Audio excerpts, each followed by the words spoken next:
Hello, everybody. Good evening. How are you guys? Hello, hello, hello. Look how on time and scheduled I am, as always. Predictable stream times and days. We are organizational adult. What's going on, everybody? Hello. I slept for 18 hours. I don't know what my body is. My body's broken. I apologize. What's cracking, guys? Hi. Today's gonna be fun. We're gonna talk some stuff. We're gonna yip yap, and then we're gonna do some Overwatch. Oh god, I see the riffraff.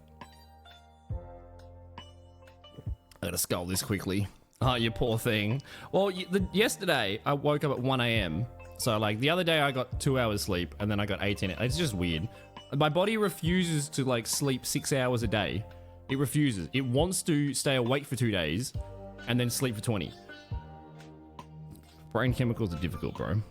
It's because I mentioned DBD. I mentioned DBD, and it resident sleeping me to bed. Oh yeah, Jam. It's good to see you, mate. Have you had a good weekend? Wait, is it the weekend? It is. It's Saturday, right? I gotta sculpt this coffee quick. Danger is coming. How are you, Angel? Acid. Good to see you, mate. Cable. Jam. City. What's going on, guys?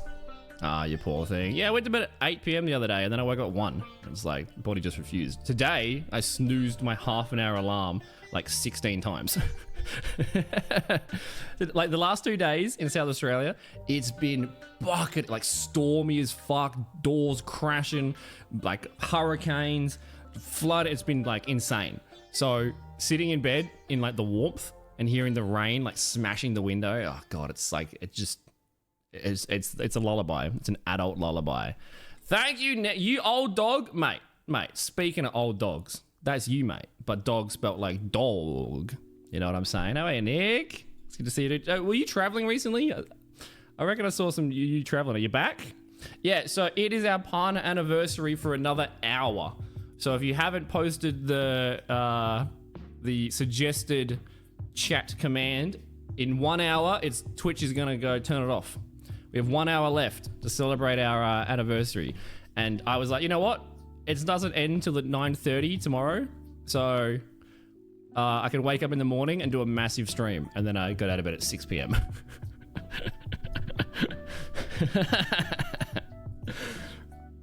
Thank you, Miss Eats a lot. I appreciate you. Hi, MJ. How are you, dude? Lurk life, best life. Enjoy the lurk, mate. Enjoy the lurk. We're gonna chit chat for a little bit, and then we're gonna play some Overwatch because today is the play test of the new Overwatch Hero Juno, and I'm very keen to test them out. Even though there's support and I don't play support, I'm still keen to test them out. Maybe I'll start playing support. There are Streamlabs cards to force me to play support, and I don't know if you guys have got them yet. I'm scared. Old dog, mate. Nah, you're youthful. You're youthful. Hi, cat lady. How are you, mate? Yeah, I saw you guys chatting in the Discord. What was your opinions of it? You said, yeah, I saw you say she was weird. Doesn't headshot. Same as Anna. And isn't the tank passive reduction in headshot damage anyway? So it's gonna be, the abilities have intrigued me. Watched the trailer yesterday and I was like, I'm think thonkin'. I really want to see speed boost Juno, speed boost Lucio. I hold W on Genji and you just scream and attack. None of this like poke and none of this Orisa and Mauga. Fucking Mauga, bro. Dude, I saw Mauga get attacked by a damage boosted from Mercy Bastion assault form through a Baptiste ultimate window amplification matrix, and the Mauga won. God damn. The tank, that tank, they're still trying to figure out tank. They haven't figured out tank in 5v5 yet. It's the poor tank players. What about the poor Genji players? Can we get some photos? Please give me some photos so I can show my old man, who is a former racing car driver and hill sprint and car genius man. He really enjoyed showing the other stuff. Hope it goes well, MJ. A drift show. Let's go, dude. Let's go. You had to beg a teammate to let you play her. Yeah, it's gonna be interesting. I mean, we can do some customs. So we'll we'll play Overwatch in probably an hour from now, and what we'll do is we will do viewer games. So we'll do games with subs. So if you're a sub, you can come play. If we have enough people, do customs. We can all test them out. It'll be fun. It'll be fun. A quarter of the way to VIP. You get a quarter discount for being an old cunt. There you go. You did 12:30 till 9 instead of 4:30 till 12. Oh, there you go. So hopefully, oh wait, that's a longer, is that a longer shift? No, it's just a different shift. Fair enough. Old 5v5 Juno. Imagine, dude. Imagine. Nick, when do you hit puberty? I'm attempting to like grow some stubble. The last like 3 or 4 days, I've been attempting to grow some stubble. And I'm wondering if I've hit puberty yet. I wonder if I've had enough birthdays for to hit puberty. So we'll see. The last attempt was fucking horrific. We'll see. You just gave it to him because he's hot as fuck, right? He is hot as fuck. But also, he's a longtime friend. And I mean, dude, he's a famous movie star. Like, he's a famous Hollywood actor. Like, I'm just sucking up to him, like, manipulatively so he can get me a job. So I can become, like, the Bogan Ranger. I'm attempting it. I'm attempting it. It's gonna be like at least a few weeks until it stops looking shit, but it's like, I'm gonna show you some photos from a few years ago, and there's no way it looks as bad as it used to. There's no way it does. Need to make dinner? Do get some din-dins. I haven't eaten today, but don't worry, I'm full of coffee and freshly chaotic brain, just receiving consciousness and waking up. That's what we are. So we got an hour for the partner. I want to show you. We didn't do it yesterday because I got distracted for 7 hours. We played Words on a Stream for 7 hours yesterday. It was very fun. Where the fuck is Victorian? I got beaten. I got beaten by one. I'm so mad. I'm still mad. Words on a Stream makes me so mad.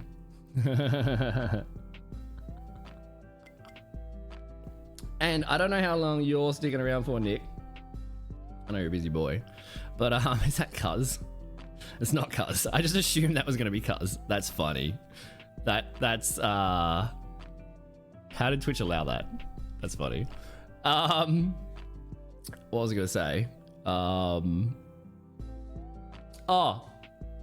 forgot. Why did I say I don't remember. What was I going to say? There's a video I want to show you guys. And Nick loves the Daddy Sanders. There is a Kentucky bucket in the background very often. And there is a Daddy Sanders related thing I want to show you guys. I really want to show you guys that. That's so awesome. It's so awesome. Haven't taken any? Yeah, get on it. Enjoy your day, MJ. Enjoy your day, especially because it's summer in bloody Northern Europe. It's so cold here in Australia. When is winter leaving? Oh, when is winter leaving? All good, mate. Enjoy it, dude. They're at 6. Dude, I saw... Is Black Ops 6 getting released? I saw Black Ops 6, like an advertisement for it. That makes me feel 10,000 years old. That we're on Black Ops 6 right now.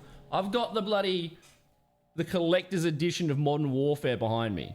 Which is why I'm loving X Defiant. Because it's like COD. Except it makes me mad. Because it's like Overwatch. And the Overwatch part of it makes me mad. But the COD part of it makes me excited. Is there Black Ops 6? Wait, they skipped going from 4 to 6. Wait, what? I haven't played COD since Black Ops 2. And then they started going to space, and I'm like, I don't want to be in space, bro. Hi, Fang. Good to see you, mate. I hope work is not as crazy as it was the other day, mate. All right, I will. Hopefully I remember, dude. Hopefully I remember. And if you're in my chat, you're not following Nick, go follow Nick. Nick's a good boy. Nick's like the OG Stream Raiders. The OG. Nick helped Stream Raiders in the beta like 6 years ago, just before we got involved in it. And if that wasn't for Stream Raiders, we wouldn't have the BBC. If it wasn't for Stream Raiders, Ricali would not have made the BBC. It's all like the butterfly effect. All the butterfly effect. Thanks for that, Nick. Thanks, Fang. I appreciate that, Fang. Yeah, is a homie. And that's the worst part about streaming in the mornings, or like I'm attempting to have that schedule, is I don't get to catch all of my like longtime friends from around the world that stream in the evening time zone. But guess what? It's 8:30, so we're in the evening time zones today. I'm real keen to check out the Overwatch Hero. But there's a few things I want to show you guys first. I found this video yesterday. I didn't show it because I was like, emotions. How about you, Chaos? The old Maniversary, now the Streamiversary, I know. And I completely planned for the partner anniversary. It didn't catch me by surprise at all. I definitely read the email from 2 weeks ago. I was definitely aware of it. It was all planned. I knew we were going to do big streams. We're going to do this. It was all organized. I definitely didn't wake up yesterday and see the little party hat and go, oh shit, my partner anniversary. It's on the same day every year for 3 years. Like maybe 10 years later, I'll remember the date. But also in August is our Twitch anniversary, our affiliate anniversary, and also our, like, when we started. August 12th is the first stream, 2018. So it's like 3 months of anniversaries. It's like, also it's a year. It's pretty much exactly a year since we came back to Twitch after like 18 months off. There's a lot going on. A lot of things to celebrate and reminisce and be appreciative and be grateful. What is remember? I'm still trying to work that out, bro. Hope you're doing well, Chaos. It's good to see you. Dude, I had a bruise on my knee for like 2 weeks and I lost. I'm mad. I'm mad and I'm old. Oh. Do you think I give VIPs just to hot people? No.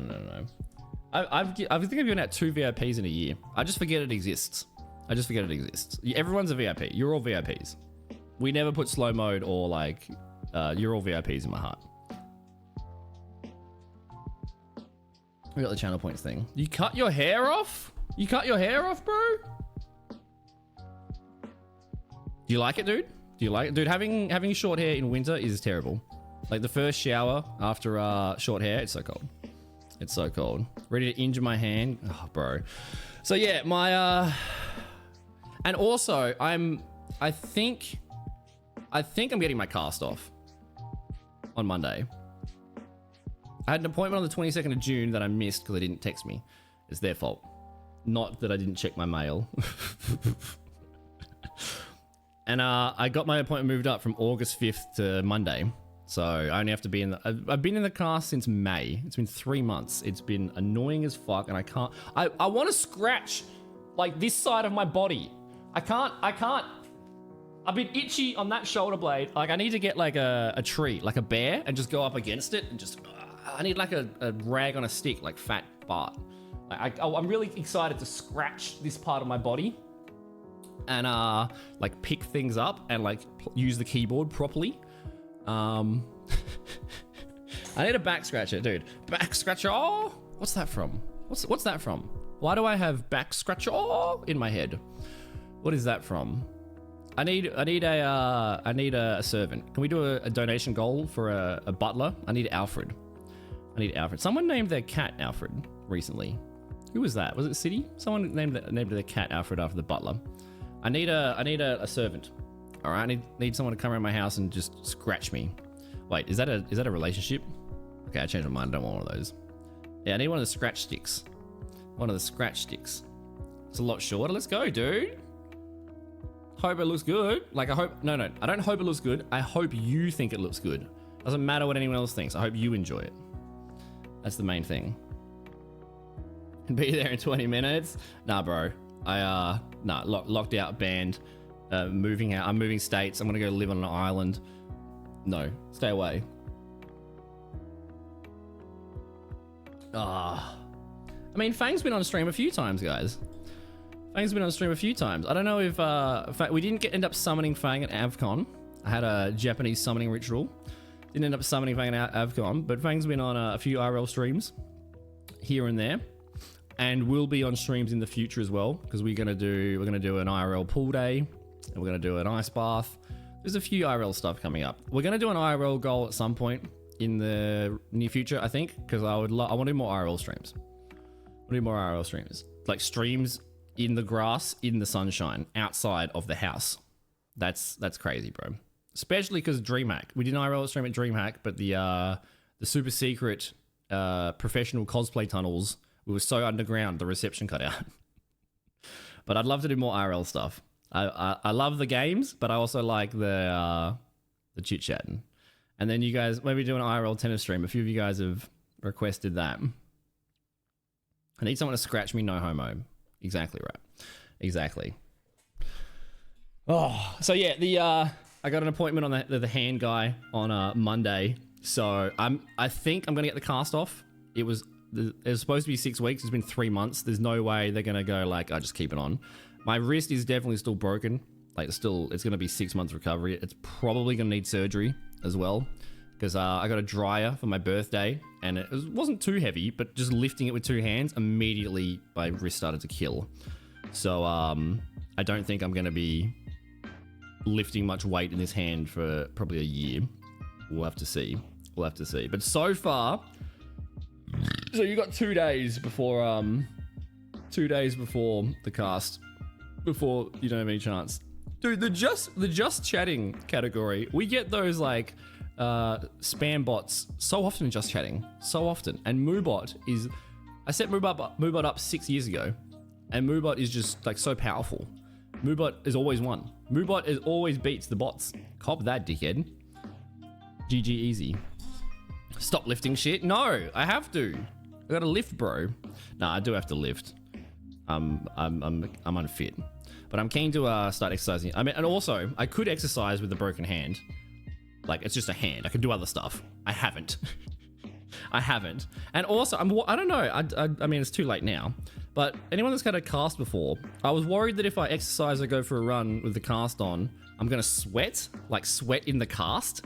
And like, I don't know how I would clean that. Like it already doesn't stink, but it's like, you know, if you get real close and have a whiff, it's not great. So I don't want to like sweat underneath it, and then like I feel like that's gonna be really fucking gross. So that's my excuse for not exercising. That's my excuse for not exercising. But so far, there's heaps of room left on it. So far, we've got a bunch of your guys' names on it. There's 3 dicks in my hand. You know what? You know the old classic saying, like, you know, 2 dicks in the hand is worth 1 in the bush. It makes sense. And then there's BBC in the middle. And then there's a bunch of names. Hyphen was the first one. Jam Jam and Viking Bear were the second one. All the way down there. There's someone's username was Farts, so I have Farts on my hand. I have, it says Fang, it says Winter, it says Winter Farts. I have Winter Farts on my hand. That's right, you heard it here first. Winter is a known farter. Who added the 3rd dick? You had 3. You added the dick, the BBC, and then I put 2 on there. I redid it, but I redid it in a different spot. So you got 3 dicks for the price of 2. That's right, the Drop Bear OnlyFans is on discount, bro. 3 for the price of 2. Enjoy that, Miss Eats a Lot. Miss Eats a Lot destroyed all my stuff. Am I not sweating 24/7 already? Well, we've only played FPS for the last week. We haven't played FPS very much. And in June, I didn't really stream when it was like really injured and I had COVID. So I haven't really been sweating in any games lately. But tonight we might sweat. I don't know. We'll do like with Overwatch tonight. We'll do we'll play test a new hero. We'll probably just do quick play. So like you guys can come and play. Ping, rank doesn't matter. Crossplay doesn't matter. We can all just hang out. And if I do competitive, which I don't think I'm going to do till my cast is off, I'll turn off stream loots when we do competitive, because I don't want to throw games for other players. That's not very nice. But if we do quick play and you guys say, take your headset off, get in the bag, that bag was dangerous. And that bag's actually related to something I want to show you in a little bit. You know, if you guys destroy me and ruin my games with stream loots, like, what was it, Jam Jam? It was, wasn't it? Oh my God. I want to show that clip right now. Like a 20-minute game was ruined. Oh, that's so good, dude. So good. I'm going to show that clip. That's amazing, bro. That's amazing, dude. You own me. I'll try to finish a train of thought, however difficult that is. But yeah, so far we've got a bunch of names, lots of cocks, BBC. We've got... Who was that one? Was it B? It was B, wasn't it? Yeah, he actually signed it. Never mind. We've got Proof I Suck at Tennis. I broke my hand playing tennis. Proof I Suck at Tennis. Amsi wrote, I also suck at video games. True, I guess. We've got Mads' name here. We've got another dick here. DIC here. We've got Cheek Your Mail, because they sent me a letter for an appointment on the 22nd of June, and I didn't check my mail, so I missed the appointment, which means I have to be in the cast for an extra month. Because I forgot that letterboxes and like post and mail exist, I had to be in the cast for an extra month. I paid the ADHD tax, a month extra of the cast, because I put my bins out the other day and I was like, oh, That's right. That's my letterbox. Letterbox exists, and I opened it up, and it was like full. It was like chockers. So check your mail. Psychological insult. I suck at tennis. I suck at things. I got hot. What's this one here? Some of them have. Is that hot pepper? Yeah, that is hot pepper. Hot pepper. Some of them have faded slightly. Hot pepper from Ghoul with the exclamation mark hot pepper. The hot pepper. The money bag. The man with beard. Sad face. And then there's Mads there. Oh god, this is Miss Eats a Lot as well. Damon 0, tennis 1. I have 3 tennis insults on my hand, and 3 generations of my family have laughed at me for it. So you guys bullying has been extremely effective. Extremely effective. I'm like, I have trauma from this. And B and Chaos wrote New Zealand is better than Australia. God, this is shit, bro. I have to stare at being bad at video games, being bad at tennis, not checking my mail. New Zealand is better. The dicks are the dicks are the least upsetting thing that I have to stare at. I wish I only had to stare at the peepees every day. That would be like a utopia. That'd be bliss. Like I wish that was the case, but no, it's insults. And then this one on the back says twice as bad as tennis. Twice as bad at tennis. So I have 3 tennis insults and a lot of things. So you got 2 days left if you want to write stuff on them. What's up, Mercedes? How are you, mate? They are, bro. They are tame. They are. Hi, Boo. Good to see you, mate. They are indeed tame. They are, dude. Oh, goddamn. All right. Let's stroll down memory lane a little bit. Stroll down memory lane a little bit. Hope you're doing well, everyone. I mean, first off, I just have to say thank you to everybody. Anyone that's been part of the stream for the last year, or even for longer, the past 3 years. The 3-year partner anniversary came out of fucking nowhere. And there's a lot of... we had a not typical Twitch partnership journey. We had a very unorthodox partnership journey. Very unorthodox. And it's been very interesting. Very interesting reminiscing on it. Yeah, so the partner-versary is only on for the next 45 minutes. So after that, probably sooner, but after that, we'll jump into Overwatch. And we'll do some more... yeah. Yeah. Let me have a look. Is it still there? So you got 45 minutes to... oh, my own voice. Gross. You got 45 minutes to... Yeah, see? See the little hat? The little hat? Little hat. That little hat is going to disappear in 45 minutes. In 45 minutes. And then it will be my 3-year partner-versary plus 1 day. Which is like... What, you're celebrating a plus 1 day? No, it doesn't make sense. Doesn't make sense. Help? Wait, why help? Why help already? Speed run. That's right, speed run. Well, there's some stuff like I want to be a little bit real for a second and not be you know, silly, jokey for a little bit. Just to show gratitude and just to say thank you. Because this last year has been crazy. This last year's been crazy, and it's a 3-year anniversary, and the last 3 years have also been crazy. It's been the most tumultuous time in my life. And everything good that has happened is partly due to you guys. So I owe you guys a lot. Sounded like help? I always need help, bro. I always need help. So not only is it our like 3-year partner anniversary, but I talked about this on my birthday a few weeks ago. It's only been a year since we've come back to stream. It's only been a year since we've come back to stream. We had pretty much nearly 2 years off of stream. And I'm not going to get super deep into that stuff because you guys have probably heard it all before. And it's like painful memories to reminisce on. We're going to focus on like the positive stuff. But yeah, we had like 2 years off for like, you know, health issues and stuff. So it was like really, it was not certain that I was going to survive through that, and not certain that I was going to come back to Twitch it was always the plan, but things were pretty rough. But the good news, the end of the TLDR spoiler alert, end of that story, is we did, and it's been a bloody amazing year. It's been an amazing year. So I want to show you guys a couple of things. I don't know if everybody here was around when we got Partner 3 years ago, but like I said, it was not a common journey. Which one is it? Yeah, this one. Actually.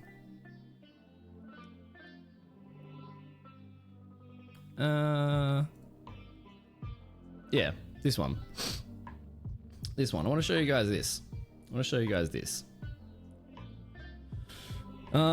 So this is also, I'm going to be showing you guys a lot of stats that streamers do not show very often, or ever.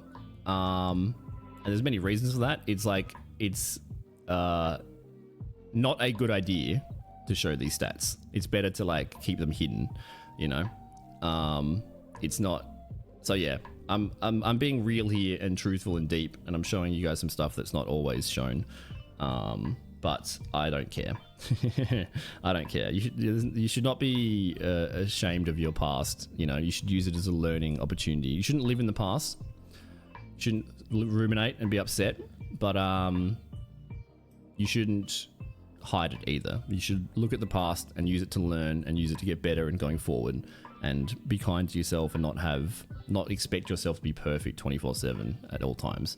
And this last year has been one of the main things in this last year has been being kinder to myself, and learning more about myself and that sort of stuff. I'm not standing up.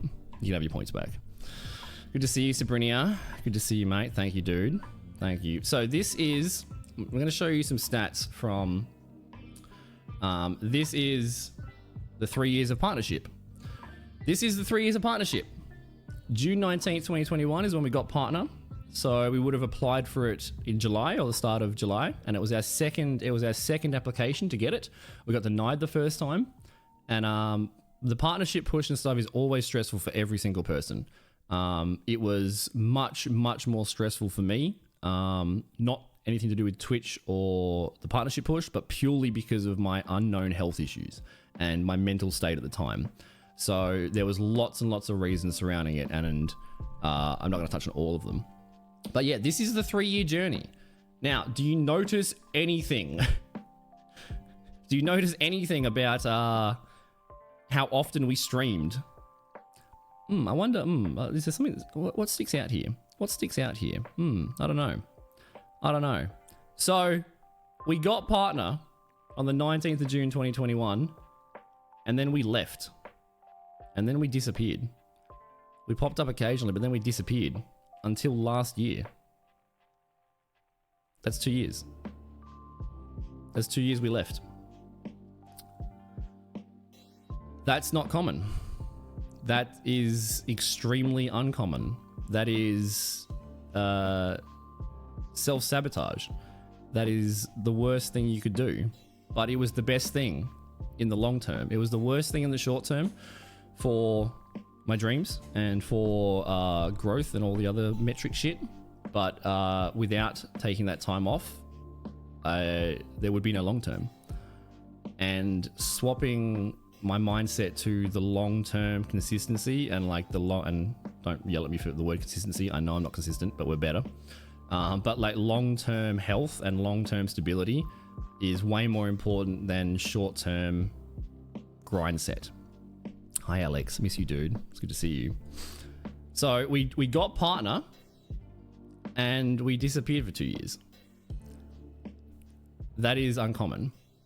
At the point in our stream that we were the quote unquote most successful, at the point in the stream where we had the most momentum, we had the largest community, we had the largest metrics, we had good networking and sponsorship relationships and stuff, at the absolute pinnacle, the highest our stream's ever been, I then left for 2 years.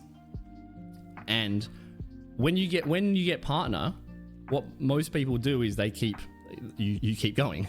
Now you've kind of like, you know, made it. You know, once again, you're the same person you were the day before partners the day after. I cannot stand people that get the tick or a status symbol and then act holier than thou.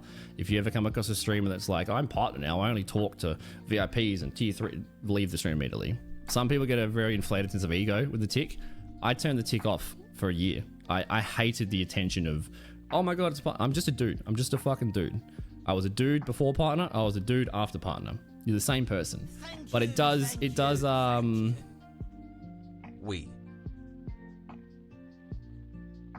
Is that the sentence? Thank you, Miss Eatslot, for the $15. I'm scared though. What sentence do you want? God damn it. Fucking New Zealand. Thanks, mate. I appreciate you, dude. Why did it freeze? That's all you wrote. Just tell me in the chat. I'm gonna continue because I don't want to get distracted during this, but just let me know, dude. Thank you for the 15. Yeah, like getting the tick is a aw. Do you want me to write that in the car? That's very sweet. I appreciate that, dude. Thank you. Miss Eatslot has been nothing but lovely forever. You're a champion, mate. What was I saying? Yeah, like getting the partnership tick is it's a status symbol. It unlocks doors that aren't locked, that were locked before. It shows consistency, community. It's like an established authority kind of thing. It is very valuable, and it gives people like an immediate first impression. It's like a degree. If your doctor has a PhD, you don't have to you already know that they should know what they're talking about, without having to actually know the person. I'm gonna write that on there. That is super fucking sweet. Please remind me. That's very sweet. I love you guys. Like I said, you guys have saved my life. I owe you guys more than you ever could expect, or that you'll ever know. So yeah, just after we got partner, we disappeared, and that is the exact opposite of what you should do. You get partner, you've got the momentum, you've got everything's going great for you. Now you can start. Now you can start pushing forward in more of a business career. So now you've kind of, it's the start of it. Partnership is like almost the start of it. It's the foot in the door. Now you can just keep going. And the worst thing to do when you've got the momentum and you're at the top of your growth and it's been consistent growth, everything's going good, is to leave. But we had to. My mental health was horrific. We just did like a 400-hour month. It was the full hyper focus, the full masking, the full grind set. Whenever you're sleeping, your opponent is working. All that fucking that Sigma grind set shit. And there's a place for it. It's effective. There is a place for it, but at what cost? And the cost of it was I wanted to die. And I just couldn't do it anymore. We did a massive month, and then we did like a 24-hour birthday stream, and then we did a 24-hour partnership stream, and it was just too much. And I hated myself. I hated everything. I was pretending to be okay. I was smiling and waving. I would do a stream where I would be sad and I would lose all my viewers, and people didn't want to see that. Fair enough, fair enough. And because I was so close, and it's my dream, I'd sacrificed everything for it, and I still do. Living in crack dens, single mattress on the floor, one frozen pizza a day. We literally sacrificed everything we possibly could and put it into the dream. And I don't regret that at all. But at what cost? And eventually the cost was my mental health. And since then we've come a long way. I learned a lot. And at the time of our largest stream, at the time of our biggest community, biggest viewers, I could pay rent. What a blessing. At the time where it was oh, things are starting to pay off. Things are starting to pay off. The work that I'm putting in, we're almost scratching the poverty line. It's things. The fruits were starting to bear.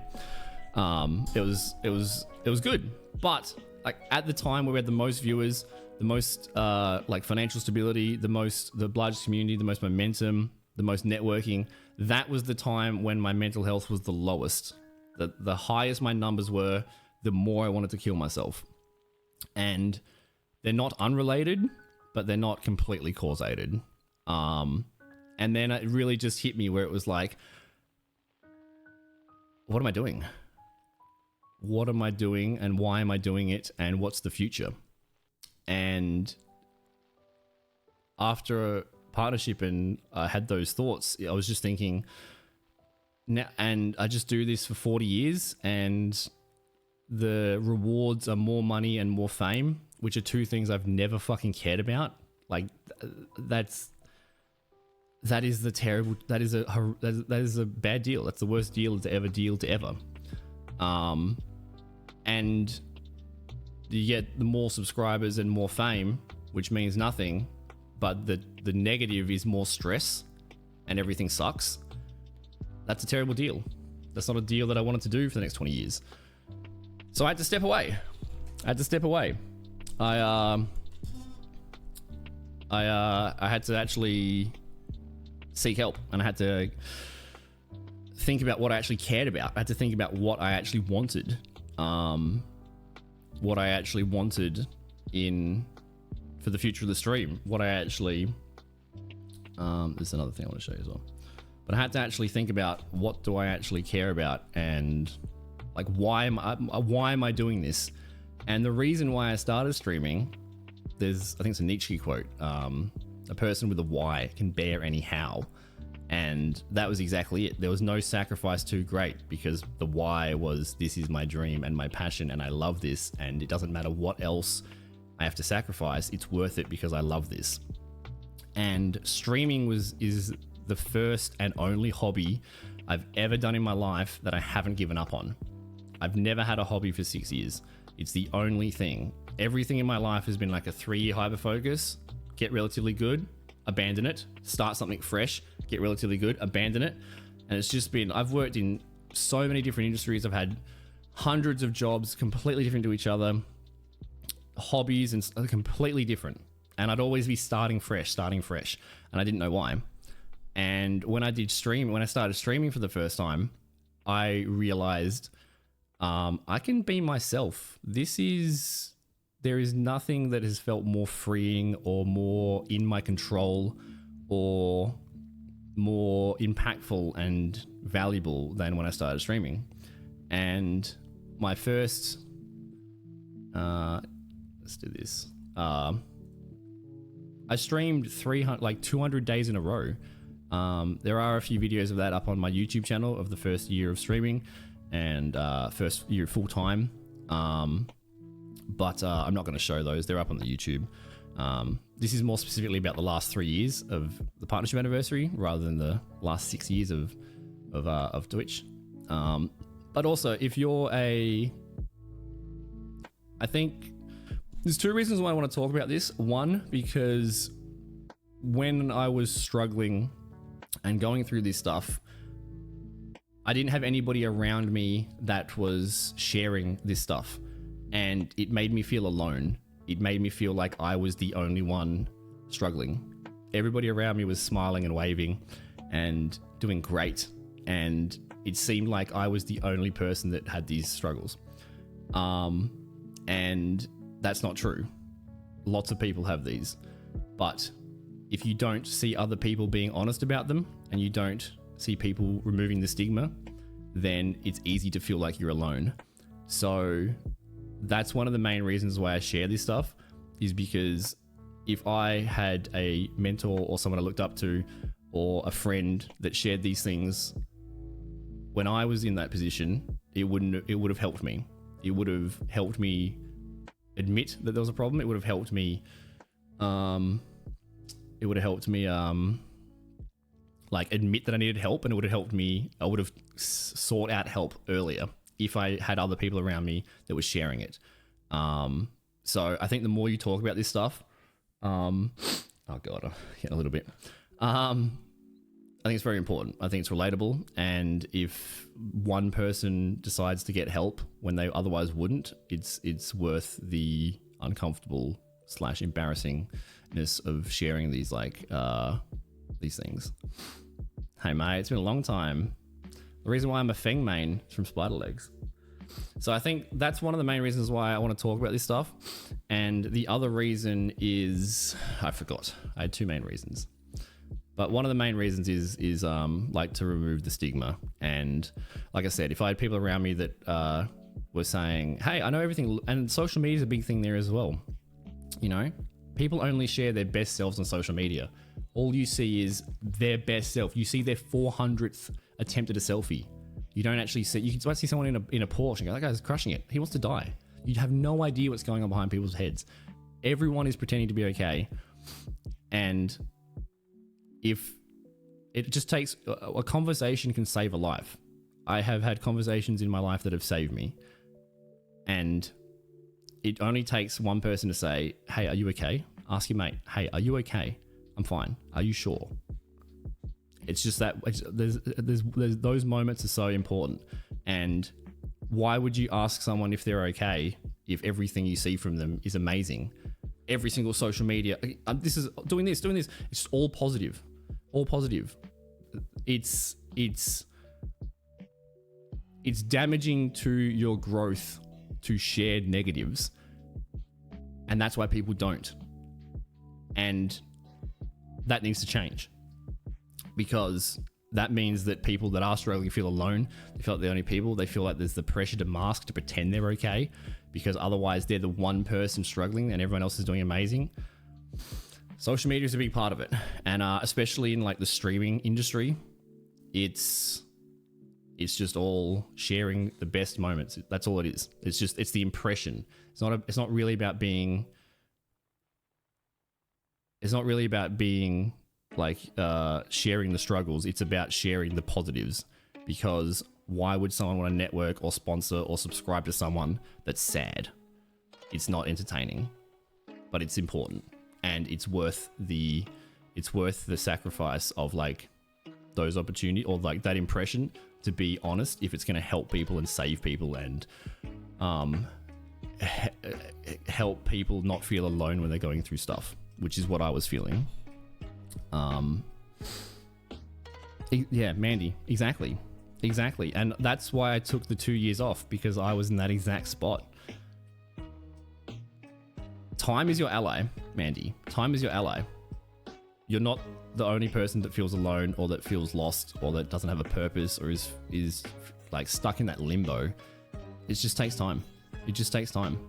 Don't let the fear of failure or the fear of embarrassment stop you from taking action. Try things, test things out. Most of them are going to fail and they're going to be shit, but just keep trying stuff, and eventually you'll find something. That's not too bad. I'll just keep trying. It's and like you might be in that spot for a long time. You know, you might be in the spot for a short time. Lean on your friends, talk to people. You know, reach out.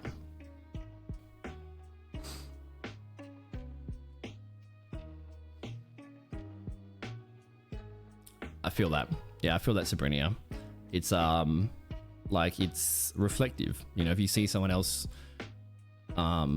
sharing that emotional stuff, then it's gonna remind you of the stuff that you're keeping inside as well. You know, I get that.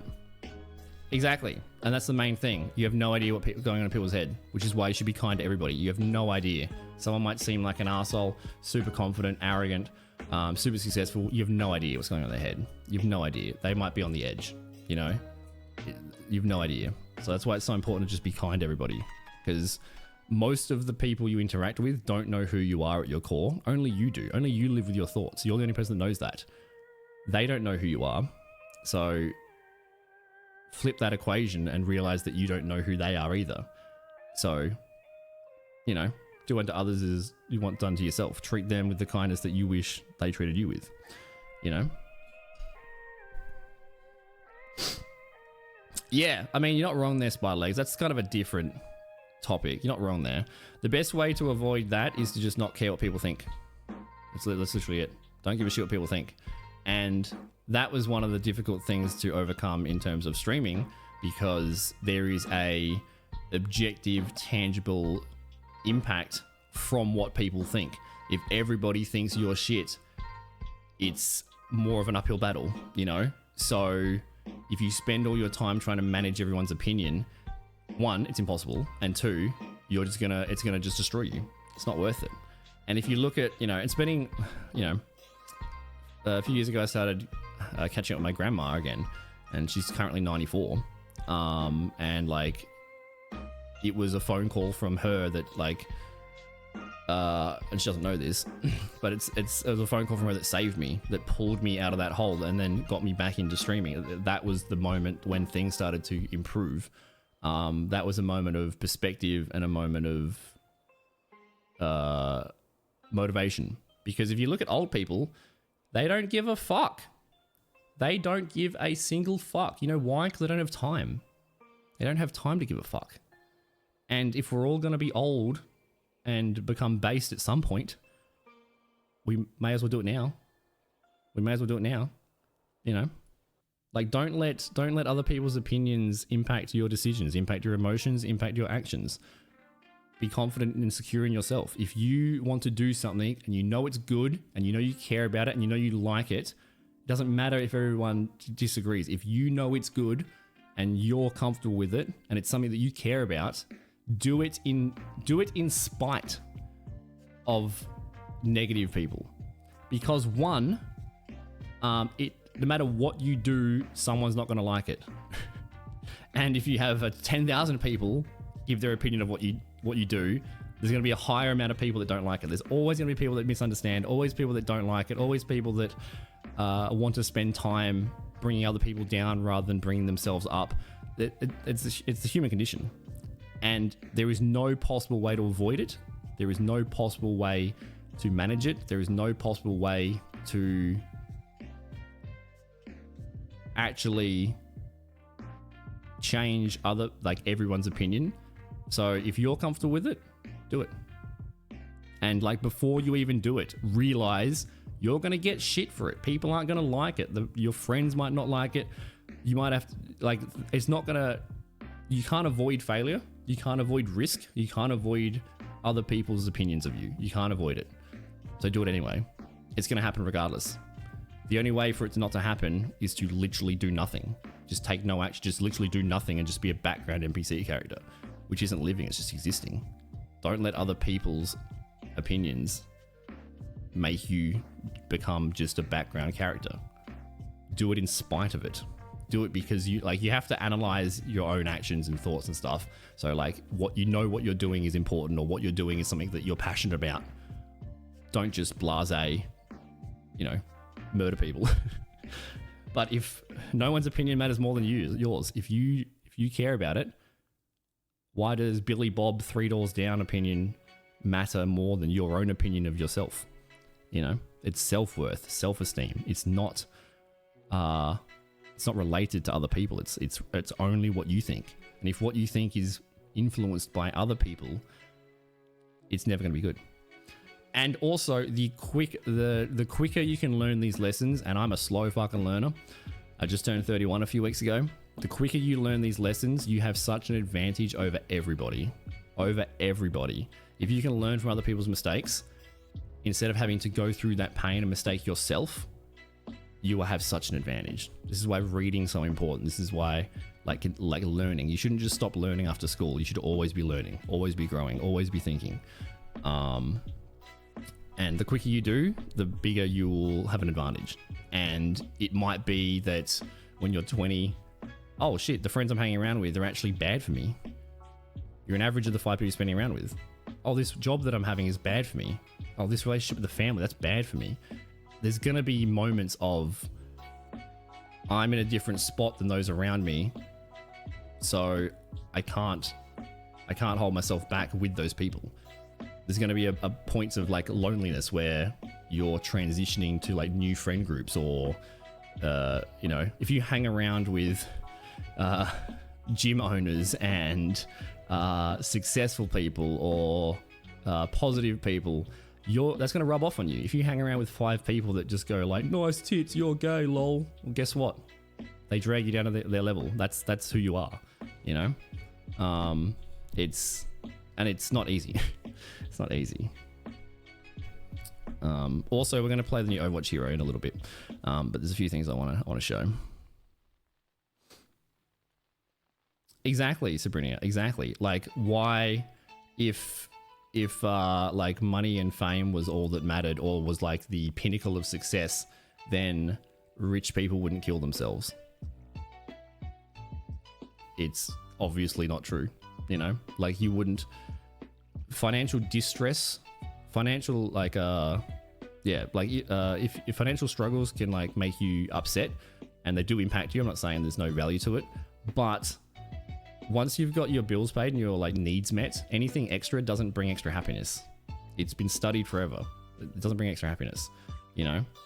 And it's the same reason why you see celebrities do interviews on 15 different shows, and they say the same joke, the same sentence, they say the exact same scripted thing, and then you find out, oh, they got arrested driving and they're screaming racist stuff, you know? But in the interview they're really lovely. Yeah, that's the persona they put forward, and that's why they have 15 walls and a million cameras, because that's when they can be themselves.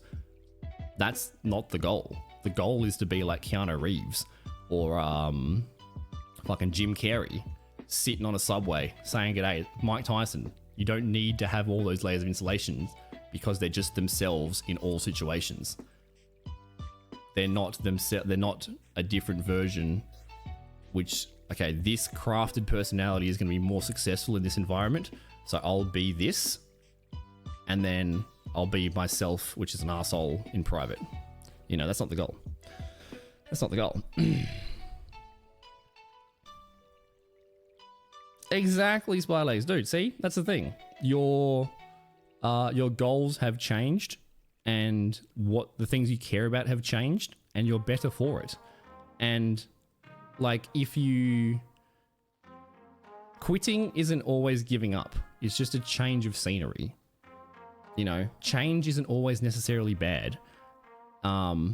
If what you're doing is not providing you with what you need, or it's negative to you, or it's harming you, then stopping that isn't giving up.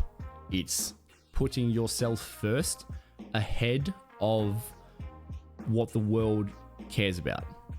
You know, it's putting yourself first ahead of, well, do you have a degree? Well, do you have a job? Well, do you drive this car? Those are the things that are general markers of success. No, I don't, but I'm happy. That seems more beneficial. Like, you've got tribesmen on the river in a G-string that catch one fish a day and hang out with their family and their tribe, and they're the happiest people known to man.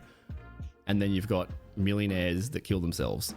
So there's obviously more to the equation than what we value in society at the moment. And social media is a massive, massive, like, fake artificial suggestion of what's important. Thank you, Spence. Dude, you guys got 15 minutes till that turns off. 15 minutes. Thanks, mate. Thanks, mate. I'm glad I tuned in this moment. I see, Mandy. That's why. As like soul bearing and uncomfortable as this stuff is, that's why it's so important. Because I wish I had people around me that was sharing this stuff when I was going through it, because I felt fucking alone and unsure and stuck. And I was like, I guess the problem's me. Everyone else is doing amazing, and I want to die. I guess it's my problem. I can't complain about it. I can't share it because it's only me that feels this way. But it's not. It's not. It's I pretended I was okay for 29 years, and until everything crashed and burned and just completely fucking everything, until everything went wrong, I had no option but to say, I need help. I need help. I need to get professionals in. I need to get help. And if I had have done that, like if I had done that earlier, it wouldn't have been so bad. It wouldn't have been so bad, you know? Like, by not addressing problems, it's not that they aren't problems. You're just kicking the can down the road. It's just gonna be worse. It's just gonna be worse. You know, if you don't acknowledge you need help, if you don't admit you have problems, the problem doesn't go away. It's just pushed forward. It's just pushed forward. It doesn't go away. It just gets worse until eventually until eventually, you know, the bottle explodes, until eventually it all falls down. Until eventually it's heavy enough that there's no other option, you know?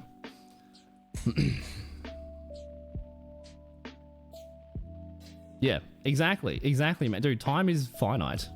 We're all going to the grave, man. There's no escaping it. The earlier you can give no fucks, the better. The earlier you can, you know? And those are the people that are the most inspirational people.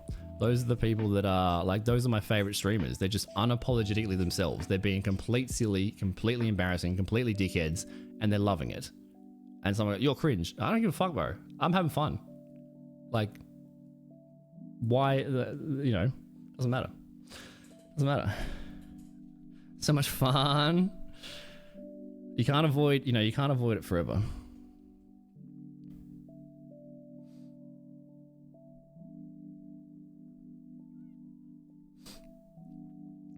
Oh, Alex, I'm glad to hear that, dude. I'm glad to hear that, man. Yeah, it's I can't turn the ads off, otherwise the pre-roll's gonna play. I don't want there to be. After this ad, I'll try to turn it off. Try to turn it off. And yeah, that's it. But dude, Mandy, like when you're at school, you might have 15 friends, 20 friends, 30 friends, and then when like every adult, your parents, every adult you see has got 2 friends. You know, there's a reason, because being selective with like your intimate people is extremely important, you know? And like that's a big thing as well, Alex. Like there is a one of my friends had this as their Discord thing recently, and I loved it. There is a and this book is like so fucking good. It's essentially therapy. Philosophy is therapy from old people. But there's a quote from Seneca. We suffer more in imagination than we do in reality. And that's exactly what you just said, Alex. You both had misconceptions of the situation and it caused stress. You were suffering in your imagination more than reality, you know? And also, it's very, like, I have, you know, I'll post these as well. There is a link. Okay, so disclaimer, I'm not a professional. I'm not a doctor. I'm cautious to give any specific advice. I'm purely talking about my own experience and what helped me. And I'm hoping that the things that I've learnt along the journey also helps you guys, but I'm not a professional. That link there is global resources around the world, wherever country you are. And I recommend, like, if this topic is something you're struggling with, to seek professional help and reach out to friends and family, because I'm not a professional. There's a disclaimer. You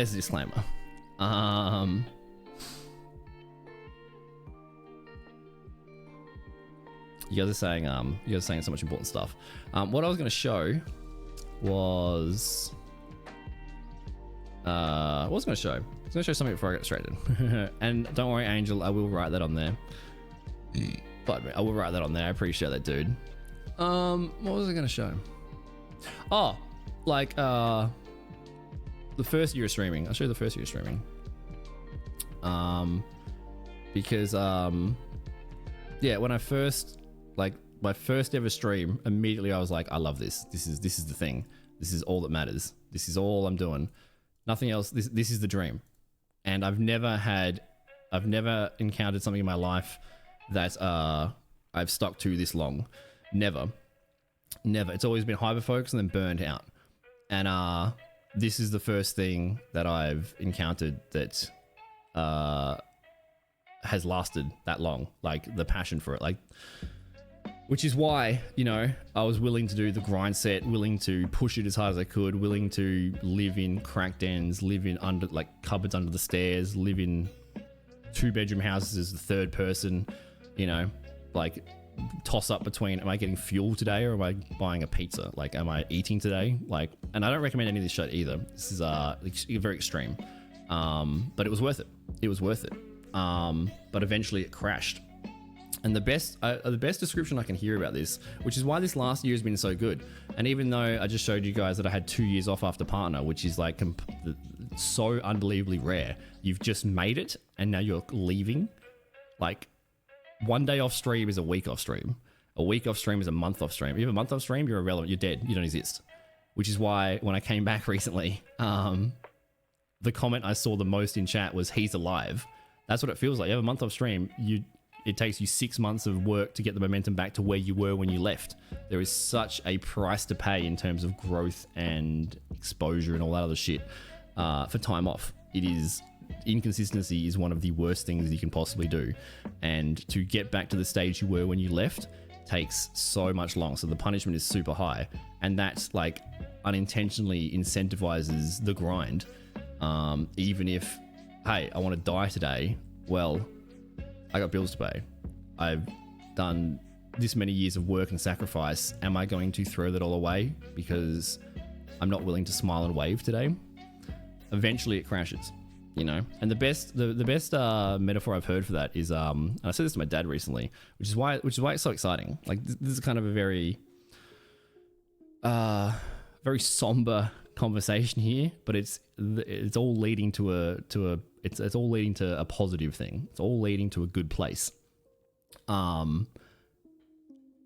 Beforehand, and this is probably the best description of like all my hyper focuses, if someone gave you like 10 seconds, I don't know what clip this was, someone gave you 10 seconds and like a bunch of toilet rolls and said like build the tallest tower you can build, you know, you might stack them on top of each other 10 high, and then you put 11 on, it's gonna wobble and fall over. 10 high, bang, fast, super tall, done. But you can't go any higher than the 10 or it's gonna fall over. That's the top. That's the top you can get to with the speedy grind. But if you had 10 years and you built like a pyramid and you built a base, 100 toilet paper ride, 99, 98, 97, you took time and consistency and slowness, you would be able to reach so much higher. It would be stable. You would get past that 10 and it would be stable, but it's much slower. It's much more work. It's much less impressive.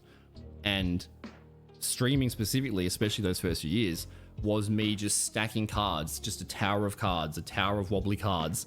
And after I got Partner, there was nothing else I could give. There was nothing else I could sacrifice. I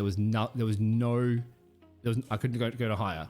It was just a matter of time until I just crashed and burnt, and it like almost killed me. And again, a lot of that is personal stuff, not purely like streaming's fault or anything like that. It was personal stuff, but I could not go any higher. And if I had have, and I'm much kinder to myself now. I'm not very hard on myself in terms of like, you should have known, you know, hindsight's great.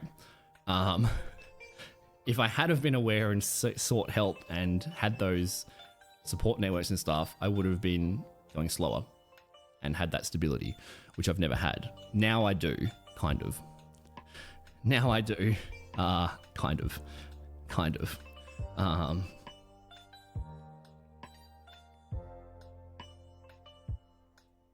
So yeah, this is the 3 years. This is the 3 years of partnership. So we got partner over here, and then the toilet paper crumbled. Then the toilet paper fell down, dude. It was impossible. That I could not push it any harder. I could not pretend anymore. I couldn't mask that I was okay. It was just that there's no more I could do. And we took 2 years off. And like I tried to come back occasionally. Also, we moved house 7 times in 5 years. So every 6 months it was like moving house. So there was always breaks during that. That was a bit more difficult. But yeah, so after we got Partner, I just tanked everything. It was the worst thing you could do, which is why like big part of this right now and the last year is just gratitude. Like we have done everything possible that is the worst things to do. So there should be no viewers here. There should be no one here.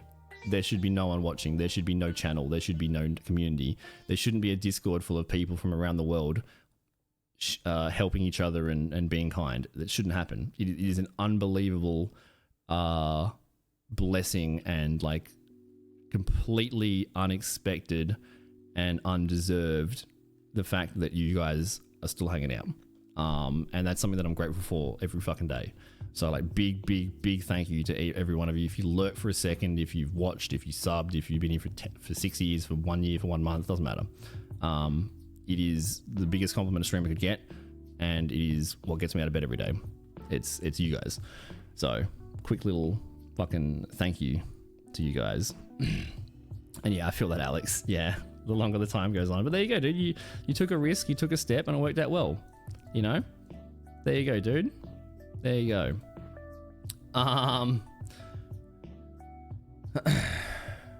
But so yeah, I'll show you guys this. So before, and this is why it's so awesome. Like, this is the last year. We came back last year after getting a lot of stuff sold out. This is the most consistent year I've ever had in a long time.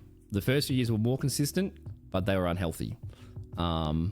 I don't look back at those, and I like who I am now better than I was back then, put it that way. I'm stuck with you guys. How lucky am I? How lucky am I? So, I'll show you this. So before we got Partner, like, actually, is this one? I think it's this one, right? Oh, this is all the ones. Is this one? This one. So this is the first year. This is the first year of streaming. This is what I was saying before. Like, I had a break in between jobs. My new job wasn't starting for a few months, so I had to move home because I didn't have an income. So I moved home and I wasn't paying rent for a few months. And then my new job was starting in a month or two. My parents just got good internet. And I was like, you know what? I play 8 hours a day of games anyway. I may as well go live. So my first ever stream was August 12th. And this is one of the only days I had off, August 14th. And that's because that day I went out and bought a Logitech camera and a Logitech mic. Within literally my first day, my first or second day, I was like, this is the thing. This is what I'm committing 100% of my time to. There's nothing. And I talked to one person from Estonia, and I was just, oh my God, I'm playing games, I'm talking, I'm hanging out with people from around the world. This is amazing. I was like, I want to do this. This is the thing. So I streamed for like 200 days in a row without a single day off to like 4 people, 6 people, 8 people, 9 people. This is the year. This is a year in a row. Welcome back, mate. This is a year of the first year of streaming.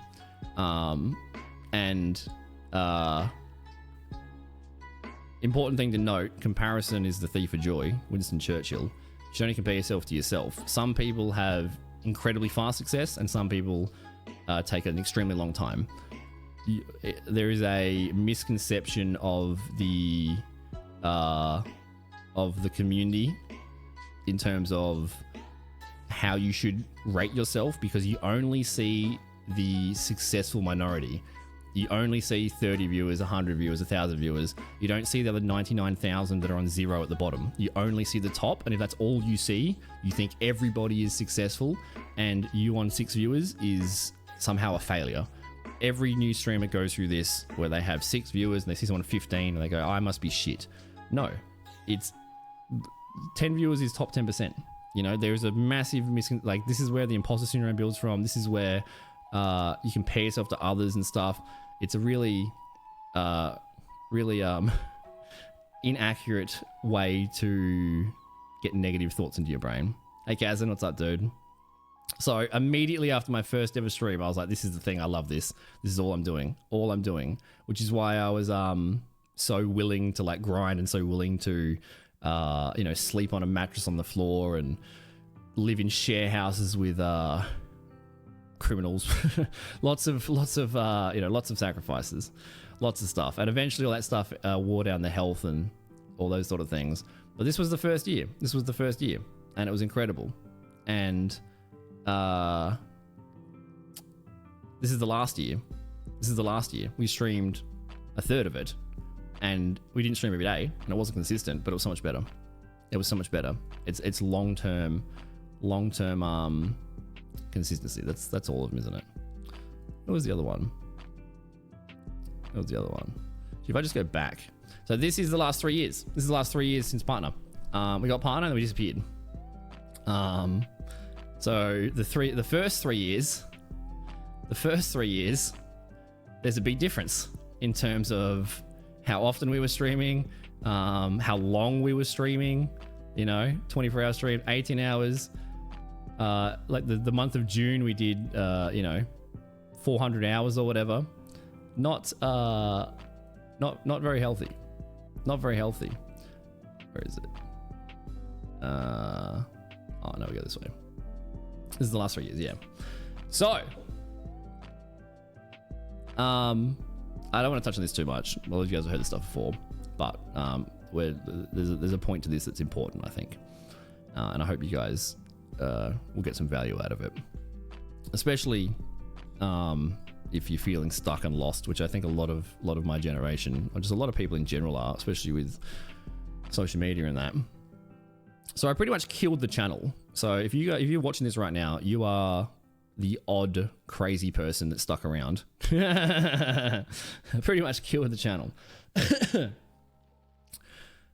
And so even though this is a 3-year anniversary, it's pretty much a 1-year anniversary of returning to Twitch. And during this time, I'm gonna show you this. This is such a good mark. Oh, City, you are so spot on, man. Like the goal should be the journey, not the destination. Because what happens is you hit the destination and then you feel empty. The goal is the journey. Like if you enjoy the journey, you will not stop, you know? And there was a point during those first 3 years. There was a point during, this is the first 3 years. There was a point during the first 3 years where I lost that, where I stopped in, my focus changed from the journey to the destination. The focus became stats. The focus became, oh my God, I had 5 average viewers less than last stream. I must have done shit. I must have done badly. I mustn't have been funny. I must have done badly. People didn't like it.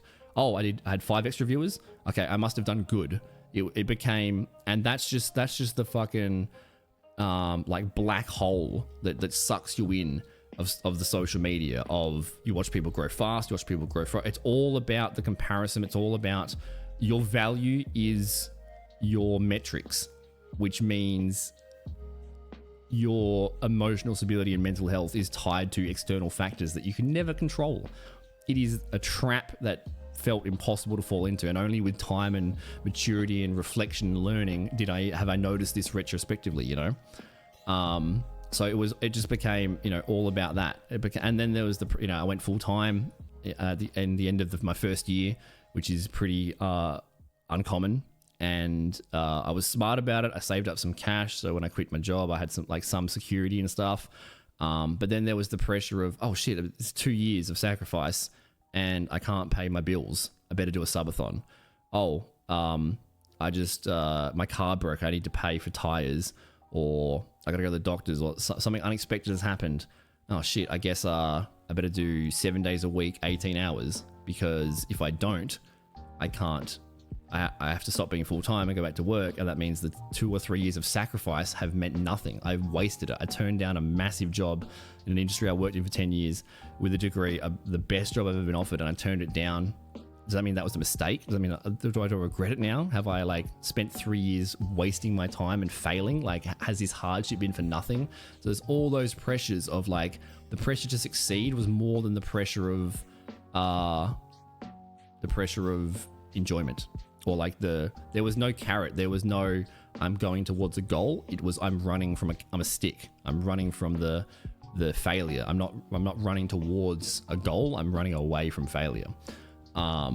Which you can only do for so long. Thank you, MJ. And yeah, that's also, side note, that's the best thing about Twitch, is there's a streamer for everybody. And I've changed massively in the last 3 years, massively in the last 6 years. It is different content, it's different games, it's different time zones. I'm a different person. So there's no expectation that everyone that enjoyed the old content is going to enjoy the new one. That's the best thing about Twitch, is it doesn't matter if certain people enjoy certain different things. It matters if you enjoy it yourself. There's always going to be a perfect stream for a perfect person, you know, and it's unlikely that your stream is going to appeal to everybody, and that's just part of life, you know. That's actually an awesome thing of Twitch, you know, but there is like a cookie cutter stereotype of smiling and waving that hits a broader audience that's more likely for success. But if that's at the expense of your own passion or your own focus, then everyone has to decide if that trade-off's worth it. And I'm speaking very generally here, so not all these things apply to every situation. And, you know, I know a lot about this stuff from my own experiences and from 6 years of Twitch and from 5,000 hours live plus. But there's always more to learn. So I could be incorrect. I don't think I am, but yeah, you focus on the journey. And that was a big part of when I got the partner, right? Like I was focusing so hard on the stats and getting partner, but my channel was the biggest it's ever been, and I wanted to die the most I'd ever been. Everything objectively was the best it's ever been, but I hated life. It was the most depressed I'd ever been at the time when everything was the most successful. And that trade-off wasn't worth it. And that I wasn't able to do that forever. You know, the smiling and waving, the pretending I was okay. And a lot of this was subconscious, because then I learned about masking, I got diagnosed, etc., etc. I meant to just use the ads. I apologize. But look, you can see the cracks forming, right? You can see the cracks forming. Like you get a bit of momentum, and then you get time off. And then you got a bit of momentum, time off. Okay, everything's lower now. Okay, time off. Okay, everything's lower. Okay, build up. Okay, time off. Okay, everything's lower. Okay, build up, time off. Okay, now you come back to, you know, however many. I mean, we've been pretty consistent in terms of growth. But every time you take time off, you're starting again, kind of. You're starting again, which is, you know, and these aren't the stats that are default on your dashboard. No one looks at these stats. Everyone looks at like average viewers and subs and shit. That's how like you judge yourself on success. We've had 110,000 unique people see the stream in those first 3 years. You know, we're getting sent an award from Twitch because we've got over 5 million minutes. You know, unique chatters, that sort of stuff. So the first 3 years, like we grinded our brains out every fucking day. In fact, it was like 400 plus hours in the June. So June, I streamed for 7 days out of the month. And that's actually not all of June, because if I go to the next one, there's like another part. It was like 1 week and 6 days, which is how many hours, you know, 18 hours a day, every day, literally nothing else, in a crack den. Ended up not working too well in the end. But yeah, so while I was, I'll show you, this is the best comparison. So like we crashed, we burned, took time off. I saw psychiatrists, psychologists, multiple different doctors, bunch of medication and stuff. Finally, like everything was so bad, it was either die or admit I need help. And that is not the situation you want to be in. It's you should have the bravery to ask for help and admit you're not okay when things aren't that dire and that dangerous.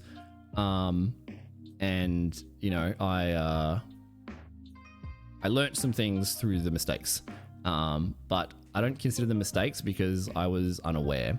So like during like the reason these 2 years was taken off, one, because I couldn't get out of bed, but a lot of it was medical stuff. So I was on a waiting list for a year. I had doctors change this and that. I finally found out about bipolar and ADHD. Got diagnosed, started getting help for them. Started like leaning on family and friends more. Started like being honest and asking for help from people around me. And then like learning to live on the medication, like 29 years being undiagnosed. I don't have any habits or patterns, or I don't know how to live life. I don't know how to have balance. You know, I can do 18 hours a day every day, but I can't do an hour of this and then exercise and then go to the shops and then cook and then do an hour of this and then 2 days later do an hour of this. I need to do it all in one go. So like I haven't learned how to be a human.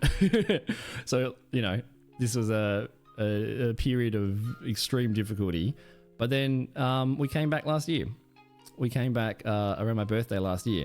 And one of the big things that pulled me out of that hole, well, like during like what, so when I left, when I got partner and then I left Twitch, and it was never I was never quitting Twitch. It was just I couldn't do it, which is pretty much if I'm not streaming, I'm not doing good. That's pretty simple. Whenever I can stream, I do stream. This is the main thing. This is my main focus that I care about. And if I'm unable to stream, it means I'm not doing well. whenever I can stream, I do. So periods of inactivity are always periods of struggling. But they're getting shorter. They're getting shorter. The lows aren't as low. It's improving every day, which is so fucking awesome. But when I hit that partner point and everything crashed, like I asked myself, like I had to reconsider my why. You know, when I first started streaming, I was very purpose driven. I want this to be my job. I want this to be full time. I want to achieve some goals. I love this so much that it is worth dedicating my life to. It's worth sacrificing everything. It's worth giving it every energy I have for a long period of time because I love this so much. So I was very, very clear focused with my goal. I wanted to get better. I wanted to learn. I wanted to focus. Like I was working, I'd get up for work at 3:45 a.m., work till like 2 p.m., come home, eat, sleep for 4 hours, stream from 7 p.m. till midnight. And then from midnight to 2 a.m., I would watch videos and learn and update OBS and then I would study and then I would sleep 2 more hours and then I would go back to work. And so I was working like 6 days a week, most often streaming 6-7 days a week. I was pushing it as hard as I could. I loved it. And then as I started to grow in streaming, I would go from 6 days a week of work to 5 days. And then I'd stream more. And then I'd go to 4 days and I'd stream more. And by the end of the first year, I got off promotions and stuff, and I ended up turning down those jobs, and I ended up going full time, which was good. Like that was one of the goals. And then I kept learning, and I kept growing, and I kept, trying my best, etc., etc. And I was always very, very goal focused, very, very goal focused. Like partnership is the ultimate goal, right? Like, that's like after partnership, there's no specified goal. Like there's no achievement, there's no specified goal. And so after I got the partner, I was like, why am I doing this? Like I'm miserable, and the only benefit from doing this, continuing to do this, is more fame, more money, more subs, more viewers, which those things weren't the reason why I was passionate about that. Those things were just arbitrary. Those things didn't make me feel good or bad. They were nothing. They didn't matter. And the trade-off of getting more subs, more viewers was being more miserable. So like, what am I doing?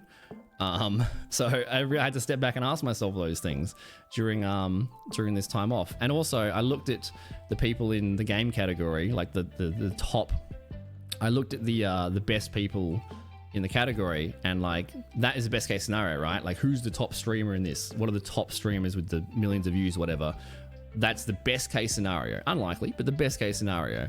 And so I thought, okay, best case scenario, I go viral, whatever. I get to the top of the mountain, and I looked at their streams, and I was like, wouldn't enjoy that.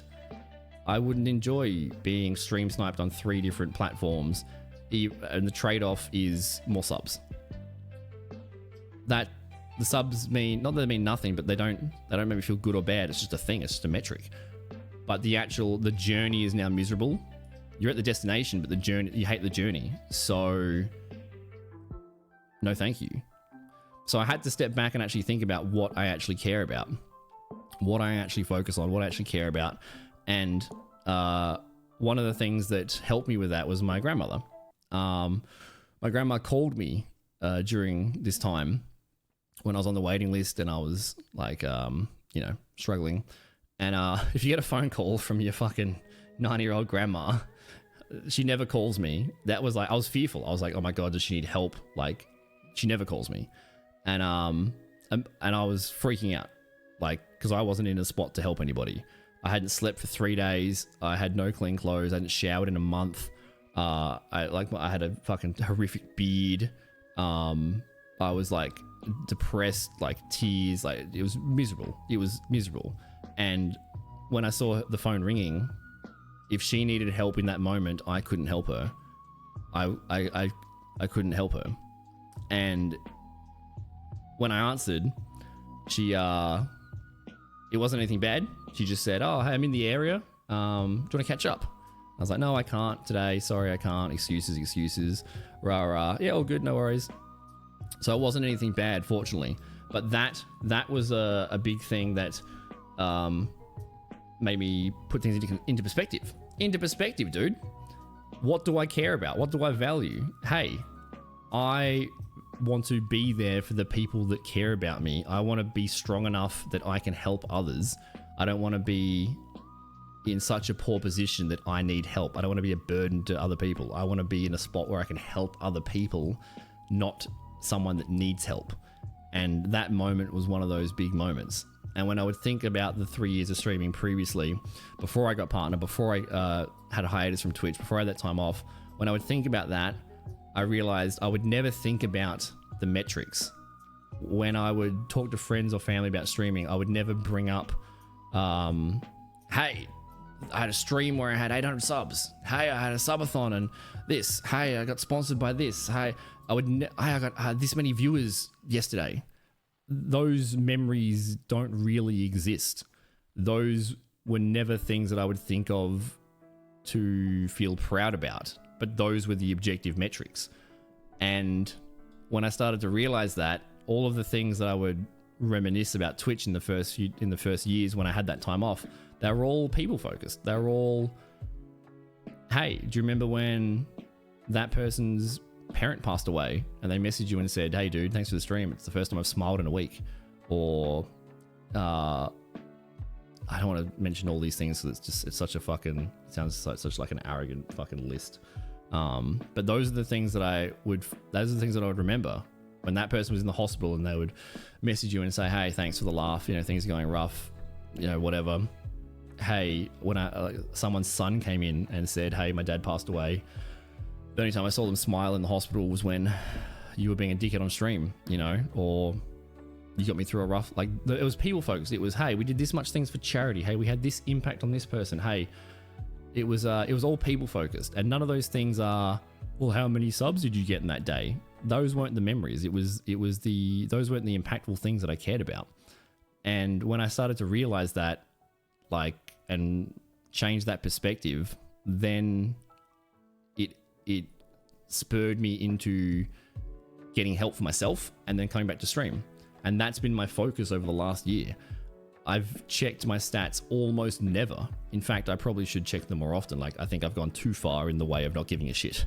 But it's been so much more healthier for myself. I'm doing things that I am happy with, that I enjoy, and whatever the metrics say at the end of the day, I'm still happy that I tried my best.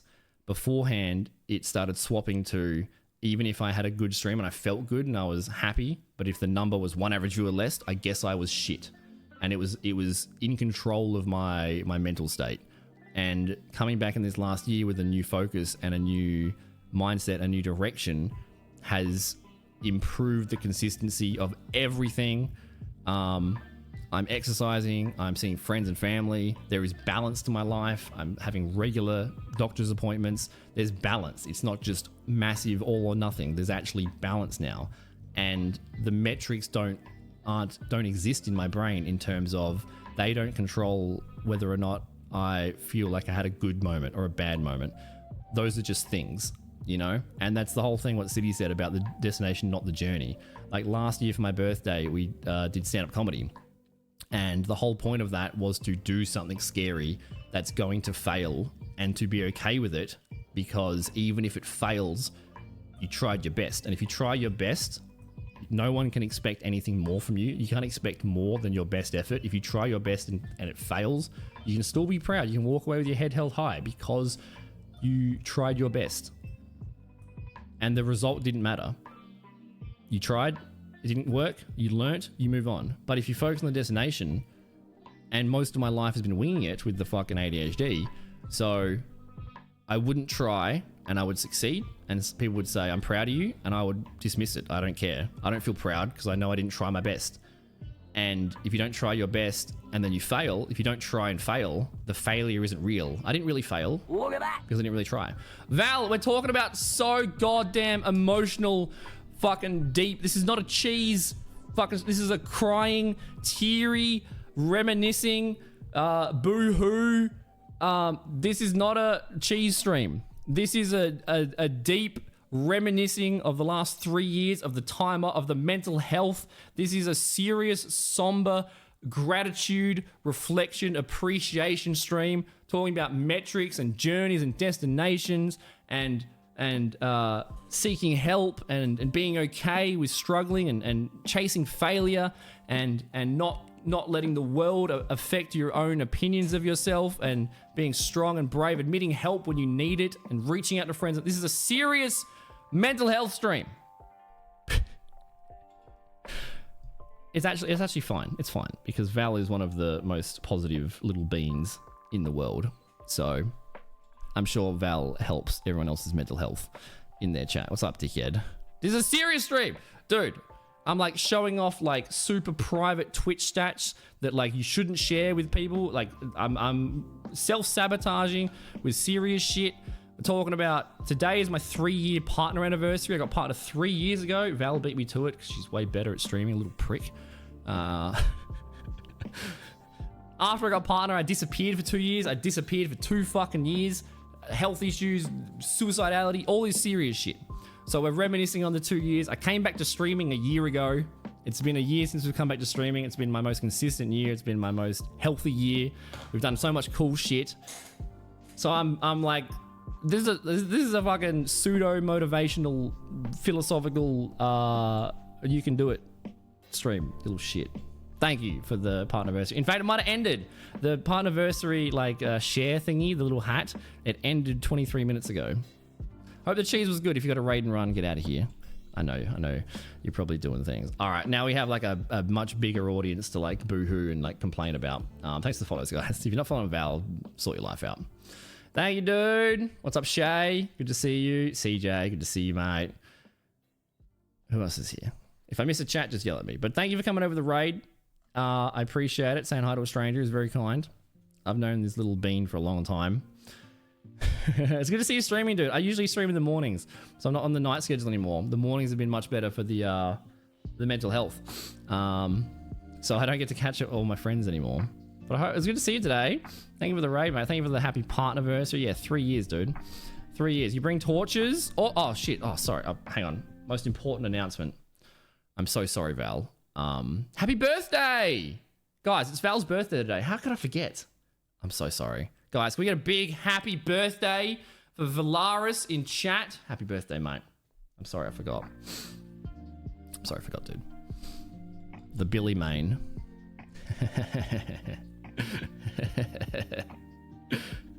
Happy birthday, dude. It was my birthday like a week and a half ago. I'm 31. We're a fucking boomer, bro. And I have a broken cast with dicks on it. I'm gonna blow my nose quickly because like, I was getting a little bit emotional before you raided. What was I talking about? God damn it.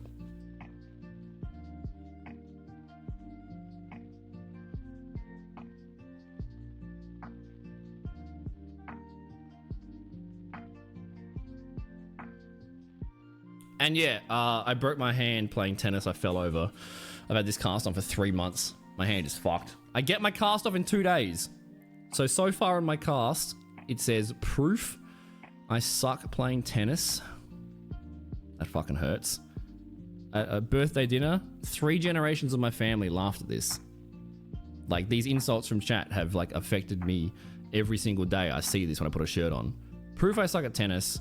I also suck at video games. There's Mads, there's a dick. Check your mail. I didn't check my mail, so I missed an appointment, so I have to be in the cast for an extra month. Pay the ADHD tax. Hot pepper, twice as bad as tennis. Damon 0, tennis 1. New Zealand is better than Australia. I hate that, bro. Down with the Kiwis. Down with the Hobbits, bro. There's 3 dicks in my hand. There's some names, lots of dicks, bro. Your old L. Exactly, mate. Exactly. I think you're aware of, hey, mental health is important much earlier than I was. Yeah, if you've got a raid and run, there's no stress. I appreciate everyone coming over. If you're brand new here, I'm Scary Drop Bear. We used to be a full-time Dead by Daylight streamer. We were doing educational DBD. We did Huntress Main, 360s, One Hand Billy, all sorts of riffraff. Now, like always, we're an idiot. We do a lot of cosplays, crocodiles. We do a lot of charity stuff. We do some esports casting. We've casted Siege. We do a lot of Twitch Adelaide events. We've casted Overwatch. We casted Light in the Fog for a couple of years, which was a pleasure. Now we're doing a lot of Overwatch is my main game, but it's been hard to play with the cast. So we do a lot of just chatting, mental health stuff. We play Stardew occasionally, X Defiant, Overwatch. It's like a lot of variety. FPS focused mental health variety, and we're mostly a dickhead. Actually, we gotta hit them with the Morgan. Gotta hit him with the Morgan. This is like the best. Words on stream as well. Yeah, lots of learning, lots of yelling, lots of molding. We're just a general dickhead. Like, I got on stage in the DreamHack cosplay tournament wearing Alfoil next to PhDs in fashion, winning 30 grand in cosplay prize pool, and I was in Alfoil and a tea towel. We're a massive dickhead. But the nostalgia of seeing Val's raid and the nostalgia, this is 2018 and 2020. It is exactly what the stream is. It is the ad, dude. I hate the fucking ads. I wish you could turn off ads forever. I'll wait for the ads, bro. But hopefully that stops. It stops the pre-rolls. It's on the lowest setting, so it stops pre-rolls. But if you don't get a pre-roll and then you join at 19 minutes and 30 seconds, 30 seconds later you get hit with an ad. So it's like it's not a pre-roll technically. Come on, Bezos. Come on, Bezos. But thank you for sticking through the ads. It helps the new people that join. I guess for like 2 minutes. I guess for like 2 minutes. But I got a little raid trailer from 2018 to 2020. I got the official Morgan Freeman to give me a shout out, and it's got a lot of old DBD content. And I'm not sure if Valis does DBD anymore, but I'm suspecting that her community is DBD enjoyers. Not a game that I play often at the moment. I had a bad breakup. But yeah, we're the exact same dickhead. We just do more variety now. But if you're brand new here and you're curious what we get up to, this is the fucking stream. Who is Scarred Dropbear, you may ask? Is he an esports professional? Might be the win condition of the game. Absolutely cleaning up. It is a massacre. Oh my god, Dropbear getting the jump headshot. Winner is Mr. Scary Dropbear. Is he good at video games?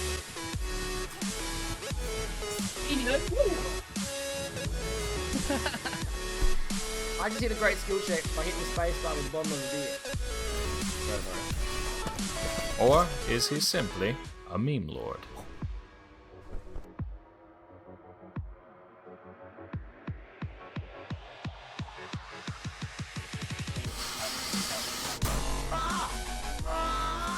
No, he is none of those things. He is, in fact, a dickhead. Press follow and hang out live. Otherwise, who really is the dickhead? Still him. Thank you. Nothing's changed. We're still a dickhead. We're just a dickhead in different categories now. we're still the same. No! Don't point. Oh my god. Even Morgan questions if you're good at video games. Well, apparently I'm bad at video. It's not true. It's not true. We've won multiple Overwatch tournaments in the last year. We won MVP of the tournament. I have like a 300,000 million kills in Genji. I'm a Genji nerd. I'm an X-Fight god. We're the best at every video game ever. We've got DBD world records. Multiple DBD world records. I want to make another one. Another one's going to be made. It's going to be made. Beforehand, I just existed on hyperfocus. I just existed on, oh my god, deadlines, 25 hours of work in a row. Now I got the balance where it's like we'll do an hour and then we'll go outside and then we'll do an hour and then we'll cook some food. Now the balance, I'm still trying to adjust to like productivity without the unhealthy hyperfocus. Shut up, city. I have 3 PPs in this hand, so I'm giving 3 people a hand right now.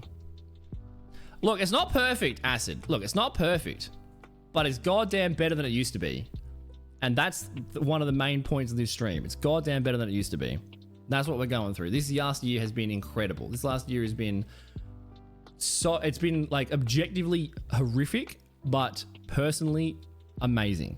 This last year has been so good. It's the most consistent year we've had in fucking forever. It's the healthiest year we've had. The next year is going to be even better. Like, things are slowly, small steps spiraling upwards all the time. Whereas beforehand, they were getting worse and worse and worse.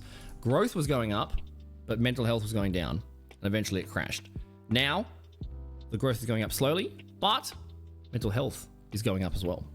Now we like the foundations are laid, and the future is nothing but optimistic and exciting. Best cosplayer. Look, I did sleep for 18 hours. Look, it's been the last 3 months since DreamHack have been COVID into broken hand, into anime convention, getting sick. So it's been but that's the thing as well. These last few months have been like some of the most difficult months, but my attitude is different towards it. That's what's fucking awesome. Like first time with COVID, that 3 years ago if I got COVID, would have fucked me.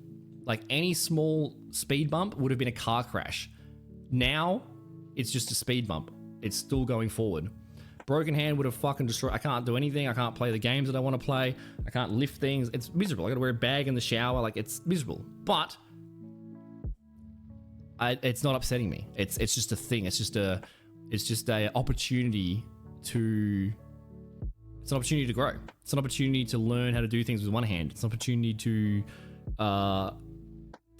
like overcome a challenge that I've not yet faced before, and that is such a different mindset than I used to have. It used to be terrible. It used to be one speed bump and everything would crash. And I've got suspension on my car, I guess technically. I know you are, mate. I know you are. Also, we're going to be jumping into testing out the new Overwatch Hero in a little bit. There's a very funny video to show after we've got pushed through this stuff. And then we're going to play some of the new Overwatch Hero. And I haven't played Overwatch very much because I haven't been able to. But there's going to be games in a short while. And it's going to be some fun and some sub games. And you guys can play. It's going to be good. But I don't remember exactly what I was talking about before Val raided. But there's a few more important things to cover that I want to mention over the last, being a 3-year anniversary and a 1-year anniversary of coming back, and how this last year compares to the 5 years before it. And as I said at the start of the stream, even though, you know, mental health focused topics and these sorts of topics aren't like the most entertaining and jovial and jokey, I think they're way more valuable and important, because when I was going through these things, I felt alone and I felt like I couldn't talk to anybody about them, and I felt like I had to pretend I was okay, and that meant everything was worse for so much longer.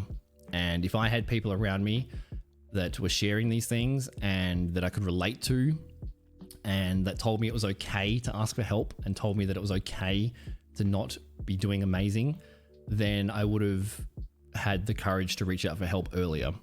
And I think the more you can talk about these topics, the more it removes the stigma, and the more it helps people not feel alone and helps them reach out when they need to and when they are struggling. And if I had people around me that were sharing that and there wasn't so much of a stigma back then, I would have been able to get help earlier. And if I can bare my soul and be embarrassing and share the ups and downs and the struggles, and one person relates to it, then that is worth taking the time to talk about these more somber points of view. So that's why I think it's important to mention these things. I'm pretty keen to have 2 heads again. Yeah, the cast comes off on Monday, so if you want to draw dicks on it, you got 2 days left. But this is a really good point. I don't exactly remember what I was talking about, but yeah, I'm sharing stats that streamers don't really share. But I don't care. It's worth it for the point I'm trying to make here. Dude, I've already had one for 3 months. You can get fucked, mate. You can get fucked. I love seeing all the DJ stuff. I miss you, man. It was fun to hang out. Dude. Also, can I get a nice in chat? So this is the last 3 years. Coward. Bro, it sucks. Fuck off. My hand hurts. I broke my wrist. Leave me alone. A nice. Let's go. Nice in chat. So this is the last 3 years. We got partner on the 19th of July, 2021. And then, what happened? What, the big break? Wait, aren't you supposed to get partner and have momentum and then like keep grinding and then actually like be successful? Isn't that what you're not supposed to like kill your channel like a week after partner? Like who would ever do that? This idiot. No, we crashed. We couldn't do it anymore. I couldn't pretend I was okay anymore. I was in danger. Like I needed help. So not only is it a 3-year anniversary for partnership, it's also a 1-year anniversary of coming back to Twitch. It's been 1 year since we've returned, and this year has been so fucking awesome. It's been so fucking awesome. And next year's gonna be even fucking better. It's so good. And the easiest way to show that off, to like put a picture to that statement, I'll show you in just a second. The first time I noticed this, it blew my fucking mind. So yeah, we had time off for health issues, mental health. We got diagnosed. We learned about some things. We had support networks. It was a struggle, but we got through it. And then now we've come back to Twitch, actually with stability and health, which is fucking awesome. This is the comparison. I'll show you this. This was 2021. This is when we got partner. And like I said, the highest this channel was in terms of views and metrics and all that other shit, the highest it was, the most success we had was the point where I was the most miserable, where I was the most depressed, where I wanted to kill myself the most. And they weren't completely related, but it made me think. It made me pause and take time away and actually ask myself, what do I value? What do I care about? Why am I doing this? Why am I getting out of bed? What am I doing? And why am I doing it? And I really learnt a lot and changed my perspective a lot, which is why this year's been so good. So this was when I got partner. That was the crackdown with bees and cops and bashings, and that was a terrible crackdown. But like during that time, like you can see there's no happiness in the eyes. This is pretending to be okay. I had weight gain. I was struggling with habits and addictions. Everything was fucking terrible. But like I said, I couldn't stream and be sad because no one wants to watch a sad boy. Like no one wants to watch someone talk about mental health. That's not very fun, entertaining. You know, that's not as fun as doing a shoey or doing a cosplay. And that's understandable, but it's way more important. So, you know, if I would have time off, I would come back to a smaller channel and it would take longer to grow again. You'd lose the momentum. So the pressure of grinding was like massive. The pressure of like being scared of failure was massive. And if I did variety, everything would be worse. So I had to smile and wave. I don't get to actually be honest and say I need help and I'm struggling and things are tough. No one wants to watch that. I need to smile and wave. So the pressure to mask and the pressure to pretend I was okay was enormous. And eventually that led to a massive crash. So like you can see the weight gain, like I'm not taking care of myself in terms of like shaving and hygiene. Every photo, like the eyes are dead, dude. Like I don't know who this person is. I'm attempting to smile. I'm trying to smile, but you can see the dead in the eyes. Like this is not happy. This is pain. Also, this was, bro, I had 74.96 out of 75. Bro, that hurt, bro. It's like another 28 days of grinding. I was so close to applying, and you get denied the first time, you know. But that's when we got it. This is when we got the partner, and we were doing 400 fucking hours of like it was insane. There is no life behind these eyes. Like this is not a healthy man. This is, you know, and like I love this guy, so like no shade to this guy because I love this guy, but the response you get from like having high metrics is like, proud of you, you're crushing it, keep killing it, man, it's an insane grind, I know you complete it. It was, and I wasn't killing it, I was killing me. I wanted to die. But like metrics and like it's social media, everyone puts forward like their best version of themselves. It's the 400th edited selfie. It's not actually them, it's not actually who they are. It's you have to give the impression that everything's amazing, which is not true a lot of the time. And there's negatives to talking about this, and there's negatives to sharing failures. it negatively impacts like growth and stuff. But it is one of the most important things to remove the stigma and to show, hey, everybody struggles, no matter the size or the appearance. Everyone's struggling behind the mask, you know, and that's okay. That's okay. Just so fucking depressed, bro. Like, it just gets worse and worse and worse. So this was the year I got partner. And like, yeah, we were grinding our brains out. We were doing everything we possibly could. We were sacrificing everything. And then just after we got partner, everything crashed. You compare that to, is it this one? Yes, this is the last 3 years. So that's like that massive grind. You know, we did the grind for the first 3 years. Like, you look at the, this is from when I first started streaming over here. It was streaming every day. And eventually we started to crash, kept pushing it, started to crash, kept pushing it. And then eventually we couldn't do it anymore. And we left for 2 years. So, you know, better to get help when it's not as bad as it could be. And then things won't crash as hard. But like, so this is the fucking terrible, overweight, unhealthy version of me that I don't recognize anymore. But this last year, this is the last year. Is it this one? Oh, that's the first year. This one. This is the last year. We came back to Twitch last year. I don't know who that is, Vestige. We came back to Twitch last year. And, you know, it hasn't been super consistent, but it's been the most consistent we've had in forever. And it's been the healthiest we've had in forever. You know, I still have fucking mental health problems. I still got diagnosed with bipolar and ADHD. I'm still adjusting medication. I'm still human. I'm not all of a sudden just perfect and amazing. I'm still fucking struggling. But the lows aren't as low as they used to be. The support networks are better than they've ever been. The time off is so much shorter than it is.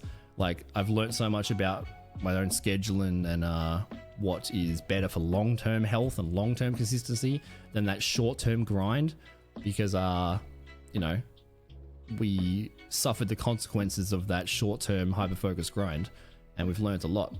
So you look at like these terrible photos of, you know, when I got partner and when I was in that spot, and you know, between this and this is like years. This is the first photo I put for ages. I got to a state of looking much, much worse, and I wasn't online during that time. But you compare that to this, and I showed this last year, I'm showing it again. We'll go oldest. Only in the last year have I started uploading VODs. This is on the VOD channel, exclamation mark VODs. And regardless of metrics, every single like automated random YouTube VOD selection for the thumbnail, every single thumbnail for every fucking stream we've done in the last year, I am happy. Every single thumbnail, every single stream we've done in the last year, I'm proud of. Maybe not all of them, but every single stream in the last year, I've been myself. I've been honest. I've been making content I'm proud of. I've been doing things that I enjoy. I've been focusing on the things that matter, not focusing on, did the average viewers go up? Did the number go up? Did it go down? Oh, that means I'm good. That means I'm bad. I've been focusing on things that I care about. Charity stuff, people-focused stuff, interactivity, consistency. Every single random thumbnail for an entire fucking year, I am so excited and I'm so happy, and I'm uploading the VODs because I'm proud of them. This was not the case for the first 3 years. The first 3 years were masking. They were pretending to be okay. They were worrying about metrics. They were being stressed out. They were like unhealthy habits and relationships. It was terrible. It was very different to the last year. Every single random thumbnail, that's right, pro cosplayer. Every single random thumbnail, I'm happy. And that was not the case for the first few years. Not the case at all. Even when I played DBD last week for my birthday. Not the case at all. So you compare any random slice of any VOD compared to this guy. This guy had 150 average viewers. This guy had subs. This guy wanted to kill himself. This guy is excited to get out of bed. This guy is excited to exist. This guy is proud of his content. This guy is excited for the future. This guy has different perspectives, different motivations, different reasons to go forward, different values, different everything. The difference is unbelievable. But objectively, it's, wow, you have this many viewers, you're successful. And these are big generalizations. You can have both. But I was unhealthy. I was unhealthy during that period. During this period. We grinded our brains out and then we crashed. And it took pretty much 2 years to get the help I needed, to get the answers I needed, to get the support networks I needed to, but it was a massive crash, you know? Massive crash. And then we finally came back last year with a much more healthier mindset. And, you know, once again, not perfect. There's been some ups and some downs, you know, some illnesses, some injuries, some this and that. But in terms of attitude, it's been a complete 180. Complete 180. The amount of "you look healthier" comments when you came back, I know, dude. I know. And a big thing from that as well is I didn't rush it. I didn't rush coming back because the times I would crash beforehand was like a day off stream is a week off. A week off is a month off. A month off, you're irrelevant. You have a week off stream, it might take you 3 weeks to get the momentum and the back to where you were. You take a month off, it might take you 6 months to get back to where you were. Regularity and consistency is one of the most important things. It still is, of course, but at what cost? Like if you're pushing yourself past healthiness, then you're not going to be able to do that forever. And I held that up for 3 years until everything burnt to the ground. Until, you know, like I said, I gained a bunch of weight. My hygiene was terrible. I had people emailing my parents saying, "Is he alive? He hasn't replied in 6 months." You know, like it was seriously dangerous. I went bankrupt. I spent every cent that I saved from Twitch on fucking rent and bills. I was, you know, so many doctors and medications, and like it was the toughest time I'd been through. And it took everything I had to start to rebuild, you know, and get out of bed again. And like I said, even though this last year has been incredible, we're not perfect. We're not perfect, but the time off is shorter. And the reason for this time off was I overworked myself immediately. And like, that's the thing. Now I'm learning about all these things. Like I'm actually, what's the right word? I'm reflecting on these things. Okay, a problem happened. Okay, something bad happened. What can I do to fix it? What can I do differently in the future? How can I adjust that? What we tried then didn't work. How can I adjust that? I didn't have that mindset before. Any failure meant I was a terrible human being. And any success felt like nothing because I felt like I wasn't doing my best. It's different now. Last year is different. There's one more thing I wanted to show before we're going to play some games. And sorry for the rambling. I know this isn't everyone's favorite content, but I think it's extremely important. And if you are out there struggling, know you're not alone. And there are resources available. Please seek help. There's nothing wrong with admitting you need help. You're not weak. You're human. And the earlier you can get the courage to reach out, the earlier you can start recovering and pushing through it and getting better. Time is your friend. Tomorrow can be slightly better. And if you zoom out, you can see that slight change. So this is the first year. Yeah, the first year was just massive, maximum grind. And then this is everything. This is the entire 6 years. Like you can see the cracks starting to form. You can see the gaps in streaming. You can see the time off. Like just pushing it, crash and burn. And now we're back at it, which is so fucking exciting. This is the last year. This is the last goddamn year. It's been so fucking awesome. So fucking awesome.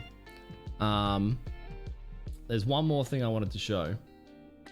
And then we'll play some games. So it's been a year since we've come back, and it's been 3 years since Partner, and everything has changed for the better, which I'm so excited for the next fucking year. Like this last year, what did we do this last year? Off the top of my head, we did stand-up comedy for the first time, and it went amazing. We did a sponsored month of charity streaming. We raised $2.5 grand for Cancer Council. We did a maid cosplay. We ate all the Bean Boozles in one go. We raised $4,000 with Avcon, with the Twitch Adelaide guys as part of the team. It was a big team effort. That was a couple of weekends ago. We did shoeies, we did cosplays, we did stream loots events. I don't even remember all the things we did. What did we do? There's just so much we've been involved in.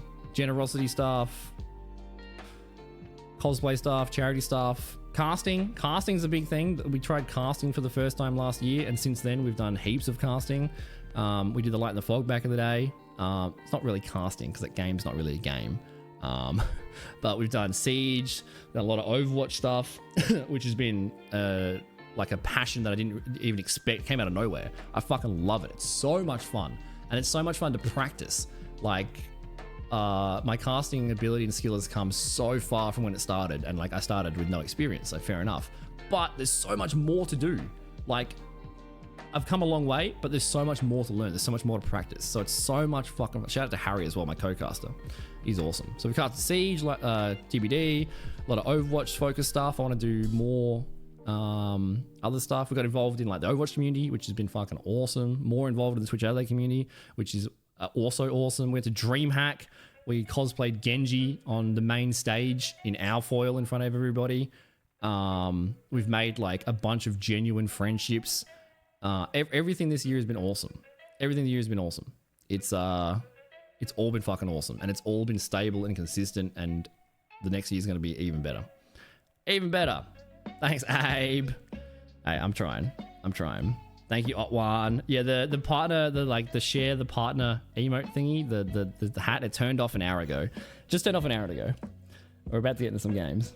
It's good to see you guys, by the way. Hello. So there's two things I wanted to show. Oh, God, I don't want to show this. Oh, this is emotional. Oh, God. Nah, I will. It's very short. And then we'll do some fun stuff. One of the lessons this last year, which I think is incredibly important, whether or not you're a creator or, I mean, if you're a human, something that I've really focused on, and it's been one of the biggest things that's changed how I feel day to day, is just being kinder to yourself.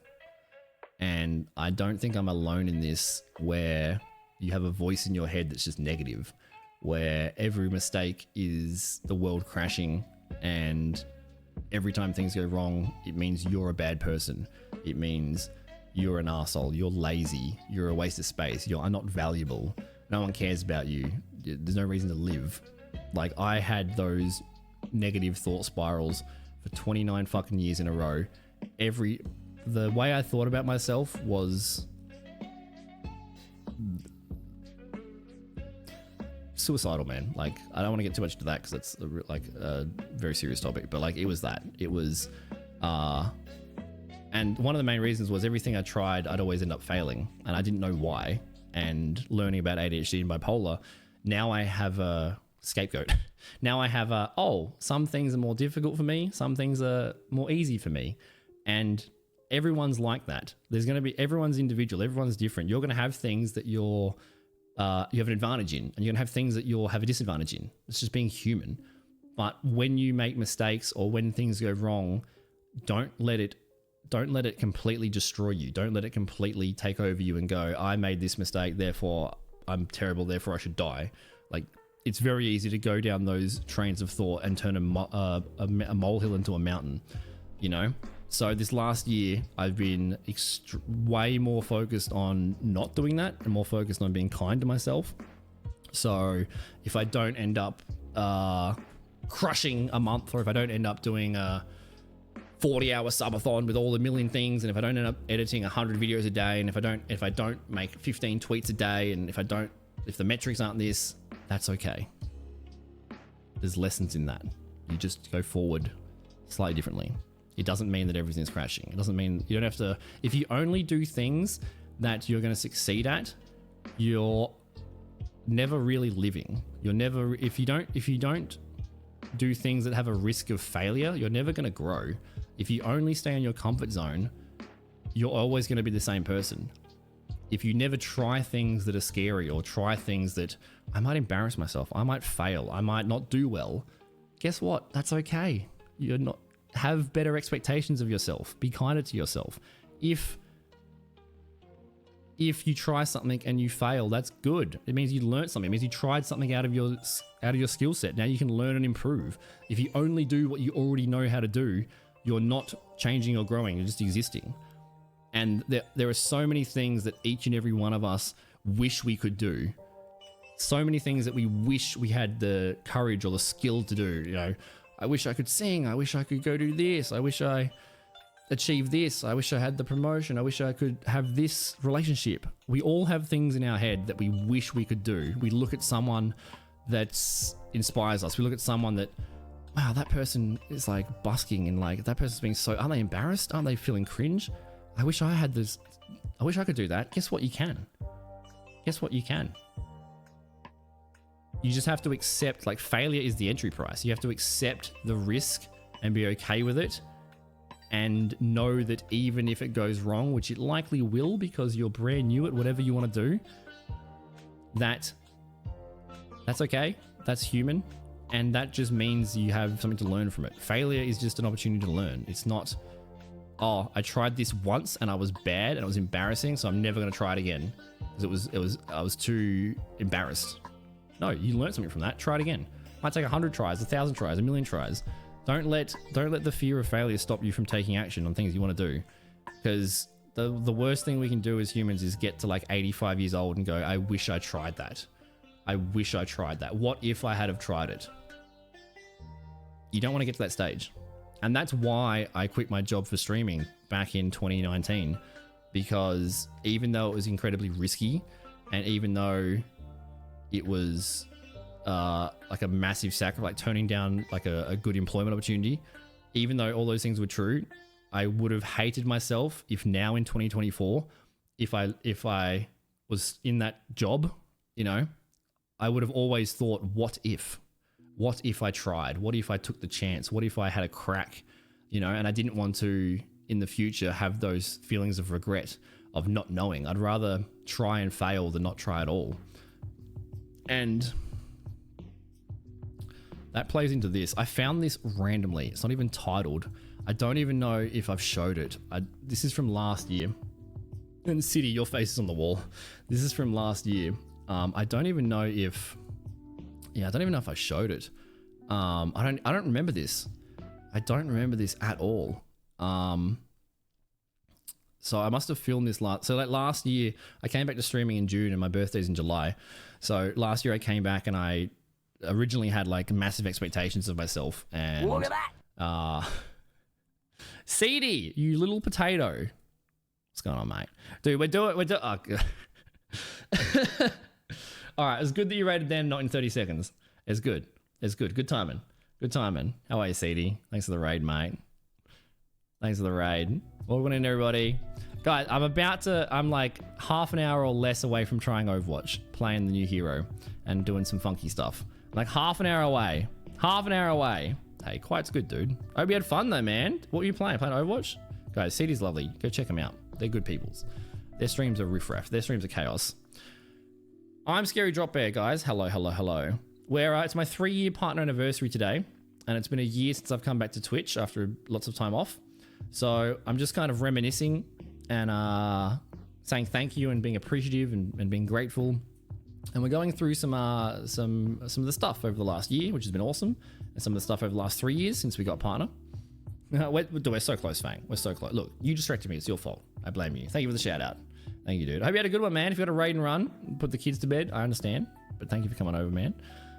Well, I was just saying that being one of the big things of this year that has been lovely is like getting involved in the Overwatch community and making friendships in that. That's been one of the best things this year.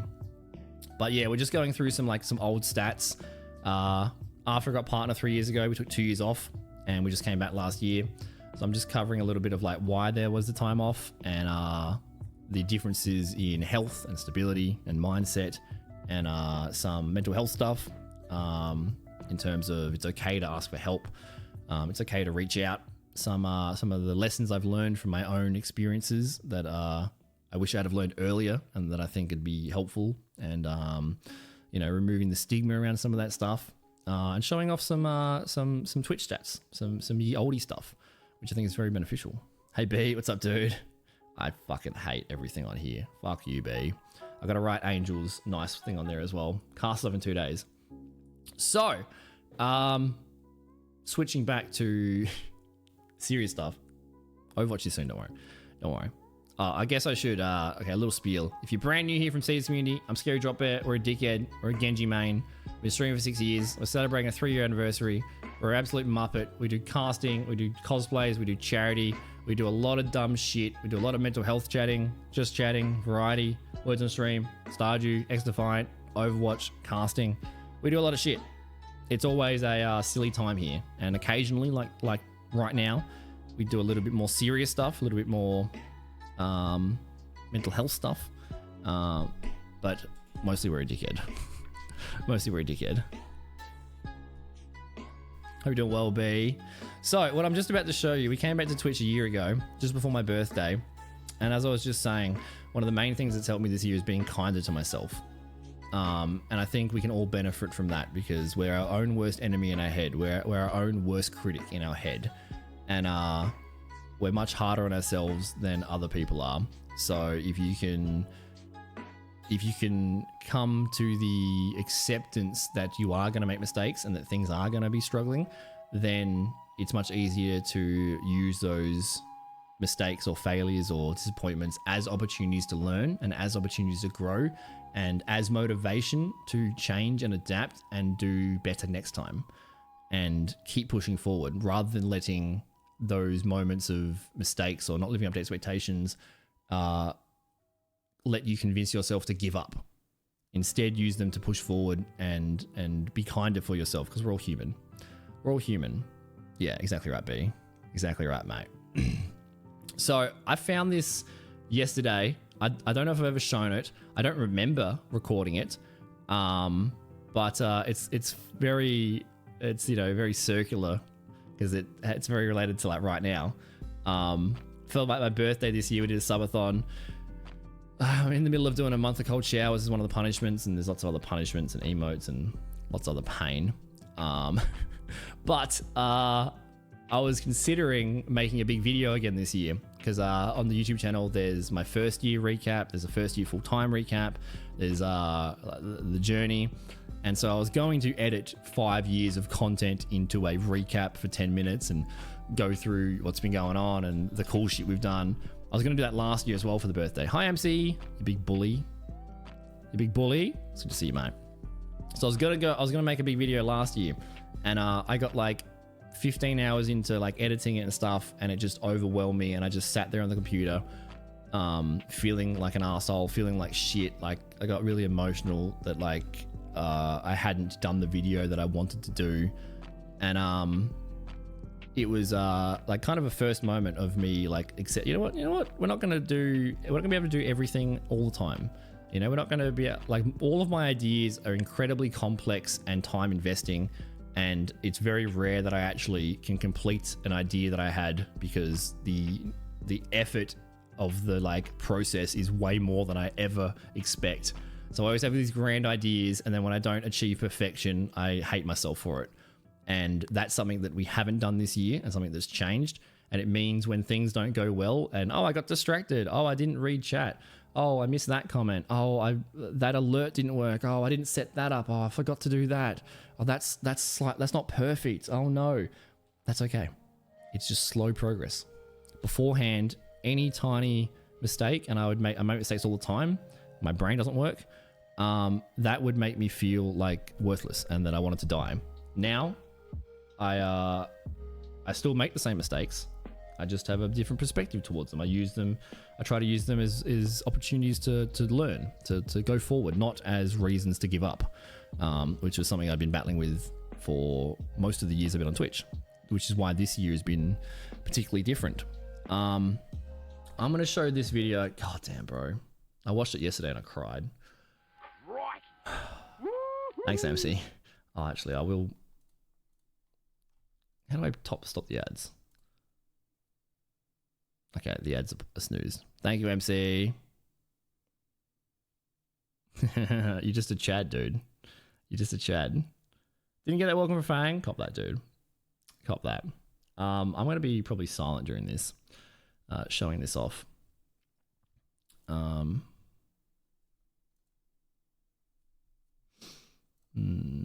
So yeah, this was last year's birthday. This is like a few weeks coming back to stream. And yeah, the context is I was sitting at my computer trying to edit a video, some grand idea, and I was failing and I hated myself for it. And I was just sitting there paralyzed for an hour going, why can't I do this? Why am I such a piece of shit? And then instead of doing the video, I recorded this instead. And I don't remember it. I don't know if I've shown it. But it's a really good reflection of where we were last year when we started coming back to stream, and a really good point of it. Really, it shows the progress. It shows the difference in where we are now. It shows the difference in my attitude, my mindset, and it's actually a thank you. It's actually a thank you that I recorded last year, and I said it so much better than I ever could say now, and because it's been a year since we've come back to Twitch, and because it's been 3 years since Partner, one of the main reasons to talk about this, to say thank you to you guys. Say thank you, because I shouldn't have any viewers. I shouldn't have any friends. I shouldn't have any of you guys still here after the ups and downs we've had. So it's an absolute blessing, and it's something it gets me out of bed. You guys get me out of bed. You guys have saved my life. So this is a massive, massive thank you to you guys. And this is what I recorded last year. It's very short. I want to turn my camera off. No, it's all right.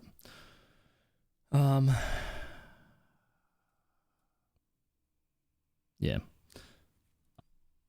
Hey guys, happy 5-year anniversary. If it's August 12th, if you're actually seeing this. So I've been sitting here going through like 5 years of clips from 2018, 2019 up to now over the last few days, trying to edit a big video of the journey, and I haven't done it. So you might see this impromptu thing, I don't know. But going through all those clips is fucking emotional, man. It's like it brings back all the memories, the 6 houses we've lived in, the 7 houses, how many breakdowns have we had, how much time off have we had. But then it also brings back all the positive memories, all the charity stuff we've done, grassroots tournaments, friendships, like the people that you guys that I've met along the way, like the stream quality, just so many positive memories. But it's filtered in with so many struggles. So I've been going through it, and it's just fucking really emotional. So there's not going to be a full fucking 5 years of content edited down into like 10 minutes video that I thought I could do over a couple of days for this anniversary stream. Like it goes against everything I'm trying to do with the small steps, and I'm just sitting here beating myself up, feeling like a failure, feeling nervous, feeling stressed, wanting to like delay it, wanting to quit the stream, or wanting to like not do the anniversary thing because I don't have enough time and I didn't do all the things I wanted to do. I got all these ideas, all these videos, half a video edited, all this shit. But that doesn't matter. That doesn't matter. 5-year anniversary is a time to reflect, but we don't have to reflect watching 5 hours of clip content from back in the day. We can just reflect on the community that we have now and the position that I'm in now. The past doesn't matter for me, for you. The past doesn't matter for anything. It's exciting to see how far we've come and see the hurdles and obstacles and achievements that we've had. I'm not going to start listing them, but it's good. It's a good time to reflect on the future forward. And the last few months we've had have been so fucking fantastic. We have crushed everything. We are smashing every aspect of life. We're taking on so much. This month is going to be crazy. This year is going to be crazy. I'm actually in such a good position of excitement, even though I'm changing meds every bloody 3 weeks, even though personal stuff is going on in the background, even though I'm not sleep off. Lots of stuff's going on, but legitimately, I'm so fucking excited because last year we solved the diagnosis problem. We're actually on we're on the right path, and it's not smart for me to assume I'm going to be 1,000,000%, 18 hours a day, best fucking productive at all times. I'm still human. We still have ups and downs. I still have good days and bad days. And the last few days have been good, but I haven't been able to edit that video that I wanted to do. But that's okay, because the people that are still here with me from back in the day have seen the journey. The new friends that we've met today, the new friends that we're going to meet, in the future. Everyone's starting fresh. It's so exciting.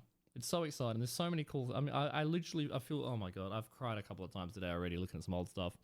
I'm so positive. I'm actually so positive. I cannot fucking wait for this month. I can't wait for the rest of the month. I can't wait for the year, for the next year, for the next 5 years. I can't wait for my whole 30s. I can't wait for I'm actually excited to live. I'm excited to be here tomorrow. I'm excited. I have a reason to get out of bed again, and not just a oh, I've got a reason to keep busy and distract myself because the thoughts are painful. Reason to get out of bed. I've got a purpose, a drive, an excitement for becoming the person that I want to become. And that's kind of been the struggle over the last 5 years, just trying to become the person I want to become with all these different pressures pulling me the other directions. And a lot of them were subconscious mental health stuff that I hadn't, that I was unaware of. And, you know, they're not going to go away, but we're on the right path in terms of professional help and support networks and stuff. Everything's going great. Everything's going fucking great. I feel so goddamn good. Everything's going great. I know I'm rambling. I apologize. We're going to cut back to the rest of the stream, but I love you guys from the bottom of my fucking heart. Those that have been here through all the ups and downs, all the fucking time off over the last 5 years. Those that have been here during like the 18-hour streams, the 24, the 30-hour streams. Fucking you guys. I've said this for 5 years. I'm just an idiot in front of a camera. You guys are the ones that build the community. I can be an idiot in front of a camera to no one, and I have been an idiot in front of a camera to no one, and you guys are here. You guys build the community. Seeing you guys in Discord pumping each other up, seeing the lurks, the follows, the subs, all that shit. You guys are the fucking reason I do this every day. You guys are what motivates me. People send me messages say that I motivate them because I'm fucking running and cold sharing. Bullshit. You guys fucking motivate me. Do you know how valuable your time is, and you're choosing to spend it in this stream with me over either you've spent it in the last few years or you're spending it now, or someone that I haven't met yet that's going to spend it in the future. That is the most positive compliment I could ever receive from another human being, that you're willing to take time out of your day to spend it with me and my community. Fucking I can't cry again. Thank you so fucking much for everything over the last 5 years. I can't believe where we are now. I can't believe where we've been, and I'm excited for where we're going to be. You guys have helped me survive in many different ways. Some of you will not know the impact you've had on me. Just like some of the messages you guys send me about the impact I've had on you. But you guys are the ones that have had a substantial impact on me and my life and my my health and my reason to be here. And I love you all so much for that. Just thank you for everything. I know I'm rambling. Just fucking thank you for the patience. Thank you for the faith in me. I'm going to keep doing this forever. Nothing's going to stop this. Nothing has stopped this, and we've been hit with everything, and fucking we're still here and we're still fucking going for it, and I'm fucking excited for the rest of the month. I'm excited for everything. Just fucking know. Thank you. Fucking thank you, guys. I'm ending this. Hey, guys. Yeah, I said it. I said it much better than I could say it now. This was, I recorded this last year. God. I don't know if I showed that. God, dude.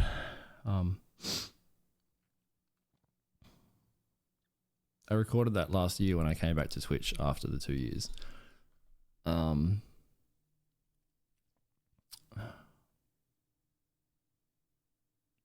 it just shows it shows how much changed. How much changed in those 2 years that I had off, how much like healing we did, and like the mindset we came back with. That was a thank you last year for my birthday, and that's better than I could say it today. God,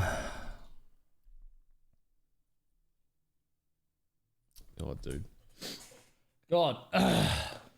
Yeah, just thank you guys. That's the point of it. It's just thank you.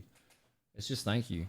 That was when I was gonna edit a 5-year video of everything all together, and I just sat there for an hour, like I was watching all the old videos, and I didn't end up making that video because I'd watch a video from 2018 and go, that was in that house. That was when I was in that situation. That was when I wanted to fucking die. And then watch one from 2019. Oh, that was in that house. That was in that situation. Oh my God. Like, it was just transporting me back to those terrible times.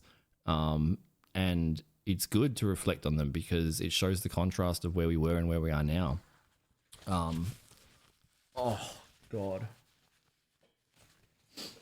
Oh.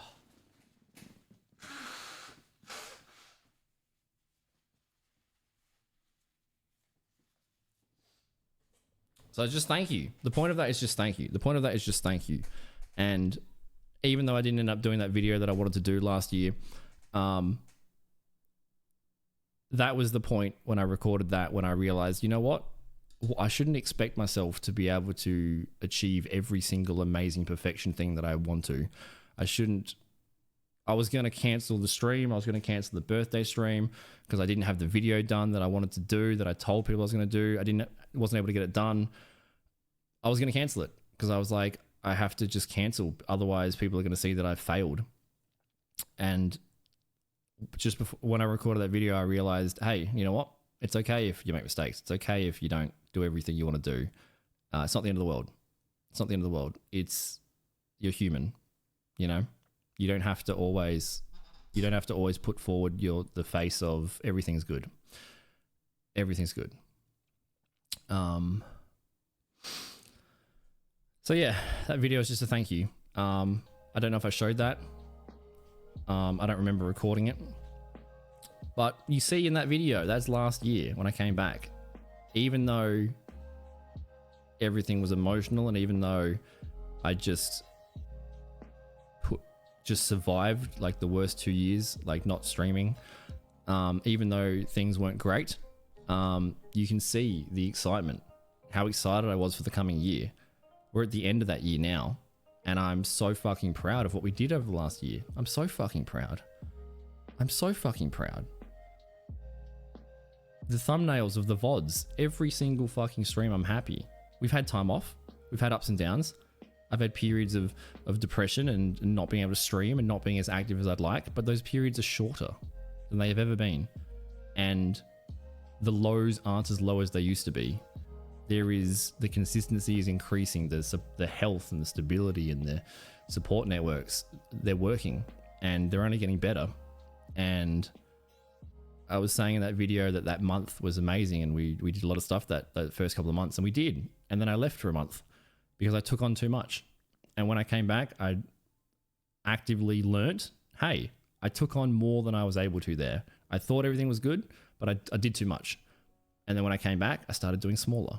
I started doing more small steps. And as much as it's hard to fight that like desire to like, oh my God, let's just do everything 24/7, 12-hour streams every day. Let's do it. It's amazing. I'm having so much fun. Everything's great. Let's just crush it. Even as much as it's hard to fight that urge, going slower and being okay with slower balance and slower growth and slower productivity, being okay with that is so much better because in the long term, it's more beneficial. Long term, small steps, long term. Doesn't matter if it takes 5 years, 10 years. Doesn't matter. Doesn't matter if it's slower. If it's slower and stable, it's better than being fast and crash and burn, you know? And what I was excited for in the upcoming year we're at the end of that year. And I'm double as excited for the next year. That's the thing. I'm double as excited.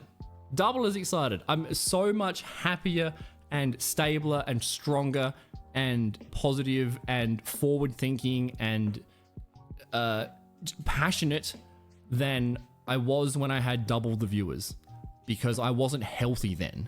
I was focusing on the stats and I thought you had to, and I was focusing on pretending to be okay, and that is not sustainable, and it crashed. And getting medical help, getting psychiatric help, getting support networks in this last year has been unbelievably good. It's meant that when I've had those periods of crashing, I haven't gone as far, and when I needed help, I'm now able to ask for help. Beforehand, I thought I had to pretend I was okay. And that's not me anymore. That's not me anymore. And this last year's been fucking great. This last year's been so goddamn good. And I'm excited as shit for the next year. I'm so fucking excited. So fucking excited. And I'm way more excited for the upcoming year, as I was in that video. Way more excited than the feeling I would have when I would check my stats and go, I had 3 extra average viewers this week than last week. Look at me grow. Okay, what? Why? Who cares, bro? So you can go look at this metric on the internet. Hey, Twitter, look at this metric. What's your metric? Look at my metric. That's all that matters. Everything's changed, and it's so much better. And those things will come in time, and they're not going to come at the expense of health or the sacrifice of what I value. Those things will come in time. There's no speed run. It's better to feel proud of trying your best every day than to get artificial success and feel dead inside. I'd rather fail at being me than succeed at being someone I'm not. And we succeeded at being someone I wasn't. And now I get to be me, and I'm okay with that. And whatever happens, happens. But I know I'm going to try my best, and I'm going to do stuff I'm proud of, and I'm going to do stuff I care about. I'm going to do stuff I'm excited for. And the result is not the focus. The destination is not the focus. The journey is. And if I enjoy the journey won't stop. And that video was a thank you to you guys, because once again, we've done everything possible to kill a stream. We've changed time zones, 4 years in one time zone. Hey, now I'm only live when you're asleep. 4 years in one time zone, swapping time zones. That is one of the worst things you can do for a stream. One of the second worst thing you can do is time off. We had 2 years off. The third worst thing you can do is change your content. We went from a 1-game streamer to a variety, mental health, just chatting FPS streamer. Completely different content, completely different time zone, massive time off. We are a different person with different content, with different focus, with different everything. So I said it much better in that video than I can right now, but thank you. There should be no one here. There should be no one here. There should be no one. That I shouldn't exist. The scary drop bear should not be a thing. It shouldn't happen. It's unbelievably mind-blowing that like the strength of our community, you know? I think our community now is stronger than it ever was at 200 viewers. Legitimately. Like, there's not as much chat, but if you subtract 30,000 questions of is that perk good from random stream or a random viewer, and nothing of value was lost. That's funny, but not entirely true. But what, like, we have such a fucking strong foundational community now. It's such a blessing, bro. It's such a blessing. It's the foundation of this last year is so fucking good. It's such a good place to build from. A year from now, who knows where we'll be, but I know a year from now we'll be more stable. I know 2 years from now we'll be more stable. I know 3 years from now we'll be more stable. It's not going to ramp up extremely quickly and then crash and burn. There's not going to be that massive height and then drop, because it's going to be slow. It's going to be consistent. It's going to be stable. It's not going to be at the expense of health. It's not going to be at sacrificing balance. It's going to be slow. It's going to be steady, and whatever happens, happens, but it's going to be stuff I'm proud of. So, thank you is the point. Thank you is the point. Oh. All right, let me catch up with some chat. And then we'll play some games. The point is thank you. And I hope you guys are excited for the next year as much as I am. Because I was excited in that video last year, and I'm fucking excited right now. And there's no smiling and waving and pretending I'm okay. It's just me. It's yeah, I'm excited. All right, are all your comments B just roast? Oh, so was there any alerts? Did I miss anything? Thank you for the gifted sub, Epsy. Is B? Are your comments just roasting me? You fuck. My mod of 6 years. Wow.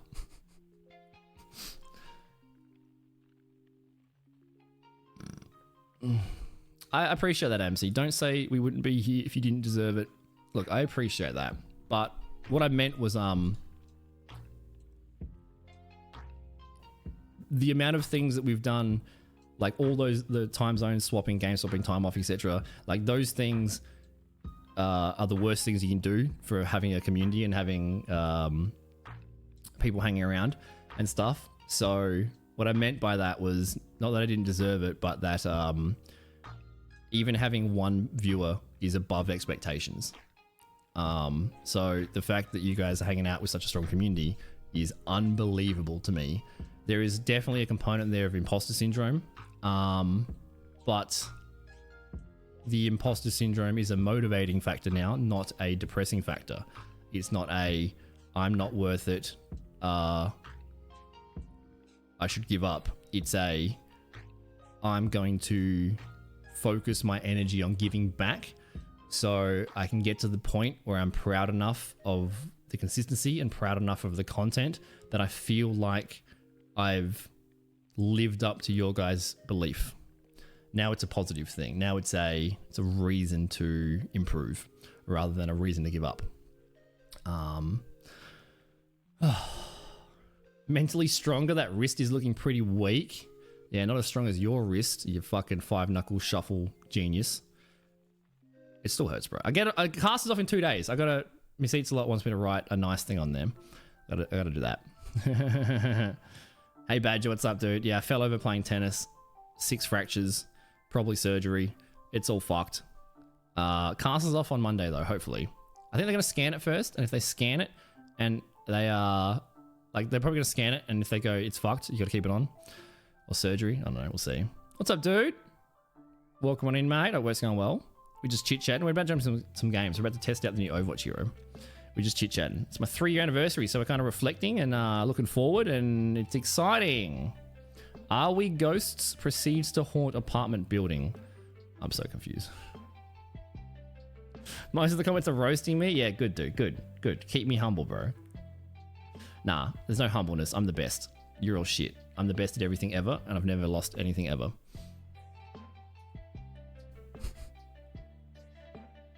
All right. I think that's everything I wanted to cover.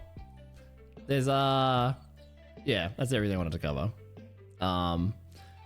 You look at the gaps in the since partner, and you look at the last year. It's been so fucking.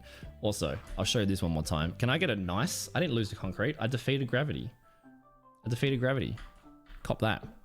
You're a faux pas. Goddamn, Acid. That's funny as, and actually like truthful as well. Can I get a nice in chat? This is 3 years. This is my 3-year partnership anniversary. 3 years ago we got partner. Since then, what a nice bro. Nice bro. Let's go, dude. But yeah, we got partner. We disappeared for 2 years. This is the last year. This is like the most consistent year we've had in forever. The healthiest year, the most stable year, the most exciting year. Completely different content, completely different focus. The next year is going to be even better. So like today is a good moment to like look at like where we've come, like where we've been, and where we're going. I'm very excited. Yeah. Oh, B, have you seen it yet? I don't know if you've seen the new cast things. I'll put Miss Eats a Lot. I'll put yours on there. The first nice thing on the cast. Thank you. You are living up to your birth name, mate. You are an angel. So B. So it says Damon 0, Tennis 1. God damn it. You guys are too clever. You guys are creative. I was expecting like act like you're a virgin, like you have no cock. Like I was expecting insults. Instead, it's like PG-13 psychological warfare. It's yeah, New Zealand is better than Australia. Oh, god damn it. Twice as bad as at tennis. That one Miss Eats a Lot. I mean, B's one as well. And check your mail. God, they're all so personal. They're all so personally insults. They're so personal. They're making fun of the cast. Dude, I wrote twice as bad as tennis, and then I was about to write Damon 0, Tennis 1, and in between those insults, the tennis center called me and were like, hey, are you playing this season? In between writing I'm shit at tennis, they called me. I should have been like, no, I'm not. Apparently I'm shit at tennis times 3. I am playing tennis. I should get the cast off on Monday, so you got 2 days left to insult me, and then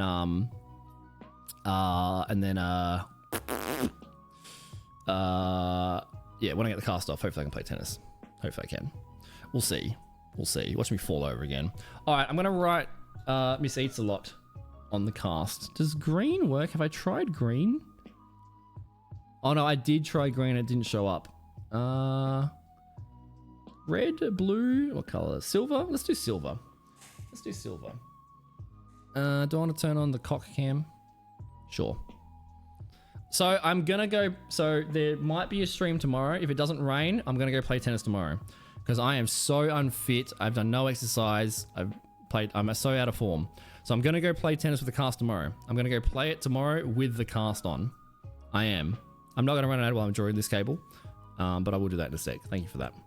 Yeah, I'm gonna go play it tomorrow. I will go play it tomorrow. And I might record the doctor's impression. I'll try to do it for you. But yeah, I'm gonna go play tennis tomorrow. Maybe I'll film it and I'll show you guys some stuff. I'm gonna go have a try, and I'm gonna show the tennis center. Like, look, I actually did really break my hand. I know it's been 12 weeks. Also, I'll draw that in a second. There's a very funny video to show when we start playing Overwatch, which I'm excited to show. But I'll play you guys this briefly. So when I had my birthday dinner, grandma was there, my parents, my brothers, or my brother, and I showed them all the cast.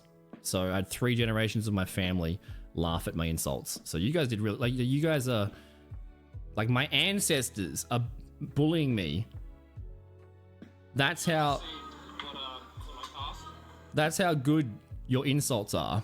They love rackets. That's pretty funny. Yeah, I'll try to show you what the doc said. So this was the birthday dinner. This was me showing the family the inserts. That sounds good, Miss Easlot. I like that. You can see the volume increase when I tell them about. God damn. So like. So he made me write proof I suck at tennis. My mod wrote. So I had a thing where it was like, had a bunch of cards, and the rarest cards were like write a sentence on it, and then the very common ones were write a letter. So the smart ass mod loopholed it and turned all of them into the easy ones, and then just give 20 letters. So he made a sentence for cheap. Smart ass. So he made me write proof I suck at tennis. Which is so psychological. It's the first thing I see every morning. I get up and I can see it clear as day. Does it make you think proof that Dad won't move his feet? I agree. See? I told you. Not my fault. It's Papa Drop Bear being a fat, lazy old man. He's the reason my bones are broken. Not my fault. I'm the best at tennis. I'm so good at tennis. I challenged God and physics and gravity. I stood toe to toe, man to man with the forces of the fundamental parts of the universe. All right? Then my brother said, "You didn't check your mail, did you?" Haha, dickhead. I'm just getting roasted. I'm just getting roasted. Have a good night, Taddy. It's good to see you, mate. I'm going to play tennis with the cast tomorrow if it's not raining. And then I'll get the cast on Monday, hopefully. And then I'm going to play tennis at least 2 or 3 times in a few weeks. We'll see. I'm going to be so unfit, bro. I'm going to cough and hang up a lung. All right, where's the PP cam? Oh, dude, this camera doesn't have like a lens cap, so I put duct tape over it every time. I'm just like, they're always watching, dude. The FBI is always watching. They're always watching, dude. All right, and I don't want them to see like me play Sombra on an alt account and then roast me. That's the most disgusting thing I do at this computer. Is play Sombra. All right, put that on for you. Actually, I'm going to turn this off because there's no room on this spot, so I'll do it. I mean, there is a lot of room, but I have to write on the back of it because like it's kind of hard to twist. I'll use this camera. Slowly getting over them. They're so good. Do you have a website, bro? Like, are you on an email chain at work or something? Because they're so good, man. They're so good. Also, if I missed any comments or alerts, just tell me. So what I'm doing, I'm writing, Miss Eatslot donated $15 earlier, but I didn't want to interrupt what I was saying, so I'm going to write that on now. Miss Eatslot wants me to write, "We love you" on the cast. The first I'll bring out the trophies. I'll do it. Yeah, Papa. I saw Papa Drop Bear a few days ago, and he also laughed at the 2 new insults. Like I showed them, I'm like, I got like 5 cocks on my hand, and my dad's like, of course, no reaction. Yeah, that's standard. That's normal. I suck at tennis. Ha ha ha! You suck at tennis. Ha ha.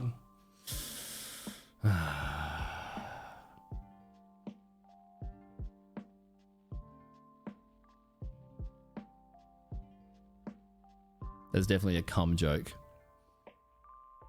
Why does Santa Claus come only once a year? Because his sack is full. What did you want? Silver and a red heart? I gotcha. We love you. Okay. And kind thing. Wow, a kind thing. Wow. I just spent hours rambling about how thankful and appreciative and how much I love you guys and how you guys have saved me and how much I owe you guys and how grateful I am and how much you mean to me and how much you guys give me a reason to get out of bed. I spent hours saying how much I love you guys, and the only person that says something nice is Miss Eats a Lot. The rest of you are like, lol, you're bad at tennis, lol. I wouldn't change it for anything. Because this is the Banter Lord's kingdom, all right? You guys will never even scratch the surface of my skill at banter, all right? You guys can insult me as much as you like. I'm always going to beat you, all right? I'm always going to beat you. I just hold myself back because I don't even be mean to you guys. I hold myself back. You're so lucky. You're so lucky, dude. You did, Miss Eats. Oh, this is true. Is 3 cocks worth a compliment? That's a question for the philosophers. I mean, there are a lot of people with knowledge in that area that stream on this platform now that had former jobs in other industries that are now streamers. Maybe can ask them if 3 cocks is worth the kindness. Thank you, dude. I'm so keen to get the cast off. Apparently someone said that my hair is going to be different. I'm going to have like heaps of black hairs because I haven't seen the sun. And like my skin's all flaky.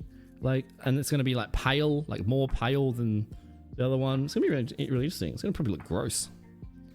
It'll look gross. Someone said, was it Amsi? Someone said auction off the cast. I don't know if you can keep him. Yeah, it says check my mail. And I wrote cheek my mail because my brain doesn't work.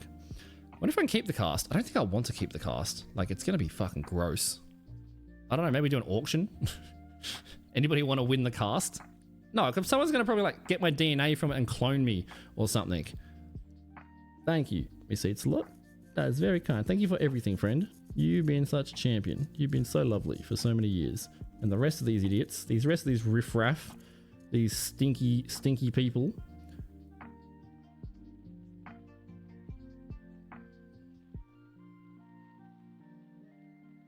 My brain doesn't work. There's already a love heart there. I was supposed to write the word you. We love you. Not we love you. This is cheek your mail all over again. Alright, well you got an extra word. There's already a love heart. The emoji takes place of the word. Now it's we love you. Ha ha. You guys don't... You like me? Wait, do you like me?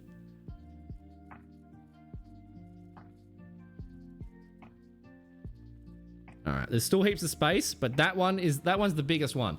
That's bigger than the insults. Change the L to a Y. What? So we love low? Just crooked? Oh, I changed. Okay, yeah. I understand. Slowly I understand. All right, let's play some games. Tennis 1, Damon 0. I was trying to think of a way to write it like Tennis 1, Damon Love. But you don't say love in terms of sets. Like if you're 2 sets up, you don't say 2 love. Or do you say 2 love? Maybe you do say 2 love. I don't know. There you go. So whenever I see the insults and I get upset, I just have to twist it and bend around and go, oh, never mind. We love you. Yeah, I understood slowly. Guys, you love me? Dude, that's dude. You didn't even say no homo, bro. Like, what? Dude, that's parasocial. That's parasocial, dude. Don't talk to me. You guys are parasocial. Don't DM me. All right, I am streamer, you are viewer. All right, I am the business owner, you are the customer. All right, there is a barrier here. All right, this is a job. All right, the friendships on the internet, cringe, bro, cringe.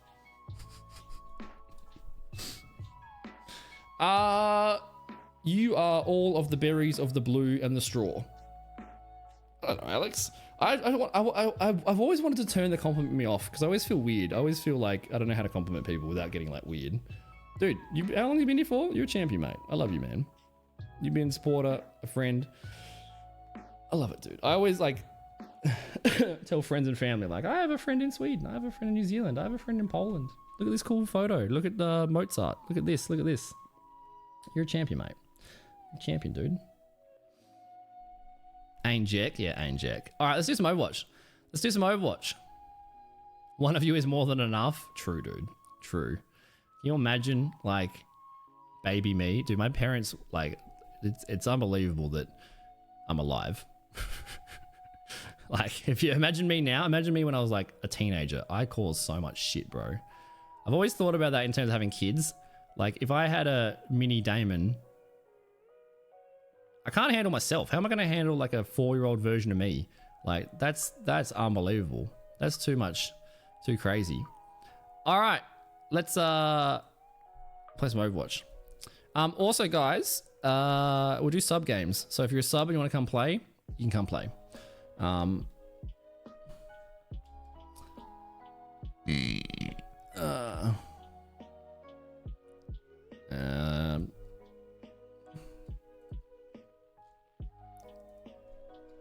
First impressions. Sub games.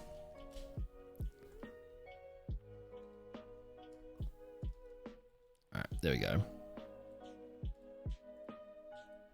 I got a video to show you as well. If so it's sub games.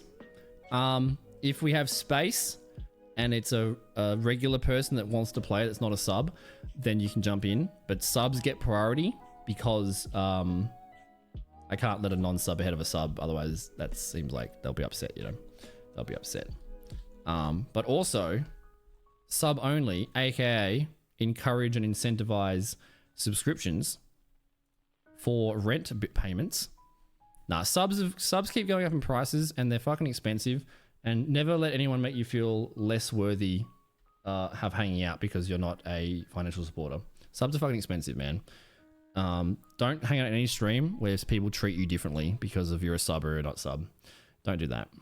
Don't give those people your time. Time is way more valuable. I've always been a fan of I like giving extra stuff to subs. I don't like taking things away from non-subs. I don't like the idea of restricting things for non-subs. I like the idea of giving extra for subs. I think that's the best way to do it. So I always try to do that line. And especially with things like sub games or like those sorts of things, restricting the access because it's a limited space is a good way to do it as well. Because you know, you can't play a game of a 5-man team of Overwatch with 100 people, you know, so yeah. It's only like mildly scammy, not massively scammy. Because you guys do help me pay the bills and all that sort of stuff, you know, which is appreciated. Hasn't been fixed yet? Oh, the followage? There's no reason to fix it.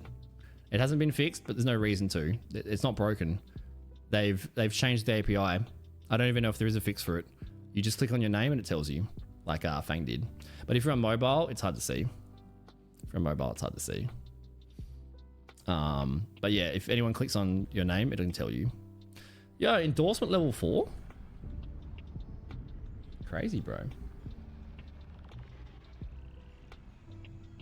That's not unfair to me. That means that I don't have someone stealing my thunder. All the girls just you know, this chairs start slipping whenever you get on the mic.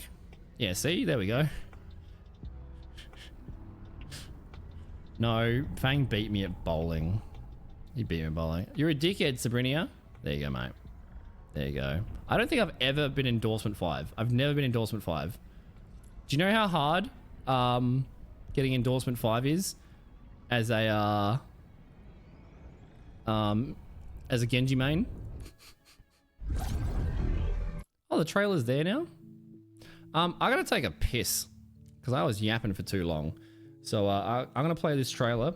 I'm gonna take a piss, and what? This is the trailer. This is the new hero. All right, back in a sec. Subscribe on the, press the likes on the metrics. Thanks, guys. Curious.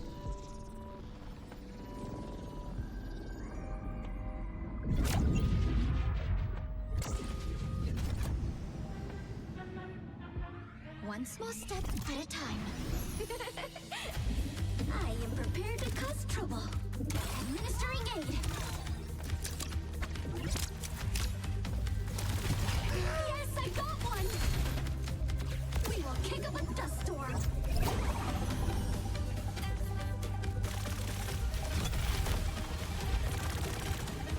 No maneuvering out of this. Supporting in T=0. Targeting. Hold on. Thanks for the help. Threat neutralized. Let's go. The fight is not over.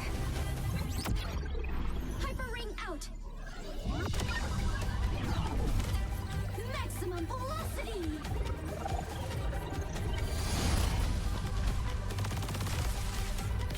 Come get some of this! Locking satellite vector.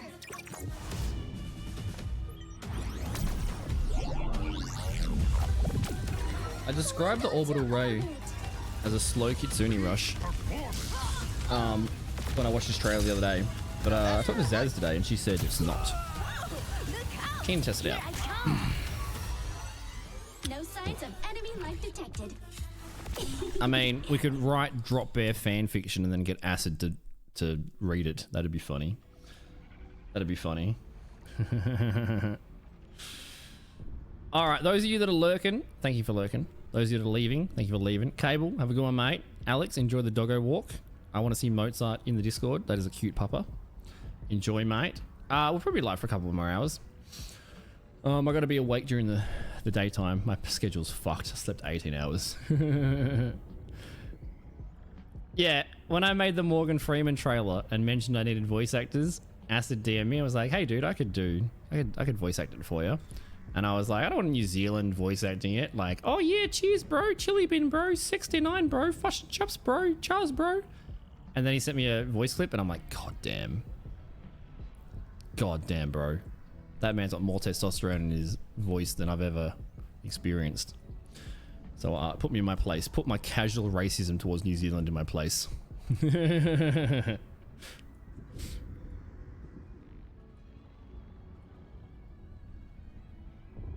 I hope you lose at tennis tomorrow. I'd never lost anything in my life ever, bro.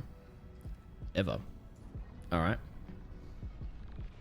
Saying that is a loser mindset, bro. You've exposed yourself. L in the chat. L in the chat.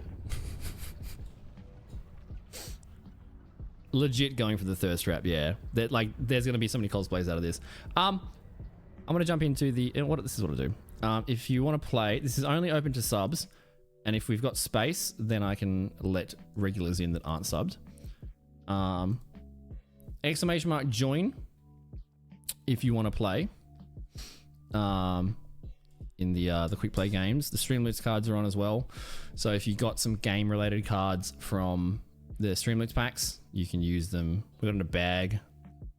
No sound last time. And Jam Jam owned me. I haven't played that clip yet. Jam Jam owned me. Also, we're one sub away from 69 subs. Just saying. We're almost nice. We're almost nice. I want to show you guys. This is Overwatch related. This is another video. This is a fucking hilarious video. And I really want to show you guys this before we play Overwatch. This is so funny. This is so good. Yeah, exclamation mark join if you want to get in the queue. And like that'll be the order that we play it in. But this is a video from Liger. This is a video from Liger. He deserves a shout out. This is a video he made at DreamHack. He's done a bunch of tournaments and this and that. He's well known in the community. So one of the disappointments from DreamHack, not disappointments, but one of the things that sucked at DreamHack, during DreamHack, like I was so full of motivation. There was so many people that inspired me, so much awesome content creators, so many ideas, so much awesome fucking shit at DreamHack. I was so excited to get home and just start smashing things. So fucking excited. Immediately, 2 weeks of COVID. After COVID, broken hand. After broken hand, or during broken hand, sickness again. So it's been limited the amount that I've been able to capitalize on that motivation from DreamHack. But I still have it. That's one of the good things about, even though like there's been some bumps, I'm still fucking super excited, which is hasn't been the case for many years. But at DreamHack, Liger was one of the people that inspired me. And he just released this video today, like a few hours ago, like just before I went live. I watched it. Just released this. So he like paid for people to fly down to like camera work and interviews. He had someone editing it, like his daily releases. Such an awesome work ethic and planning and ideas and content. Fucking awesome. So we're going to watch this video. I'm in parts of it. This is at DreamHack Melbourne. And one of the only reasons that we went to DreamHack Melbourne was because you guys helped out with flights and accommodation. So massive love for that. We did the IRL stream. We did the Genji cosplay. It was an awesome time. It was one of the best. It was probably the most fun I've had in 5 years. It is up there with the most memorable times I've had, and a lot of that is because I was just not giving a fuck. I was just being myself and being silly. And the other part of it was the communities. The Overwatch community has been fucking awesome to be involved in. Lots of cool people, and so Liger interviewed a bunch of the Overwatch community people and asked them some funky questions. I'd highly recommend giving them a sub on YouTube and following them in that shout out, because they've done a lot of cool shit. And do you think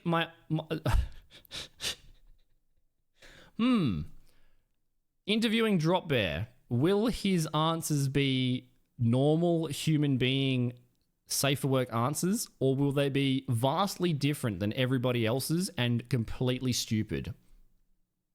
Put your votes in the chat. We might not watch the whole thing. We'll just watch me, because that's all that matters, right? But this is a really good video. I do recommend watching it. No, stupid, no. Please introduce yourself. Not at all. And what do you do? Hi, I'm So this is all the Overwatch community. There's dicks in the background. My name's Scary Drop Bear, and I'm currently doing Overwatch content. I do some casting, I play in some tournaments, I do a lot of FPS variety and mental health chats on stream. And I am Harry B. This is Harry B. Cast, and I am an Overwatch caster, My co-caster. and content creator. He's like 8 foot tall, ripped, smooth voice, talented. He's a pleasure to work with. We're casting a breast cancer awareness charity tournament at the start of August, which is gonna be a lot of fun. A lot of fun. First time in a little bit since we've casted. But yeah, so like he's crushed it, bro. So this is the interviews of all the Overwatch community guys. So there might be a lot of familiar faces here. There's a lot. We won't watch the whole thing. But they asked some hilarious questions. On Twitch, sometimes. This is all the intro stuff. And everyone so far, especially But so, I was pissing myself. Like I don't remember. I remember being interviewed. I didn't remember my answers at all. And that's that. Watching old videos of me, like I laugh because like I don't know what I'm gonna say, and it's always something dumb. Yeah. Very good, very fun, very interactive, great crowd. Love it. The Overwatch community has been an absolute blessing to be involved in, and everyone that I've spoken to has just been so lovely. Yeah, I think just meeting everyone has been the best thing for me. Well, actually, I was most excited to be here. We have a big Overwatch meetup going on right now, so we get to see all the The streamers, Overwatch all and the our Twitch friends, communities at the Overwatch meetup, specifically Twitch Adelaide and Twitch Perth. They were some of the biggest highlights of DreamHack. It was absolutely wonderful. I never felt that ever in communities and other games. Yeah, it's gigantic. I'm really excited to watch like the LCO finals, which we're on our way to now. But yeah, just the way. So this is like all the intro stuff, like really looking forward to probably that. you know, what do you enjoy from Pi told me how to get into the cosplay competition. Like Drunken at Fortress, I was like cosplay, because she's a god tier cosplay, like the proper competition, not the pleb one that I snuck into. But it's like, go here, talk to this person, sign up to this person, and then like we ended up on stage. So shout out to the good cosplayers like Pi. The most stressful experience of my life. And then Liger's got some. Okay, I'm curious to see what. Okay, what? How do you guys answer this? What do you guys think? Would you rather fight a chicken? Sorry. Would you rather fight a horse-sized chicken, or 100 chicken-sized horses? What would you guys? I want to know what you guys would say, and tell me why, and I can tell you why you're wrong. Would you rather fight a horse-sized chicken, so a big chicken, or 100 chicken-sized horses? What would you pick if you had to choose? Like, this is some good questions. I mean, like, chickens are pretty ferocious. One-on-one, you reckon? Horse-sized chicken or 100 chicken. You want to fight a horse-sized chicken? This is a divisive question, dude. A horse-sized chicken? Everyone answered differently. Do I have weapons? I won't spoil my answer, bro. A horse-sized chicken. I think I could take one thing on, but if there's a lot, I'd get a lot overwhelmed. I feel like they'd go at my ankles a lot. I think I'm the same. I'd rather there's one thing than 1,000. 100, I bro? think it's got to be the 100 horse-sized chicken-sized horses. Like a horse-sized chicken? You want to fight 100 chicken-sized horses? Think about turn economy. No, you want to fight one chicken-sized horse? It's way easier than taking out like 100 different chickens. I'm mathing it. It's the 100 small things. Yeah, you just kick them, bro. One horse-sized chicken, because if it was one horse-sized chicken, they're kind of dumb. So you just chop off their head or something and chop it. Oh, sorry, was that too violent for TikTok? Look, I'm thinking 100 chicken-sized horses with the note that I'm just gonna have a bulldozer and kind of run over all of them. I'll grant you one weapon. What weapon would you like? A gun. Okay. What do you think I picked? Let's see how well my community of 6 years knows me. A horse-sized chicken, or 100 chicken-sized horses. B would fight one gigantic chicken. You think you could beat one gigantic chicken, B? Boop would fight 100 small horses. Chicken's a devil spawn, and a horse-sized one will send you to the 9th circle. I don't disagree. What do you think I said? Do you reckon I would fight a big chicken or 100 little horses? What do you think I would say?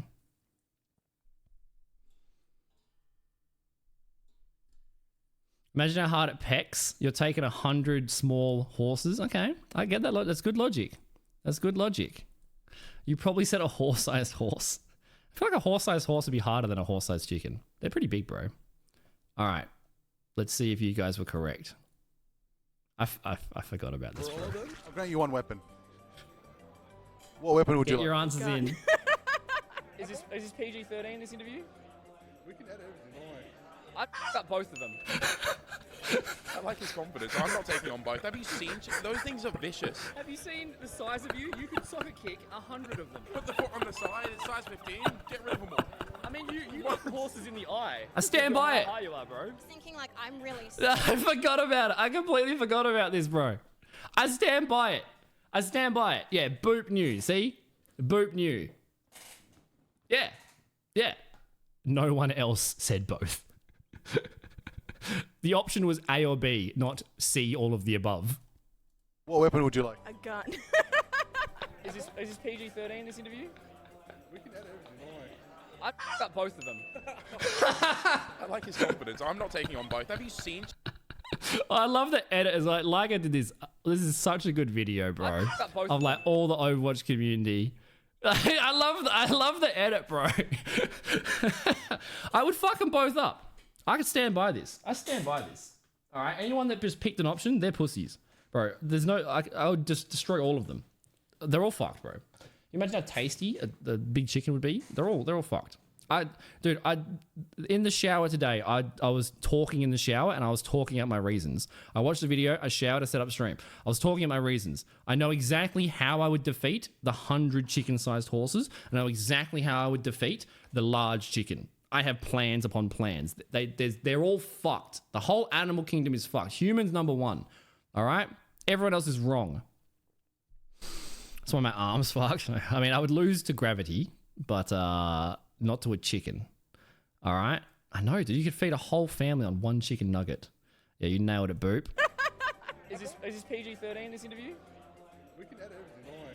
I got both of them. I like his confidence. Dude, I was like, not everything, and it's edited really well, and like for time's sake, you know, not everything said is in the video, and like that's a good thing. But like everything, I guess I was saying some dumb shit. Harry, I remember Harry like laughing and like just pissing himself laughing every time I'd say an answer. He's just like, "Fucking hell, Drop Bear, why am I associated with you?" Look, who has defeated gravity? No one. All right, I lost to. You're supposed to lose. All right. I'm not taking on both. Have you seen those things are vicious? Yeah, he's massive, bro. I would. Fluke thinks he can punch a horse. Fluke thinks he can one punch a horse. Fluke is an idiot. This is well known. I think Harry could one punch a horse. Like, look at the forearm, bro. This is a national Olympic athlete, 8 foot tall mountain man. If I had Harry on my team, every horse is fucked, bro. Have you seen? Get rid of them all. Good question from Liger. The muscle. Gonna kill you. I personally enjoyed the Apex. Valorant champions. I'm sorry, Overwatch. Okay. Another question for chat. Okay, what's the answer? Also, I like this. You just earth shatter. You earth shatter the chickens. One video game grand. The edit's really good. Okay, this question. How do you think I answered this question? If you could bring one video game grand final tournament to DreamHack, what would it be? Okay, if you could bring one video game as a tournament to DreamHack, what would it be? What do you think I answered? I think I'm at the end, so you've got like 30 seconds to guess. What video game would I want to be shown on stage as a grand final at DreamHack? Put your guesses in. Overwatch, obviously. A lot of the Overwatch community said Overwatch, 100%. Look, the obviously. scene isn't there at the minute, but I personally enjoyed the game, and I saw the capability of it being a massive thing in esports if the developers put work into it. The finals. I agree. Smash Bros. I don't even. Ultimate or melee? Ultimate. Have to be Overwatch. Probably Apex. Valorant champions. I'm sorry, Overwatch. I would love to see an Overwatch tournament. I'd say Valorant. I love watching Valorant esports. Oh my god. CS:GO? All right. Like, I have to see Overwatch here. Streamer face. I wonder if you're right. Overwatch ANZ. You're not right. You're not right. It's not CS:GO. It'll happen. Probably like You won't. You guys. and stuff would be really cool. You guys won't guess it. You won't guess what game I suggested. It is an abstract concept. I don't remember this. Like when I watched it, I was uploaded today. When I watched it, I was like, I don't remember these questions, but that sounds like something I would say. You're in the right realm, Amsi.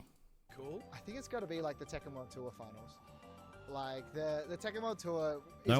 You're all wrong. The most hype thing ever. Ooh. Anything. Ooh. One video game. Any last guesses? You haven't got it yet. Not the Goose Game, not Minecraft, not CS:GO. No one has suggested the game I'm about to suggest yet. You can see the thinking. Look, you can see the thinking. Thinking thonkin.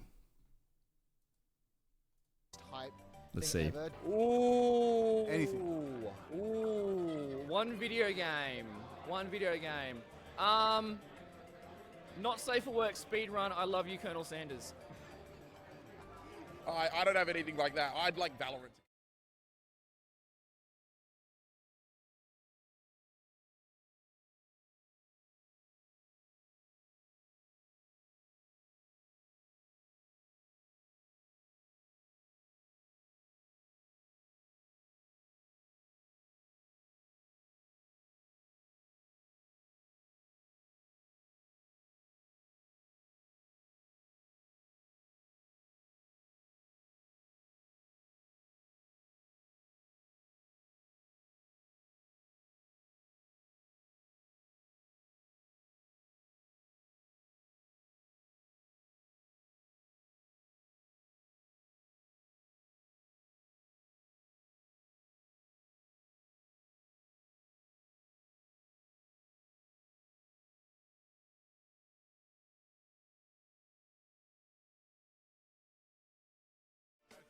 You're goddamn right.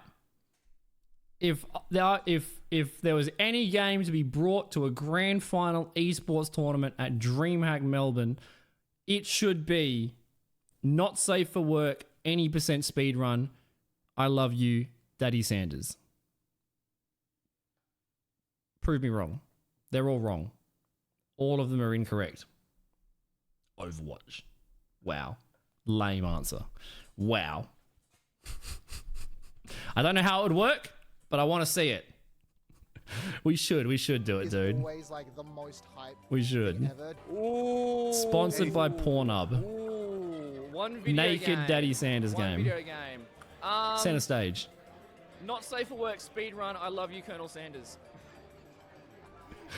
It was so hard to not say Daddy Sanders. Like, Daddy Sanders is not the name of the game. It's just the name that we've given it. It's actually Colonel Sanders. And like the fact that Liger actually had to Google it and find the photo fills me with so much joy. One video game. Not safe for work. Speedrun. I love you, Colonel Sanders. I don't have anything like that. I'd like Valorant. And that is part of my plan of how I will defeat the chickens.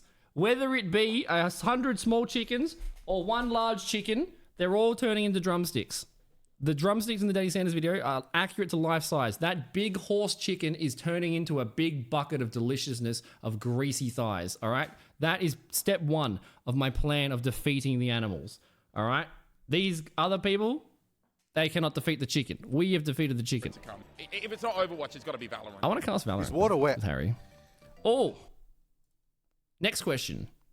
Is water wet? How do you think I answered? Is it different to the rest of the Overwatch community? No, of course not. My brain, it works very normally. Is water wet, chat? What do you think? What's your answer? Is water wet? Yes, no, in between. Oh, but that's the easy part, bro. That's the easy part. Easy peasy, dude. Is water wet? Valorant to come. If it's not Overwatch, it's got to be Valorant. Is water wet? Someone actually answered the same that I answered. No. Why? There's two special-brained people. Water itself makes things wet. Harry's reaction to all my answers is like the funniest part. Why? When you touch water. No, water's not wet. No, because that's just. You guys the don't think correct water's answer. wet? I diverge to you first. Let me think about it. Yes? Water B and is AMC, not wet. water If is you're not under the wet? water, you are not wet. When you come out of the water, you are wet. Wet can't make itself wet. Yeah. The real question is wetter water? Yes. I can't argue with that. That's a perfect answer. Yes. Yes. You pour It's water on water, and that makes Yeah, but- water wet. Is this a trick question? Is water wet? Yes. No. We got no one that thinks Why? water's wet in the chat. This is a divisive question. Half the people said water is wet, half the people said water's not Is wet. the state after you've touched the water. The water isn't wet. Fun fact, humans actually can't feel wet. We usually feel the temperature difference and everything like that. But with hair, it's a little bit easier to feel the wetness. So I heard a fun fact of like, if you're trying to figure out if your clothes are wet still from the dryer, you put it on your your little hairs on your little face, and it helps feeling if it's wet or not, if it's just cold. Because sometimes it's just Yeah, cold. someone answered that same thing, Acid. It makes things I wet. don't know. I just read But then it, like, someone said if you put water on water, then you've made water wet. There's more that raises more questions than answers. What Rice has said is extremely interesting. We can't feel wet. half a year ago or 2 years ago, so don't quote me on that. Did you answer the question though? Huh? What question? Is water wet? Humans cannot actually feel wet. We can feel texture and temperature, which is why when you take a thing off of the washing line, you have to put it to your face to feel if it's still wet. We cannot feel wet. Apparently he's a scientist, so I'm going to go with his answer and not embarrass myself. Ricey said the same thing. That's because Ricey's also big brain. Yes. I wonder if Ricey heard that from me. I wonder if I said that in her chat. Probably not. We probably just have the same ADHD brain. Exactly right. You can't feel wet. Humans cannot feel wet. We can feel texture and temperature, which is why when you get something cold off the washing line and you're like, is it cold? Is it wet? I can't tell. You put it to your face because you have more sensitive neurons in your face. And then you kind of feel, is it wet or is it just cold? Humans cannot feel wet. Water is not wet. Wet does not exist. And if you don't believe me, ask any of my ex-girlfriends. I am right. Humans cannot actually feel wet. We can feel texture and temperature, which is why when you take a thing off of the washing line, you have to put it to your face to feel if it's still wet. We cannot feel wet. Apparently he's a scientist, so I'm gonna go with his answer. And I love Liger's editing, and I love Harry's fucking facial expressions. Like, it's... Liger nailed this. Feel wet. We can. It's just everything I said. Harry's like, why? I want a new Humans cannot co-caster. actually feel wet. We can feel texture and temperature. Not feel wet. apparently he's a scientist, so I'm gonna go with his answer. Yeah, the smug confidence of a man who knows wet and not wet.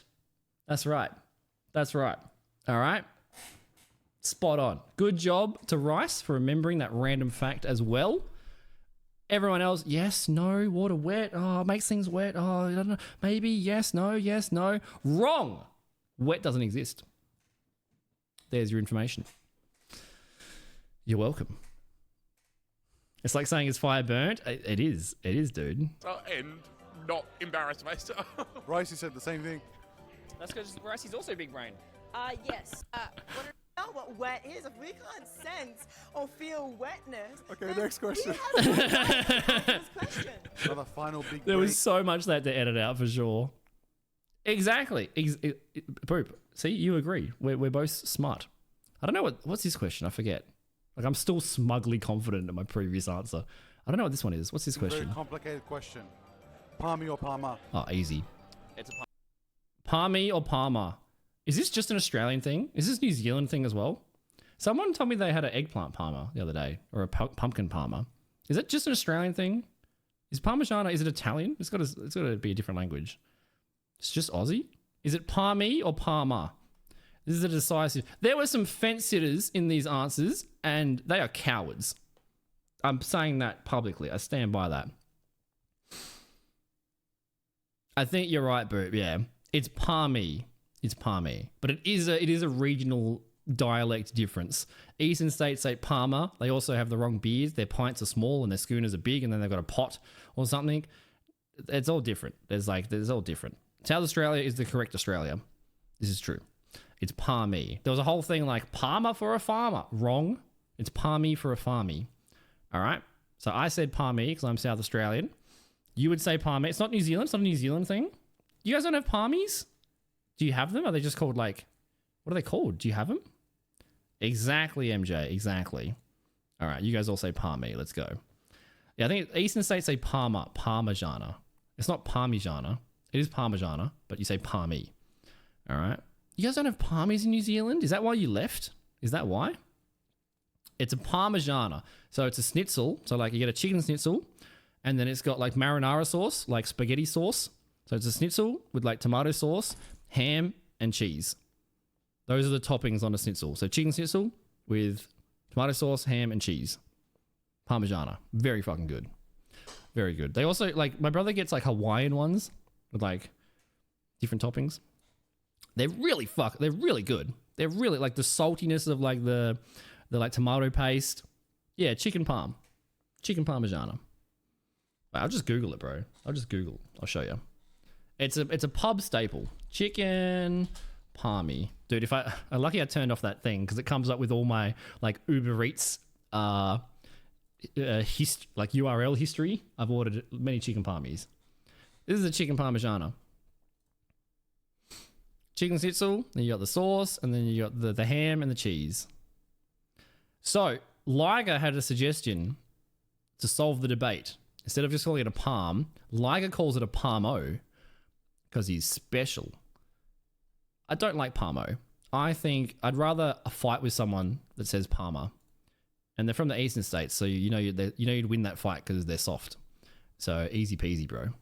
Yeah, it's delicious, bro. It's delicious. It's very hard... It's very hard for me to decide at the pub between a chicken palmy or a chicken schnitzel with mushroom gravy. It's very hard for me to decide between the two. It's very hard. I want both. I probably did, MJ. I probably did, dude. Good memory. It is fucking delicious. So have you had one? So you do have them in New Zealand? Look, this is an Overwatch related video. And I had to show it because it's fucking hilarious. And I want to give shout outs and love to Liger because like he was one of the people that like his work ethic and what he came up with and what he did massively has inspired me. We're asking, what are the interview questions at DreamHack? Is it a palmy or a palmer? It's a palmy. What do you say, Jam? Okay, he answered what does correctly. It's what does palmy. Western Australia say? On the context. That's it. You guys It just depends palmies? on the context. At different groups, I'm going to say palmy. At different Yeah, groups, see, that's a lot. A few people answered like this. A few people said, "It depends. It depends on the context." What context? If I'm in Sydney, I'm still saying palmy, and if they disagree, they're wrong. I stand on my guns. Stand to my guns. Stand my ground. Stick to my guns. A few people said it depends on the context. I can't think of any context I would say palmer. I'm not conforming to the regional preferences of the eastern states ever. All right, it's heaps good. It's a farmers union. It's Mall's balls. I've never said one or the other. Like I've always said palmy. I've never said palmer. I don't like what situation. What is the? A few people answered that there would depend on context. Say, hey, do you want to go get a palmer? I say palmer. All good, You say MJ. palmo? Enjoy your lit, mate. Yeah, Liger says palmo. Get a palmo, mate. I don't like palmo, I'm Queensland, but Palmy. but I like that Team it's. palmo. I like that it's in between. You sound Welsing. Diane gravy's also delicious, but it doesn't beat a palmy I've like forgotten or which one's which. doesn't beat a palmy or a mushroom gravy. It's palmy. Yeah, Palmy. I'm Italian, so my family Parmigiana. Like there's like hand movements there from Jim. we do like the full name of it. Why don't Palmy Palmer? North? My mom What's will that? kill me. That's not right. Don't call it that. I'm vegetarian. Really? Okay, fair enough, Jam Jam. Sitting on this. I guess No, makes because I have been in South Australia my whole life, I've never been around people that say palmer. I've only been around people that say palmy. I can't think of a situation or a context that I would change. I was at a New Zealand We place. could just make a new word. I'm from South Australia. It's a palmy. Another South Australian? Look, 7 votes for palmy. So you go. There we go. I'm going to link this in chat. I shouted him out before. He's a great creator. He is going to explode at some point. There's no doubt in my mind. If he just keeps doing what he's doing, everything he's doing is great. It's all great. There's the link. Give him a sub. He's a nice boy. We hung out with him at PAX. At DreamHack, sorry. Big involved in the community. I have no issues ever giving love and shout outs to people that are doing chasing their passion and doing good stuff. And that is great. That is one of the many awesome things that they did. They also did a panel. One of the many awesome things they did at the at DreamHack. Okay. If you want to play, exclamation mark join. I'm gonna jump into practice range and give him a test. We're testing out the brand new Hero Juno. I said thank you to AMC. I also did the thing on. Yes, we're up to date. We're up to date. Yeah. And when I get the cast off on Monday, I can actually play games properly. So we'll actually be able to not be shit, maybe. So this is available for 2 days. And then I think it's going to come out on August 20th for Season 12. One small step at a time. Can't make it. Is that just like a Darrow fucking suburb? That would be like Elizabeth. Northern suburbs for South Australians. Thank you for the alert, mate. Alright, I guess we'll do F1. So yeah, you got the blaster, and then you got the torpedoes and the speed boost and the glide. I want to test out the glide. Oh, there's the passive. Oh, okay, the passive is double jump and space to hover. Okay, I want to test that out first, because in the trailer, she jumped crazy high, and I was like, oh, what the fuck? Okay, so the second jump is actually a big jump. Okay, so that second jump is not... Okay, so it's not a double jump. I wonder if you can mantle, like Genji, or if that's just a wall climb feature. No, you can't mantle, okay. Okay, because in the trailer, I was looking at it, I was like, that is not a double jump. This is much bigger than the double jump in... But it won't let me mantle though. Like, you know how Genji and Kiri can wall climb? But you can... In the trailer, she kicks and gets extra height. So is that like a movement tech thing? Like how can I judge this? Let's go over here.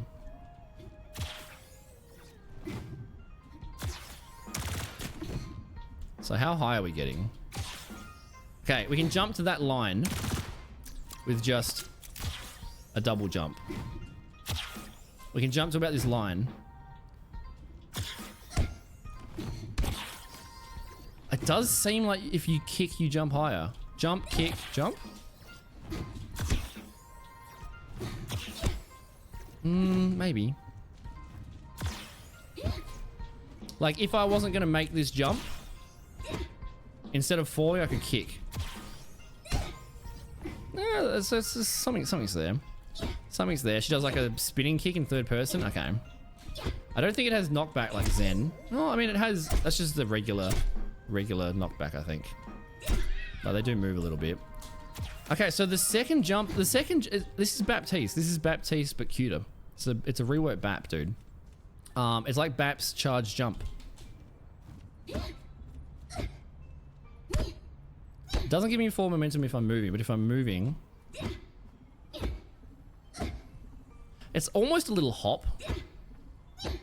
I don't know if it is though. It looks like, visually it looks like a little hop, but I don't know if it actually makes you faster. Interesting. Also, most of their health is shield, so it's like Symmetra, which means hacks and EMPs, they just delete like Zen. But it also means that you don't need to be healed. You don't need to actually, are any of their abilities self-heal? The support passive, you regen health more quickly. Does the support passive apply to armor or shields? I don't think it does. And shields regen slower than health, I think. That's interesting to look into. But because it doesn't matter this much now, but before they had the passive health regen, shields were really good because shields regen over time. So you would always regen that health. Now you can regen health and shields. It's not as impactful, but it's not bad.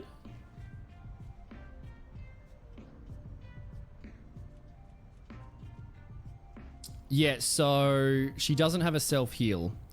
Doesn't have a self-heal like Bap or Alara or anything like that. It doesn't have a self-heal. But there is the support passive, which heals you, and also she's going to recover health through, or recover HP pool through the shields. Her ult can heal her? Okay. I mean, that makes sense. That makes sense. It doesn't say that in the orbital ray thing. It's covered, the camera's covered. But it says it heals allies and increases their damage. Doesn't say it heals you, but it would make a lot of sense if it did. So like, the shields are going to recover. Might be slower. There's the plus, there's the health plus icon below, which I think is indicating the support passive. Does that mean you're recovering shields and the passive at the same time? Because that is very quick. That seems quicker than just base shields, say on like Ramatra or something. Okay, so you have to be out of combat for a second or two to start recovering. That's pretty cool. I think that's just a combination of the health passive plus the shield regen. Oh, she spins when she's gliding? Okay, I haven't tested that out yet. It might. I don't know how the shields work. Like, I think you do have to be not taking damage for a certain amount of time for the shields to start recovering. So they're both essentially the exact same thing now. Does that mean shields are pointless? If shields recover at the same time as the health regen does and takes the same amount of time to kick in, there is no difference. There is no difference. Apart from... There's no difference. There's no difference. If they're the same... We have to Overwatch Wiki this. This is a good thing. Overwatch Wiki. This is a very good question. Very good question. Shields. Let's have a look. Very good question. And she's probably going to change a bunch before the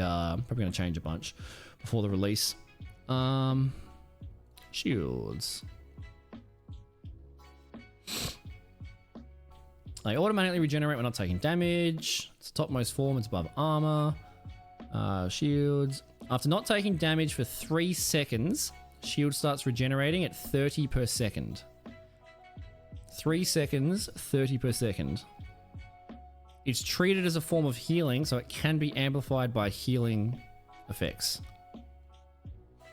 The shield regeneration works additively to the passive regen all heroes have, allowing a hero to heal 40 plus 5% of their max HP without assistance. So yeah, they do stack. They add together. The passive regen, so all heroes have passive regen, but support heroes have got increased passive regen. So they do stack. They do stack. So shields just mean faster healing. Now this is 3 seconds with 30 per second. What is the base? Just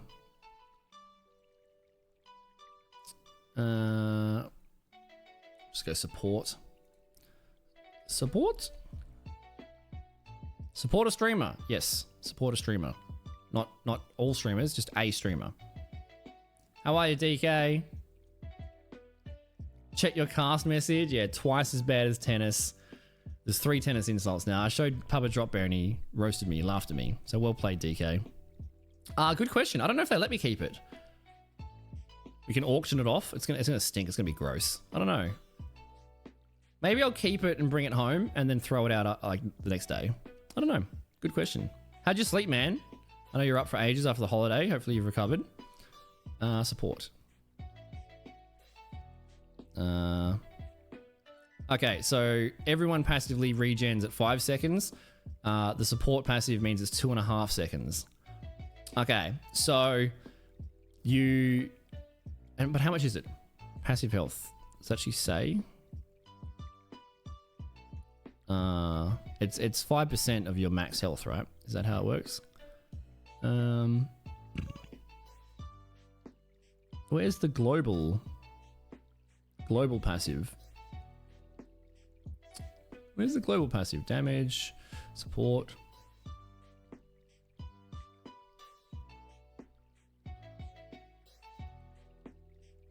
Passive ability.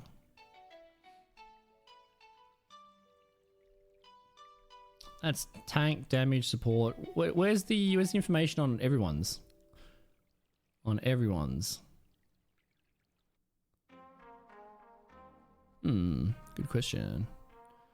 Oh, yeah, but like maybe I can clean it and frame it and put it on the shelf. That's a good idea. That's a good idea. Give it away for the next charity stream in terms of a stream memorabilia. So Jam can hang up the Steve Irwin short shorts next to a stinky cast. Yeah, why doesn't where's the general passive?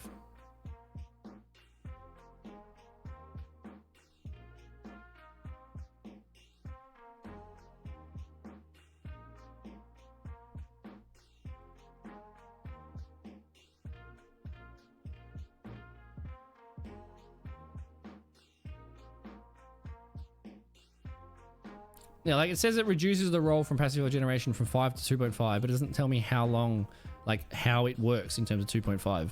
Doesn't tell me the actual amount. But on this one, it says it's 5% of their max HP per second, which I think is correct from like the most recent patch notes. So all heroes recover 5% of their max HP per second after 5 seconds of being out of combat. The support passive means that they recover 5% of their max HP while out of combat for 2.5 seconds instead of being out of combat for 5 seconds. Shields start recovering or regenerating more accurately after 3 seconds out of combat at 30 shields per second, and they do stack additively. So for Juno specifically, and I guess for other sport heroes with shields, for Juno specifically, what is that? So it's like 12.5 HP, which is 5% of their total HP. So after 2.5 seconds, it recovers 12.5 HP per second. And after 3 seconds, so 0.5 seconds afterwards, it then recovers 30 shields per second. So see if we can get down to like 1 HP. So essentially, you don't need a self-heal. Shields are different to HP. Less different in terms of In fact, yeah, shields recover 3 times faster. 3 times faster than the HP recovers on this hero. Like you hide behind a corner for 5 seconds, you're full health. That's pretty good. That's pretty good. Okay. Okay, so they do stack. So okay, if that's stacked, so at 3 seconds, that means you're recovering 42.5 health per second. If you're out of combat for 3 seconds, you're recovering 42.5 health per second. You're recovering almost 50 health a second, which means if you're 1 HP, you can pretty much get to full health in 5 seconds. So if you're out of combat for 8 seconds, you're full health. And because they have mobility, you can do some funky stuff to avoid damage. I like that. So yeah, the second jump, this is their passive. I wish they had a wall climb. I mean, I just want them to be Genji, to be honest. Sounds pleasant. Yeah, I know, right? Yeah, add it to your shrine, you know, your drop bear shrine. I know you've got one. Your altar with like photos of me and love hearts drawn on them and like in your diary.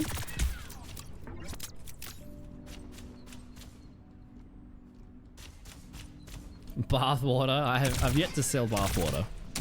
Maybe if I did, I'd be a millionaire. 500 emails? Oh no, bro. Oh no. Hopefully rested at least. All good, Jam. Thanks for hanging out, mate. I appreciate you. Yeah, so the second jump is a massive jump. It's not just a normal jump. And then so you've got the hover, which seems to be slower than Echo or Farah. It seems that it keeps you in the air for longer. Now, one of the not criticisms, but one of the negatives that I think I saw in the trailer in terms of their horizontal glide is that like jumping is bad. If you jump at masters, you just die. Like getting out of the habit of double jumping on Genji, you just die. You just die. Because when you're jumping, you have a predictable path. Like you can kind of move left and right slightly, but your trajectory is predictable. So it's so much easier to line up headshots. So much easy. Whereas if you're moving, you've got more control. So it's harder to hit the head. But if you're falling, you're falling predictably. And you do have some, and even if you're hovering, so maybe if you're like hover, not hover, hover, like there's not much space for it. But the fact that it's a big jump means you can get up higher, which I do like. That mobility is really cool. Really cool. And it's a passive as well. Now the horizontal glide, I think, is left shift. Let's test this out.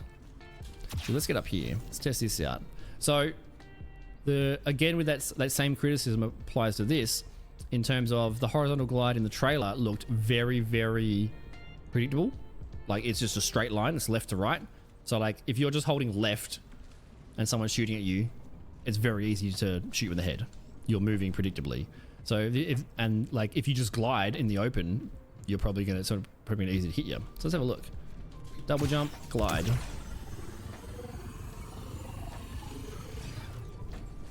That's awesome. That's massive mobility. That's massive mobility. And it's level. It's basically no clip. Wait, it depends. Can you go vertical? Let's have a look. No, there's no verticality to it.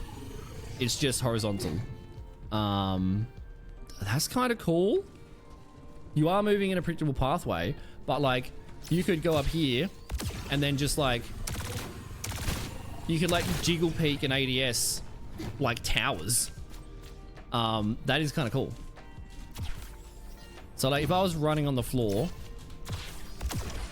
you do have a fair bit of mobility. Can I jump, glide, and then jump again? Because like with Genji, you can save your second jump if you jump, wall climb, jump. If you wall climb, you don't get the double jump at the end, but if you jump, wall climb, jump, you get both. So there's lots of ways to manage your second jump on Genji. Like it only works in certain situations, and like that mobility is awesome. So like if I jump, glide, you can. You don't get as much height, obviously, but that gives you kind of an option. Okay, that's cool. And then there's the hover as well. So like I can run, jump, glide, jump again. So you can be here ADSing and still have your second jump. And you can also hover. All right. There's, it's pretty simple. It's pretty simplistic. But I can see some movement gods. All right, I like that. I like that. I wish it I mean, I want to just fly. Like, I want to have I want to have Genji, basically. But this is kind of cool. Kind of cool. And the double jump feels like Baptiste height when you charge your, you charge your rocket boots. And yeah, like Cable said earlier, you don't headshot. So it's burst fire. It feels pretty much the same RPM as Baptiste. It feels the same. Am I wrong? Is it slower slightly?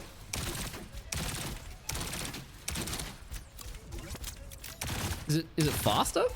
It feels very, very close to Baps. Oh god, that's so many, bro. It feels very close to Baps. There's going to be a lot of BAP players that have got a lot of skills transferable. That's kind of cool. Yeah. Yeah. Oh, God. No, you won't ascend. You'll have heart palpitations and then shit yourself. But, you know, you do you, man.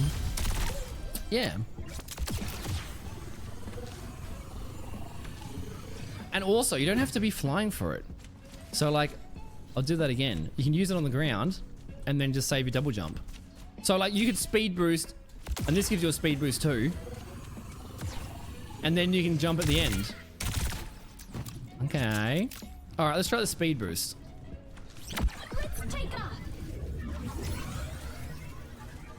All right. Okay, it's not bad. I feel it's less than a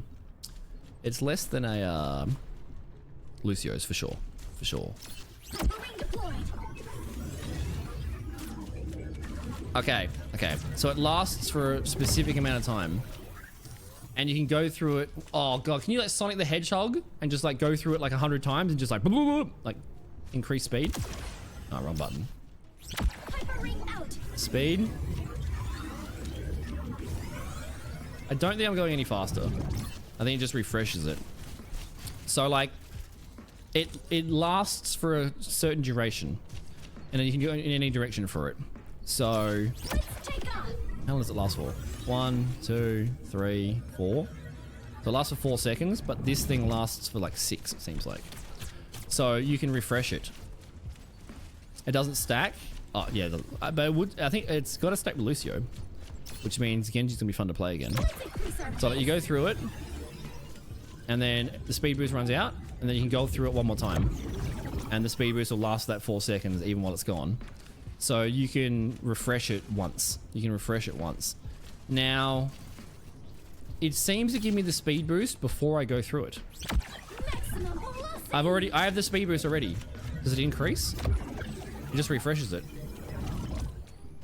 So you get the speed boost when you use the ability for only 2 seconds. You don't have to go through it. And if I go through it immediately, I've got the speed boost, I'm going through it. I am moving faster. So even just using it and not going through it gives you like a half speed boost for half the duration. Then if you go through it, it increases it. And when it runs out, you can go through it again. So I'm already speed boosting. And then if I go through it, I speed boost more. And then when it runs out, you can go through it 2 times. Which is very situational. Like when would you go forward, engage, come back, get it again, go forward. But if you just did it, like say this is the point, you know, King's Row. Say it's point A. It's the first capture point. You just put it dead in the middle. I don't think enemies can use it. You just use it, shoot people, shoot people, shoot people. Okay, speed boost has run out. I want to go through it one more time. That didn't work that well then. I'll do it quicker.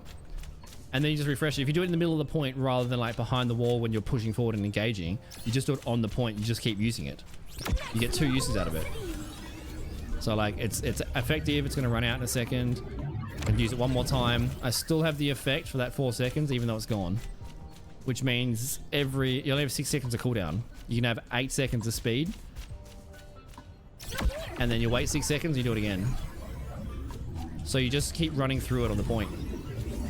You just keep, it doesn't stack, but what you want to do is you want to get the speed boost in the last second before it disappears, and then you keep that speed boost for a few more seconds afterwards. Okay. And then, yeah, the orb. Yeah, look, it looks like a high noon. It looks like Deadeye. It looks like an artillery strike. I thought that was the ult. Like the fact it's on a cooldown. Can I just hold it forever? Okay. It auto shoots after a certain amount of time. I thought it was the ult, man, but the ult is the ray thing. Yeah, like, I like it, bro. I like the mobility.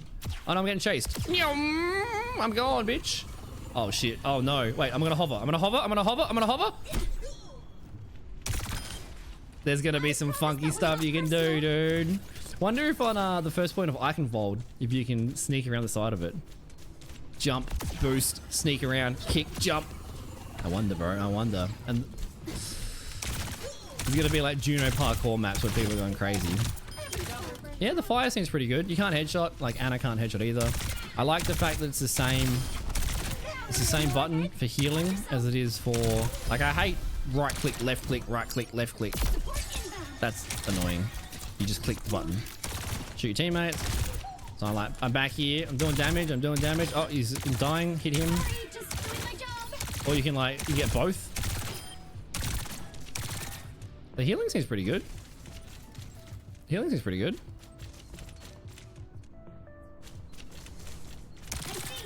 Like it heals 75. It heals 75, so it heals 25 per shot.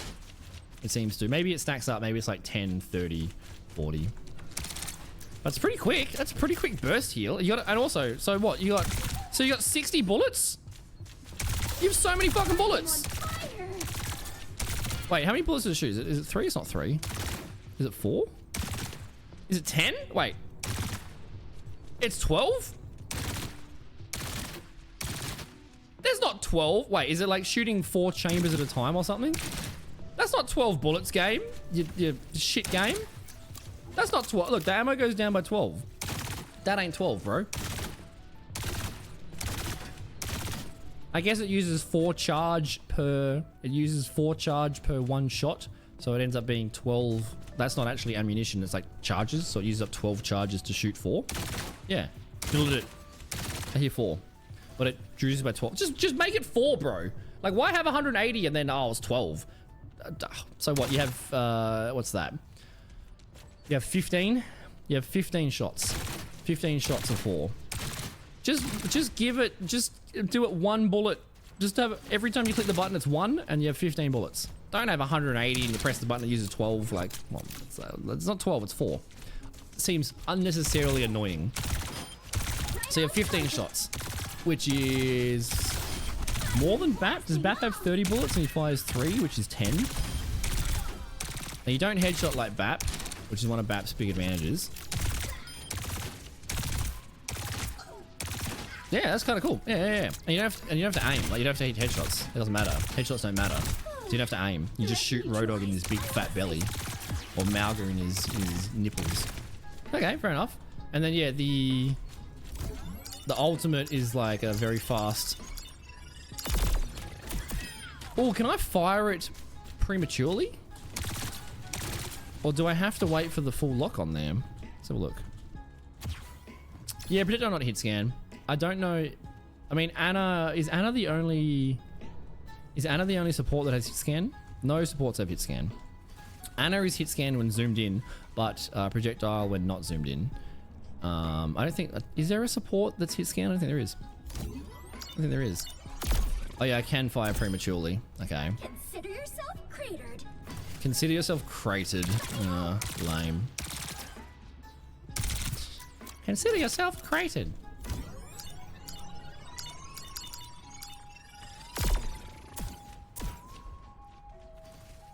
So it shoots from right to left, or is it distance based? So they shoot at the same time? It seems like it shoots right to left. Because High Noon shoots from left to right. BAP is not hit. He is, isn't he? He's hit scan burst fire. Yeah, you're right. Yeah, you are right. You are right. The burst fire made me think it was projectile, but no, you are right. Yeah, good point. Good point. Because High Noon shoots. No, it shoots at the same. It shoots at exactly the same time. It's just distance based. Okay. Because Deadeye, the High Noon from Cassidy, shoots left to right. So like if you have 3 people behind a Reinhardt shield or 4 people behind a Reinhardt shield, and the person on the right will die because it'll go from left to right, and by the time it gets to the last person, the shield would have been broken. So like it always goes left to right. This seems to be, it shoots at the exact same time. and it's just distance based. Now I wonder if I want to shoot the guy with the shield. Like shields have to stop it, surely. I don't think it would go through the shield. I pressed the wrong button. Yeah, you are right. They're interesting, hey mate. They're interesting. They're interesting. They're kind of like bat. Kind of like bat. Oh, the test wasn't a good test. I'm trying to see if it goes through the shield or anything. I don't think it would. Very interesting. I like the mobility. What do you think about them? Have you played a little bit? Or have you not had time from your 13 girlfriends and 18 jobs? Yeah, so it doesn't go through the shields. Okay. I wonder if you can juke it. You know that what's that fucking movie? The Wild West, when Will Smith was rapping, and they put the magnets. It's such a it's a fun movie, but it's a shit movie. That's not how physics work at all. They put a magnet on their collar, and then the guy fires like saw blades, and they track the magnets on the collar. I wonder if you can hide behind the wall, if you can juke it, you know? Like it's coming at you. You have time. It's a projectile. Can you hide behind a wall? Can you do some fucking show them the fakie? You know, don't argue him. Run the other way. Can you trick it? Can you out loop it? If it comes to shoot me and I climb up a wall, is it gonna just lock on, or is it gonna? How much can it turn? Is my question. Is it hypersonic or is it just shit? I wonder. Yeah, kind of cool. All right, let's try the Ray. What's up, Pixel? Been pixelated, dude. You haven't played them? I knew it, bro. I knew it. This is my first time trying them, so we'll see. What's up, Mishu? How are you, Pixel? Dude, I just showed your face on my stream less than 20 minutes ago. This is true. I also insulted Flute less than 20 minutes ago, but I wasn't going to bring that up. But now you've found out. How's the stream, mate? You're doing some deebs? Some deebs? With the drops and stuff? How'd it go, mate? How did it go? Swale Khan? Dude, Swale makes me think of, what is it? They signed up Barney Stinson to different names. They signed him up as Swally. They kept calling him Swally for an episode.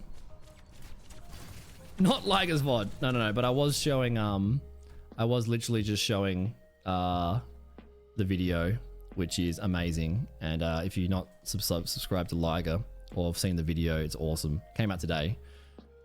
Fluke didn't get interviewed, but he butted his head in, because that is what Fluke does. Where did he butt in? He popped his head in and shared his opinion at one stage.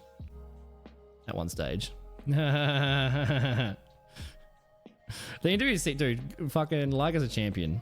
Oh, the audio died? Nah, you were just saying such vulgar, racist things.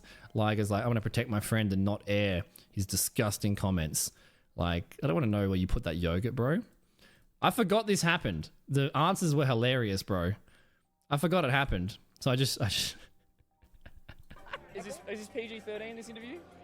We can edit everything, don't worry. I f***ed up both of them. I like his confidence. I'm not taking it. Liger's questions, amazing. And then, dude, Pixel was like, your answer, Pixel, was like mathematics. You were like, you take out one enemy is easier than many enemies. There's like some effort there, bro. There's some effort. Oh, really? Oh, yeah. What, before me or after me? Is it here? 100 size. Density. I'll just stomp. Like Fluke runs in and says something at somewhere. Like the muscle, that density somewhere. has to scale somehow. I'll do the 100 size. Oh. See? He exists. Army. It's a... Come into frame. Yeah, what is Army. It's a palm. Yes! It is a palmy. It's not a palmu or a palma. It's a palm. Yes, you're a man of culture. I knew it, dude. High school math questions. It's such a good interview, man. Fucking well, like Liger smashed it, bro. Liger smashed it. Like, the questions are awesome. I love the questions. The second thing I love is the editing. And the third thing I love is Harry's reaction to my questions. Harry's reaction to my questions is like zoom in on his face. The most hype. It's ever. anything. Ooh, One video game. Not safe for work, speedrun. I love you, Colonel Sanders. I don't have anything like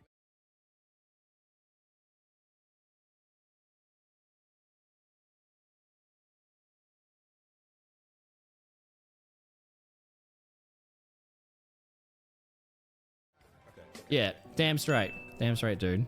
No stress, Pixel. Thanks for the raid, mate. I appreciate you. Wait, the DVD is bugged? Oh no, I saw the word bugged. I assumed it was DVD. Lies of Pi. Ah. Well, have a good night, mate. Thank you for hanging out. I appreciate you. Get some sleep. Appreciate it, dude.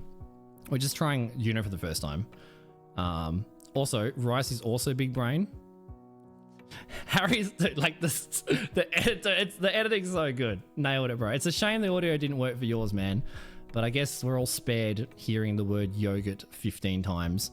That is a bummer, dude. But you are in Humans it. cannot actually feel wet. We can feel texture and temperature, which is why when Dude, Harry's face the whole time is so funny. What's up, Jinx? actually feel wet. We can feel texture. The whole time he's like, he is funny. He's just like, why am I so... We can feel texture and temperature, which is why when you take a thing off of the washing line, you have to put it to your face to feel if it's Rice still had wet. the same We thing as cannot well. feel wet. Apparently he's a scientist, so I'm gonna go with his answer. The fucking zoom and like the smug face. Like it nailed it. Apparently he's a scientist, so I'm gonna go with his answer and not. It's not wet. We can only feel texture and temperature. We cannot feel wet. And if you don't believe me, ask my exes. Oh yeah, he's an Aussie, bro. He's an Aussie. Roundhouse kick, 20 horses go on. Well, look, so with the horses thing, all right. Like, I've overthought this. I've thought this so much. All right, dude. It's not about beating 100 chicken-sized horses or 100 horse-sized chickens. It's not about beating, you know. Look, it's like routing an army with heavy cavalry, all right? This is Roman-era tactics. You don't have to kill every single person. It's not a war of attrition. You don't have to kill every single chicken-sized horse. You don't have to kill all 100 of them. It's like, what you do, you send the cavalry in from the flanks, and then the army routes. They get scared. They abandon. They run away. You win. So, like, after I've soccer kicked 30 chicken-sized horses across the fucking oval, and I've just belted them, and I'm sitting there, and I'm screaming, and I'm doing the hucker, and I'm like, bring it on, you bitches, you flying assholes. Right, I'm screaming. Do you think the 31st chicken-sized horse is going to go, you know what? I'm going to gamble. I'm going to roll the dice. I'm going to go attack. I've seen 30 of my brothers get booted through the fucking goals, banana kick, torpedoed them into the next state, into the afterlife. Do you think the 31st chicken-sized horse is gonna gamble? They're gonna go forward? No, they're not gonna. They give up. 60, 70 of the chicken-sized horses are gonna rout and run away. I am victorious. I don't have to have the energy to kick 100 of them. I have just to kick 30 of them and intimidate them, and they're gonna run away. And the horse-sized chicken, easy, bro. I have thumbs. It's fucked. GG easy. And I said earlier that Fluke thinks he could one-punch a horse, but we all know Fluke's an idiot, so...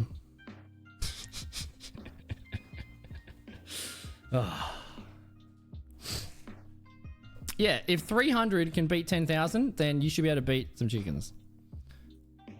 You don't remember that? You said that. I've heard you say that multiple times, and I've also roasted you for it multiple times as well. You told me you could one-punch a horse. You're like, I can take it, bro. In fact, you probably told me that at Fortress drinking after the interview. After DreamHack, you said that on your stream so many fucking times. It's not a lie, and it's unbelievable. You have a worse memory than I do. You've stood your ground. You don't get to backtrack now. You don't get to backtrack. I never said that. You said that so many times, and you said that publicly in VODs. You said it. You said it. You said, I could beat a horse. And when I called you out on it, you were like, of course I could. I stand by my words. I'm a legend. I could one-punch any animal. Look at the backtrack, bro. See, look, you forgot that you said it, but you still agree that you could. So even though you forgot that you were stupid, you are still stupid now. Now that you're making the decision freshly, you still come to the wrong decision. So, consistency. You're medicated. I'm now? Wait, are you medicated now? Congrats, bro. Congrats. Thank you, Amz. Fluke's the champion. Check him out. Did you win the tournament? I didn't watch it. Did you win it? Why would you one punch a horse when your country you can just Uber Eats an AR-15? Like I would bet one American versus 100 horses. One yogurt drinking soy boy. No. Oh, you're not? Okay. Look, your lack of... I don't know what I want to say. I don't know what I want to say there. Yeah, you won in friendships. That's right. It's still there, isn't it? No, I changed it to the easy swag. I changed it to the easy swag one rather than a stick figure dabbing that says swag. Because that easy emote, that's swag, bro. That's the swiggiest, swooggiest thing ever. Right there. It's good to see you, Jinx and Fluke. It's good to see you guys. Yeah, we're just about to test out the thing. I'll try my best to, but I can't promise anything. I'm still digging myself out of like debt. And if I'm super consistent, we'll do a goal for it and we'll try. But I didn't even apply for it. It's really hard for me to predict the future. And I've had a habit during my life of promising things far in advance and then burning out and crashing and being depressed and then things not happening. So my solution to that is to just not promise things in the future and just see what happens. So if I can go, I'm absolutely going. If I can go, I will go, but it's not likely I'll be in the financial situation where I'm able to. If I have cash for packs, I probably should put it towards debt repayment. But we'll see. It's a long way away, you know? It's fucked, bro. Oh god, thank you, Jinx. It's fucked. Yeah, only in the last week have I started doing FPS again. It's definitely recovering, but I lifted something the other day and it started hurting. It's been 3 months in the cast. I get it off on Monday, hopefully. And then hopefully I can start playing FPS again.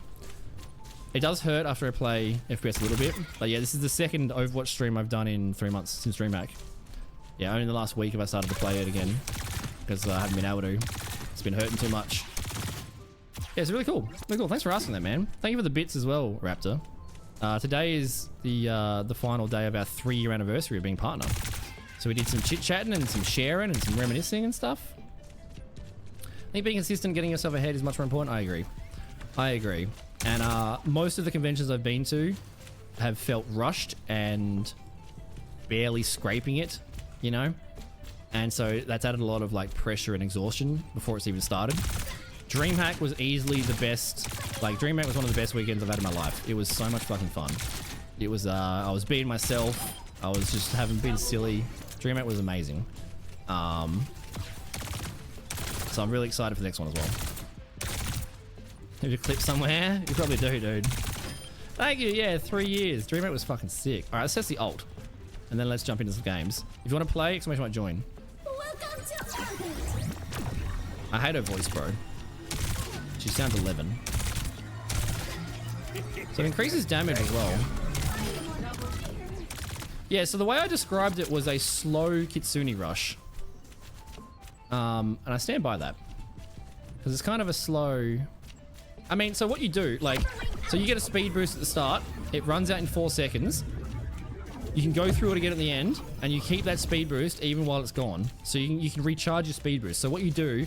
First point of King's Road, you put down, instead of using it to engage and get through a choke point, you save it, or you engage and then use it again. You put it in the middle of the point when you're contesting, and you just keep going through it. It doesn't stack, but if you go through it in the last half second, you hold that speed boost for a few more seconds. So if you do your ultimate on the point, and also do the speed boost, and you got a Lucio, you just sit on the point, and just like... but then Malga cages you and you die, and then there's an EMP and a Malga cage and you die. The game still sucks. But maybe if you run the speed boost with the hyper portal plus a Lucio, it's got to. It has to. I haven't tested it, but it has to. There's no way it doesn't. If it doesn't, they've fucked up a massive opportunity. Like, hopefully this brings back rush comps. This brings back no more fucking poking and Widow and Sigma and Malga, Holga, Rissa triangle of arse. Hopefully now it's just like you just sprint in with a Lucio. In fact, in the trailer they had Lucio and Mei with them. So like this could be a fun season for Genji. It comes out August 20th at the start of season 20, start of season 12. So hopefully this is going to be an insane little fun thing for Genji, which is going to be cool. Yeah, you could. Let's jump in. Who wants to play? We'll do some quick play. Streamloots cards are on. So if you want to destroy me, thanks for the follow, mate. Thank you for the bits as well, Jinx. I appreciate you, dude. If you want to jump in, who is on the queue? Let's have a look. Let's have a look. Queue. Thank you for the congratulations as well, Fluke. Acid and Boop. Acid and Boop. You get priority. If anyone else wants to join, exclamation mark join. Is Acid online? Alright, we'll jump into a queue. Yeah, let's go. I guess I'll do them both. I'm not playing with first time viewers. Subs only, man. I don't play with random people, and you probably won't find a streamer that does. But you're welcome to hang out, man. You're welcome to hang out. Yeah, I mean, I'm okay with that. Dreamout was so fucking good. I burn out after conventions, 100%. 100%, dude. I wouldn't have burned out as much if I didn't have COVID and then break my hand. But the same when I move house. If I move house or I do convention, I burn out massively, which is a real shame. This PAX was so much. This convention was so much less exhausting than the other conventions because like I wasn't stressing. I wasn't like masking. I was just chilling. It was fucking awesome. It was it's so much fun. I fell over at tennis. I fell over playing tennis. I had it for 3 months, but I get it off on Monday, which is exciting. Yeah, Dreamer was so good, dude. And I think with more organization and less financial pressure, I think I wouldn't get too as exhausted. You know, like sharing hotel rooms and stuff. Even if you're sharing with like lovely people, that's just another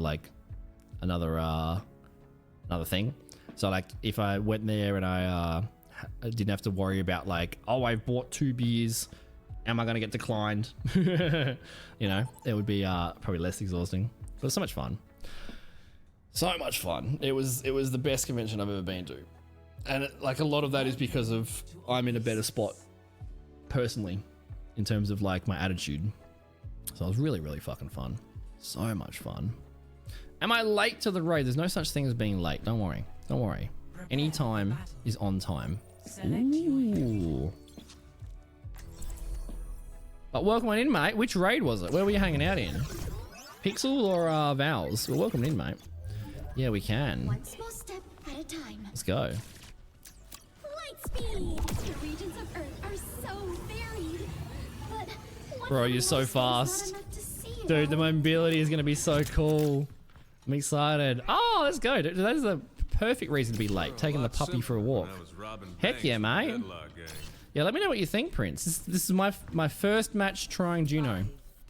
I'm a Genji main. I got 3,000 hours in Genji. I don't play. I've never done support placements. Never done tank placements. I only play. Don't sass me. Want to go with the Genji? Are we ready, Genji? Oh, wrong button. Let's go. Ah!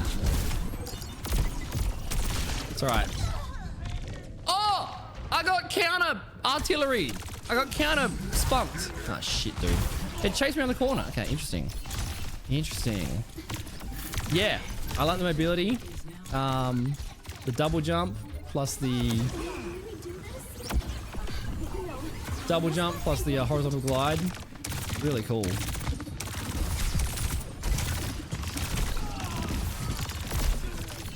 Does so much damage.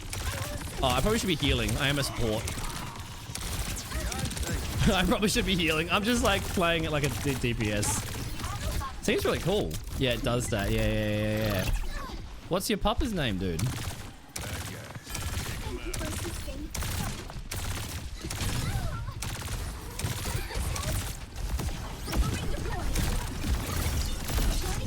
I'm trying, Diva. Ah! Oh no. I can't aim! I'm escaping! Escape! Dude, the mobility is sick.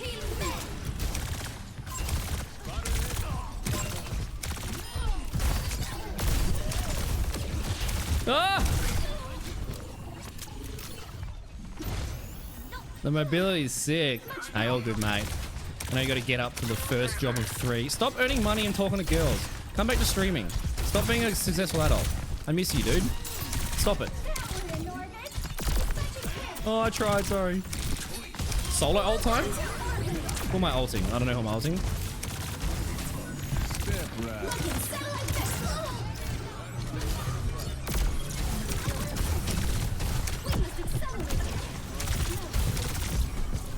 I like the mobility. Oh, sorry, Diva. I'm not healing my tank at all. I'm not healing my team at all. This is kind of cool, dude. Hi, Victorian. You're working right now? You're crazy, bro. How dare you...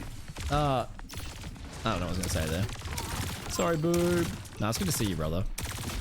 Crushing it, man. I was like, as soon as I started stream, I said, where's Victorian? I'm still mad. Ooh. I lost by 1 point, bro. Is that actually the dog's name? Why? All right, tell me what's the story? I feel like there's 3 different languages in that name. Thanks a lot, mate. Yeah, I'm liking him. I wonder if your heals are affected by range. I wonder if they're affected by range. I wonder. Could have been worse. Oh wow, it's so patronizing. Hey, you could have given shitter. You could have been worse. True. Speed! Oh my god. Brig is still shit. Dude, Diva ate the ult. That's kind of sexy. Right. I like it. Step right up. Yuji no okay. I can't swap Genji because I'm on support.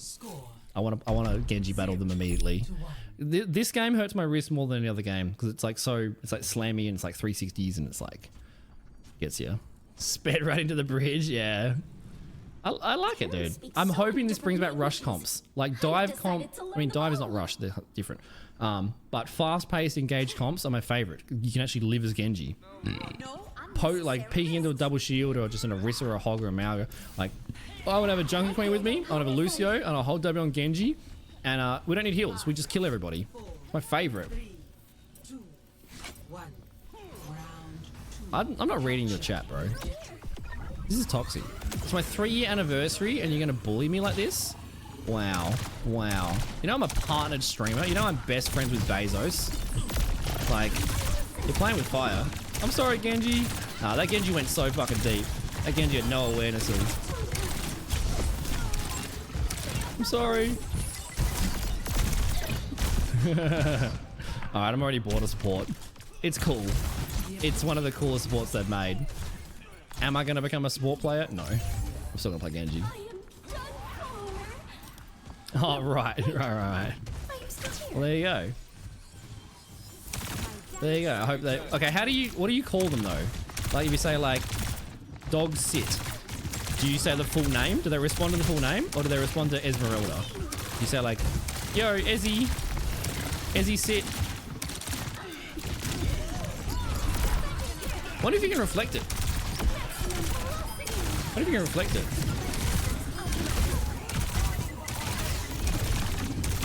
Let's go. I did a lot of damage there. When are we going to play the game? When are we playing again? Not doing words on stream tonight. As much as I want to beat you. But it won't be too long. I probably won't stream tomorrow. I'm going to go play tennis tomorrow. With my cast on. See if I can still do it. And then Monday I'm getting the cast off. So this might be the last stream. This might be the last chance you have to write insults on the cast. Can you reflect it? You can reflect it, okay. Dude, I love the, we lost our tank, but who gives a shit. I'm going in, boys! Why am I shooting Hog out of everybody? I haven't been double jumping. I forgot I could double jump.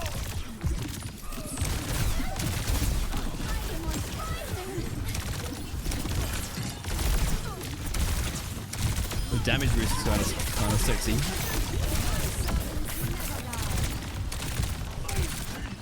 Then you do so much damage.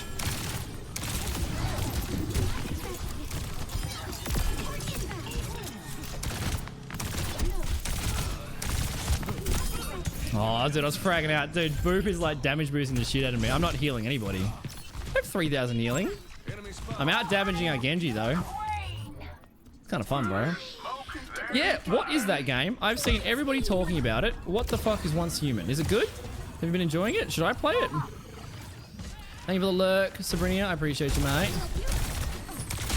Always having fun. You know me. Oh, no. Oh, I didn't Yuji. Oh, I got Yuji'd and then I got splooted. Unlucky. Yo! Is that form? Miss you, man. Yo, it's my 3-year partner anniversary. It's my first year back on Twitch. Next month is our 6-year anniversary of going live ever. And you are one of the oldest OGs to ever G of the O's. How the fuck are you, mate? I miss you, dude. Hope you're doing well. Dunkin' Donuts is lovely. They're, you'll see them in, Shawayne's stream all the time. Two of my favorite longtime friends. I should be healing. I'm not healing at all. Overtime, can I touch? I can touch! Let me touch! I touched! Bro, this is a cool hero, bro. Cool hero. That hero doesn't exist anymore. It's Cassidy. Cassidy's very strong, though. Cassidy's never been weak. They just changed the grenade again. It's an FPS with a difference? Oh. Okay, is it a single player? Is it a multiplayer? Is it a story game? I mean, I'm already interested. How expensive is it? Play of the game. He's offering you more to come back? Dude, that probably means you made the right decision. I know a lot of people that have taken high-paying jobs over jobs they like, and they always end up going back to the job they like. You know? Oh, it's everything? Oh, I'm gonna look into it. I'm gonna look into it. I want to play some Genji. Is anybody else? Got 3 spots free. It's okay. Okay. I'm interested. I'm interested. We gotta add that to the list then. Add that to the list. Oh, I hope the new job goes well, mate. Good luck, good luck, good luck. Earn some extra cashola. Oh. Duncan gifted me the Isle. I think it was last year for my birthday. I played it once and it confused me and I forgot about it till I saw your name.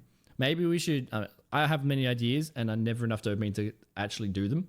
But if me, you and Shawayne did like a collab stream, that'd be kind of fun.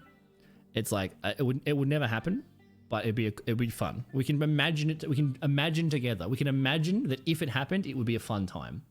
But it probably won't ever happen. But it would be fun. But it'd be fun. The 2 people with stronger livers than me.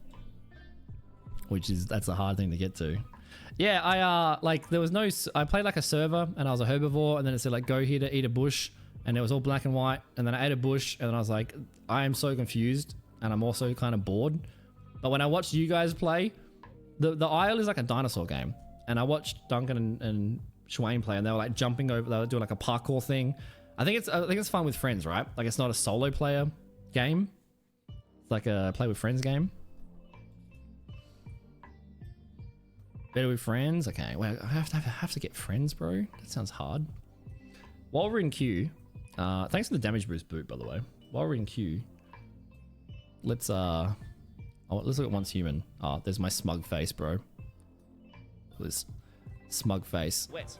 Apparently he's a scientist, so I'm gonna go with his answer. Such a good video. Once Human trailer. Victorian, you're a dickhead. 110%. Alright. The queue's probably gonna be pretty quick. Probably won't watch all of it. That phase. Dude, the answers. That's my friend Liger. They did some interviews at DreamHack. And they asked some questions and my answers were different to everyone else's answers, but they were what you expect. They were what you expect. You've played it, Fane? You enjoy it? Let's go. Let's go, dude. Okay. I've never No idea what this is. I've seen people like loving it. I've seen the hype and the virality of it.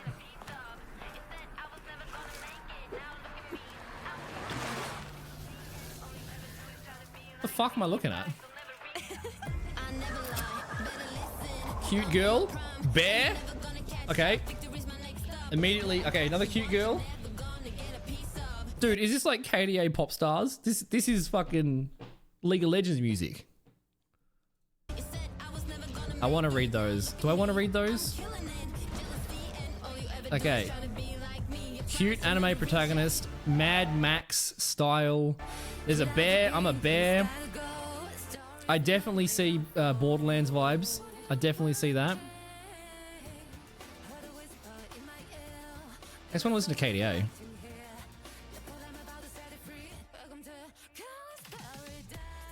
Is it a like a Japanese game studio or something? It's zombies, but they have balloons as head. This is kawaii zombies. I'm so confused, but I am interested. Probably because of the cute Japanese girls.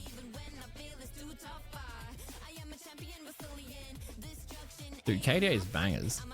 I only know the song Pop Stars. I've never seen League of Legends or the show or played it. But Pop Stars is a sick song. One thing immediately that upsets me, and this upsets me in all games and all movies, where it's like, if this was the apocalypse and like you're in a survival situation, why are you wearing a miniskirt? Like, as the male human Damon, I am not complaining in any regard, but immediately my immersion's broken. Like, if you get beaten, if it's enemies and there's apocalypse and you get bitten and you turn into a balloon, like, put on you need some steel cap boots, bro. Like, you would not have been survived. If you're one of the only humans left alive, you're telling me that like SEAL Team 6 died, but like the fucking big titty Japanese girl in miniskirt survived? Immersion broken. 0 out of 10. But back to 10 out of 10 because they're cute. Dude, go bear. Dude, the bear's... Yeah. There's a bear? I want to play as the bear. He's got a guitar. Okay, that's already another plus in its favor. Is this actually a KDA song? Down. This sounds literally like a KDA song. But I've only heard Pop Stars and Gangnam Style. That's my only experience with K-pop. I like it though. I have questions. There's questions about immersion. Stop making so much sense. As soon as I see something that breaks the immersion, it's just like kills it for me, dude. Because like in movies and stuff, like I love zombie apocalypse movies. I love zombie plans. I love all that stuff.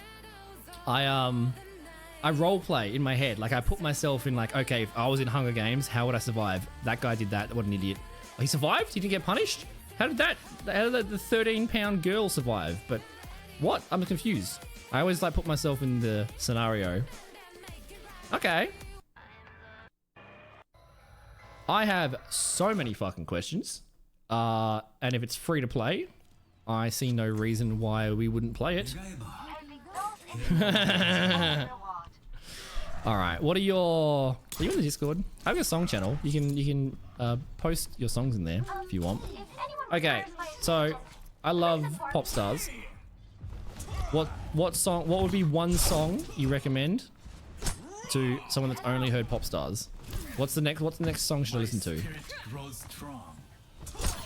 I got on stage once in a club and I Gangnam styled and the security grabbed me by the neck and threw me off stage. They were like, don't go on stage, you're getting kicked out. And I was like, what's wrong, bro? Why can't I Gangnam style?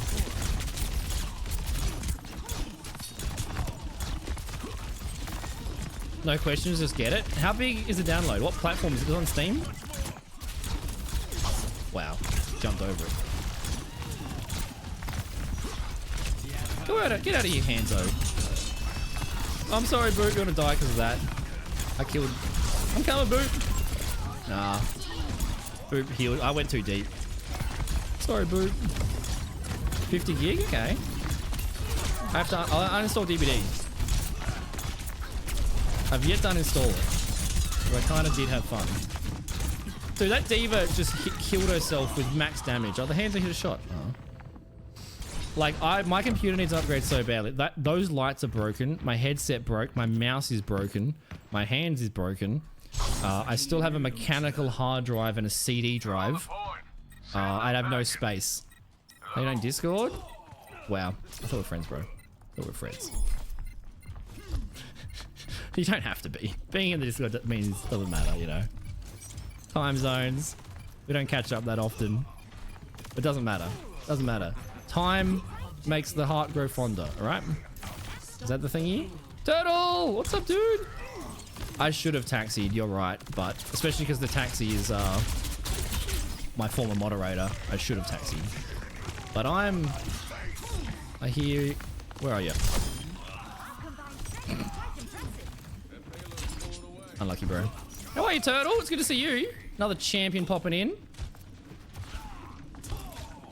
Oh, I did purge it at some stage. When I came back to Twitch a year ago, and I clicked the purge button, and it purged all the inactive accounts. Maybe it picked you up? Maybe it swept you up? I mean, do you have a Duncan Bronuts account instead of a Fawn account now? Like, has it changed? Ah. Who knows? I definitely didn't kick you. And if I did, you know I wouldn't hide away from telling you to your face. Thank you. Who the fuck? Who? Was it my Juno? No, it was my Reinhardt. Yeah, my Reinhardt fire striked. And the Genji killed me with the fire strike. Not my fault. Daddy Donkey. Dude, I'm Daddy Sanders. Questions. That's a question that does not need to be asked nor answered because I know. I know, dude. Welcome back in. Guys, I've played Overwatch twice in 3 months. Okay? I have 6 broken bones. So, I'm rusty. But I'm still the best Genji you know. This Genji is the 2017 Pacific Rim Genji. It is the only money I've spent on this game, except for 2 Overwatch 1 accounts. It's the only skin I've ever bought. There was an event in 2017. There was a Pacific Rim Roadhog one, and a Genji one. It's one of the rarest skins in terms of age and legacy. The only rarer one is the BlizzCon WoW one, which you had to be at BlizzCon to have it.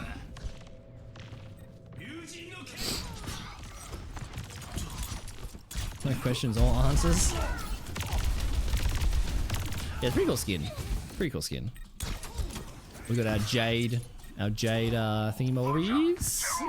Yeah, what if you got purge? Maybe it was like an inactive thing. I don't know how the purges worked, but we had almost 700. I think we're 400 in there now. Like we had you know, some of the communities that were interested in joining the Discord when I played DBD are the type of people to make lists and manifestos and pay for a 1,000-person Pakistani bot farm so they could circle jerk at recess. So we had a few times where we got like what's the right word? Follow-botted, Discord-botted, you know, spamming words and shit. So there's probably a lot of bot accounts or unsavory accounts that the purge button seemed to take care of. Yeah, I don't know. I don't think I got purged from your Discord because I don't know if I ever joined it. But I don't join many Discords. It's not a reflection on friendship. It's a reflection on my memory and my brain. Maybe I should though. But do you stream anymore? Like I should know this, bro. I know I always see you in Schwain's, but you decided to be an adult, right? You're an adult now? Schwain. That's why I love hanging out with Schwain. Schwain makes me feel young. Which is funny because he's older than me. Like that man is still a child and I love it. Doesn't matter what age you are, you can still be silly. He gives me hope. Ah! He takes so much damage. Oh my god. My Gucci has got tickled by a dragon. I want a blade, bro. Oh. We'll probably only play a few games of Overwatch.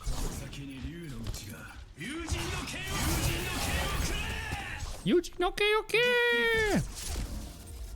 Yeah, Juno's kind of cool. And like, it's so much more fast paced. See how fast paced these two games have been?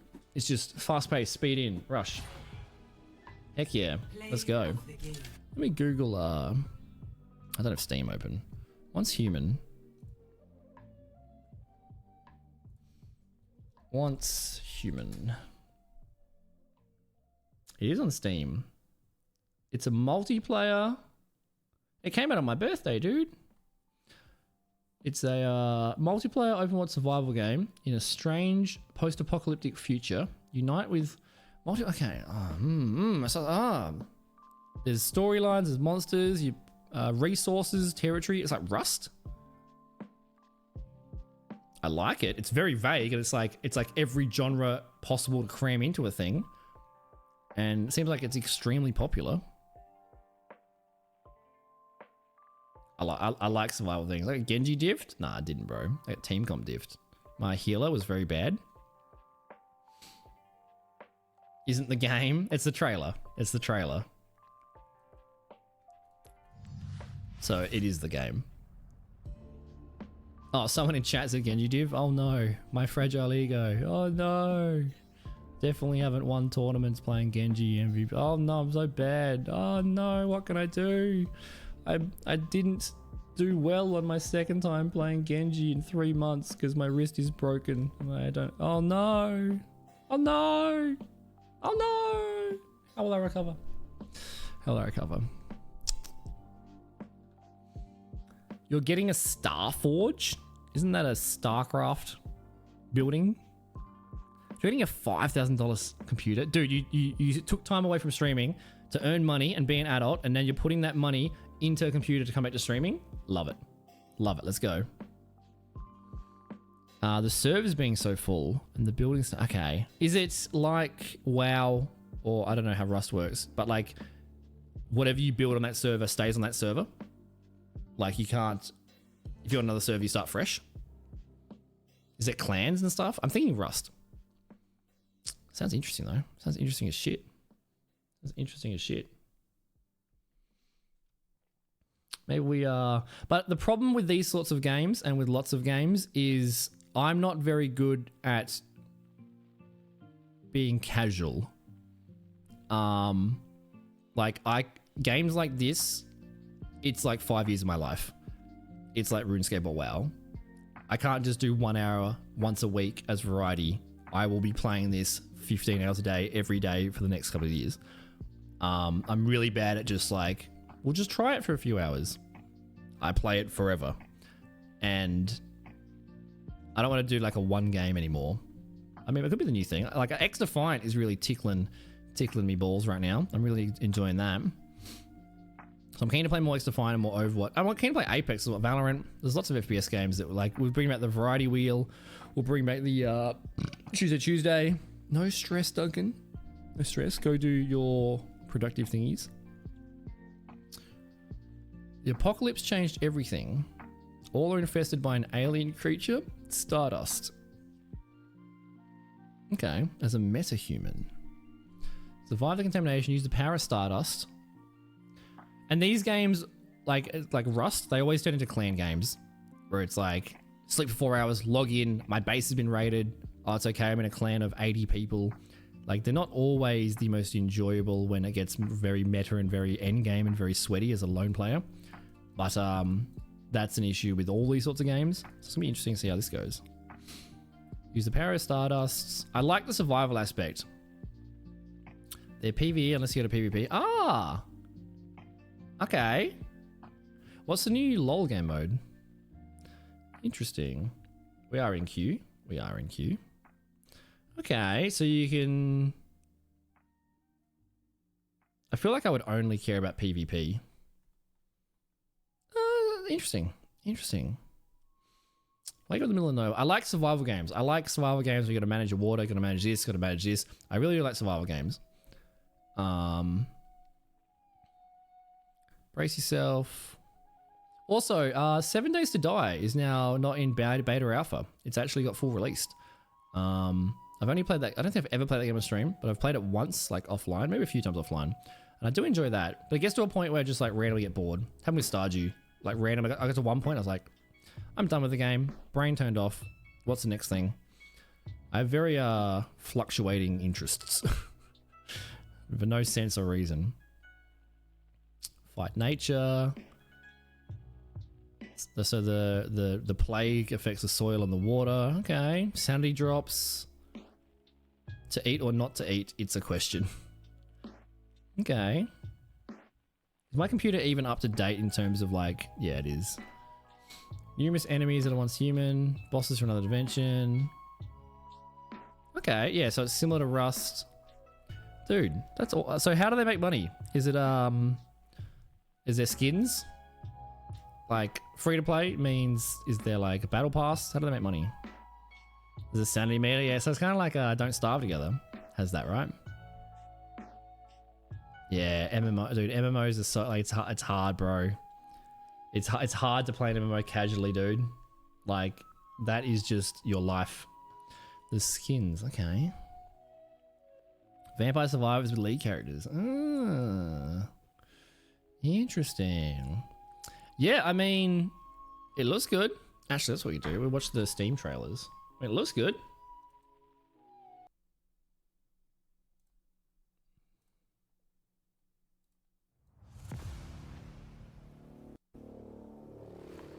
This is the Steam trailer. I'm getting Starfield energy already. Is it a Japanese company? Oh, there's so many uwu kawaii bops. I feel like the music doesn't fit the game. Am I wrong? I feel like the uwu kawaii stuff doesn't fit the game. Wait, is that a croc? Is that a croc? It is a croc.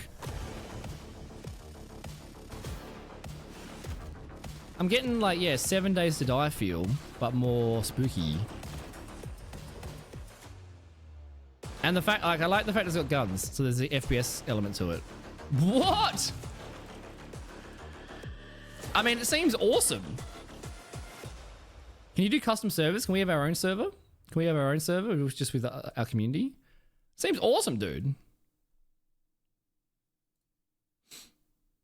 I hope, like, it said the release date was 9th of July before. It seems, like, I see a lot of people playing, like, I always intentionally do not follow hype. There's always games that come out for 2 weeks, Among Us, there's always games that pop up and then everyone freaks out about and then they disappear. And, like, you can chase it and you get extra viewers and all that sort of shit. I never do that. I never do that. I always, yeah, I don't like chasing hype trains and swapping games and that sort of stuff. Even though it's like, you should do it, but I don't like it. This is extremely popular right now and it looks extremely good. But will it last? In 3 weeks from now, will it exist? I hope so. I hope so. What is Starry Studio? Oh, it's their only game. It's their only game, apparently. Okay. Yeah. Interesting. It was cool, hey? How long are you into it, Fang and Victoria?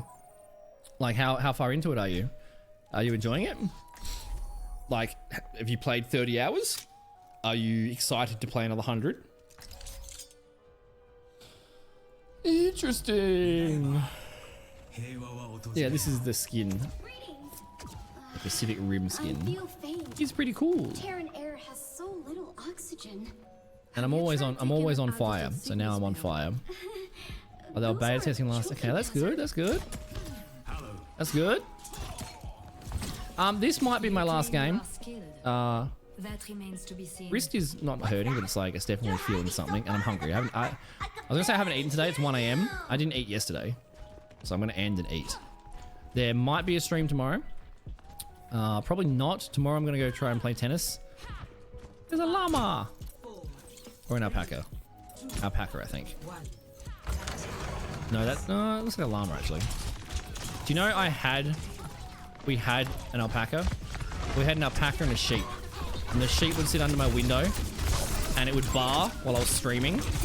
and people would say, like 2018, they would go, why am I hearing a sheep? You live on a farm? No, I live in fucking suburbia. My brother just bought an alpaca and then a sheep for no reason. So the sheep would sit outside my window and just go, bah! And very annoying. Dude, he speed boosts in. I hope we're gonna see like Ryan, Lucio, Juno comps, Jungle Queen comps. This could be a really fun part of Overwatch for a Genji main next season. Oh no. Ah! He's not fire. No, I'm getting home. He's not. Did our tank leave? Yeah, our tank left. Dude, our tank left and then rejoined. Did they leave the game and then get backfilled, then re-queue and get backfilled in here again? Engage with bonjour. Dude, our Widow is flirting with our Genji. And then Monday I'm getting the cast off. So I might stream before I get the cast off or after. Unlucky brother. Oh shit, oh shit! She shot her load at me. You can reflect it. I don't know if you can juke it behind a wall though. Alright, I'll read that in a sec. Victoria. Thanks for answering. Oh, he's dragging from spawn. Our Widow's throwing. Like our Widow's just AFK, nodding at the Genji. It's quick play, so you know, who gives a shit. But like, if we had 5 players playing the game, it would be kind of cool.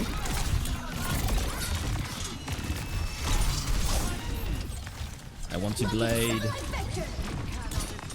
After that, we'll blade. So you can go up here. You can jump over.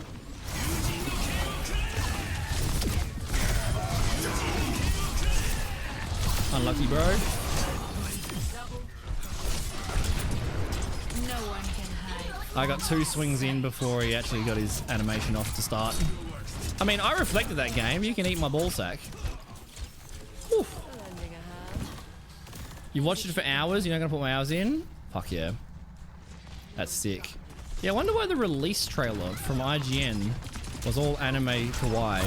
That really didn't show off any aspect of the game in terms of survival or building or multiplayer. It was just anime girls shooting pseudo monsters, which was strange.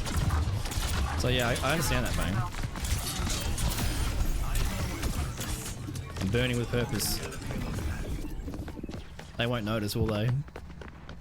I wanted to kill them and just keep moving. Someone just said Genji. Their hands though said Genji stop. Hello.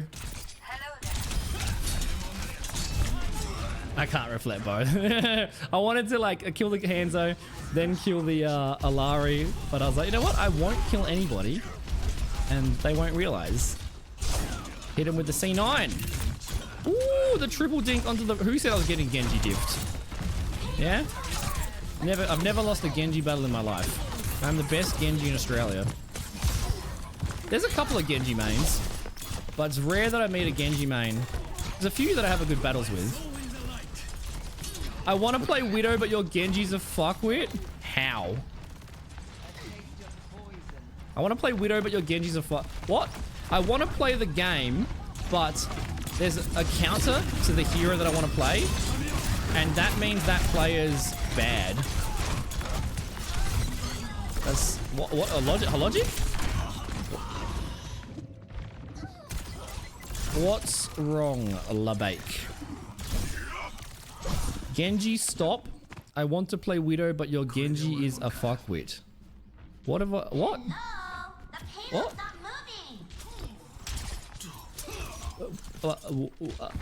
What?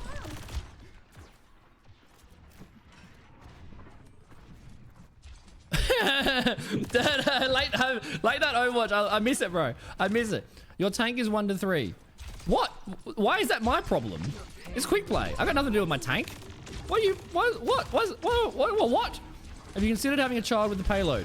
What? Because I killed 2 people and then sat on the payload while you 3 Muppets didn't. Like, because I C9'd? What? That's a self-flame. Like, that's a self-flame. Have you considered You're... What? I'm just gonna say what? I'm speechless, bro. What? Have you considered having a child with the payload? What? Because I have 4.5 seconds of payload, and that's only because I killed your backline and then AFK'd?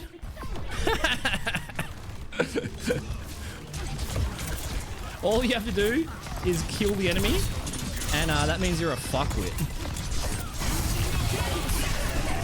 No! They're all focusing me now. I mean, I was gonna solo blade their hands though. Once someone reveals to you that they're upset, you just like keep poking. You just keep poking, dude. That's so funny, bro. Yeah, if you give people shit in quick play, you're an idiot. Like, if you ask someone to swap or to play meta or like, it's quick play. This is the, or like you yell at someone for being bad. This is quick play. This is where you learn. This is where new players should be. This is where it doesn't matter if you're bad or if you're practicing a new hero. This is the spot where you practice. Now, I'm not here practicing. I am here to test out the new hero, and we have stream loops on, so I don't want to use those cards and throw. Oh, 3 kills. Oh no, does that mean I'm 3 times a fuckwit? How will I survive? 4 kills. Oh no. 5 kills.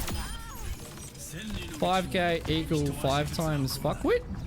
Question mark. And also, because they're upset, I'm like, I'm poking them. I'm poking them. I want the response.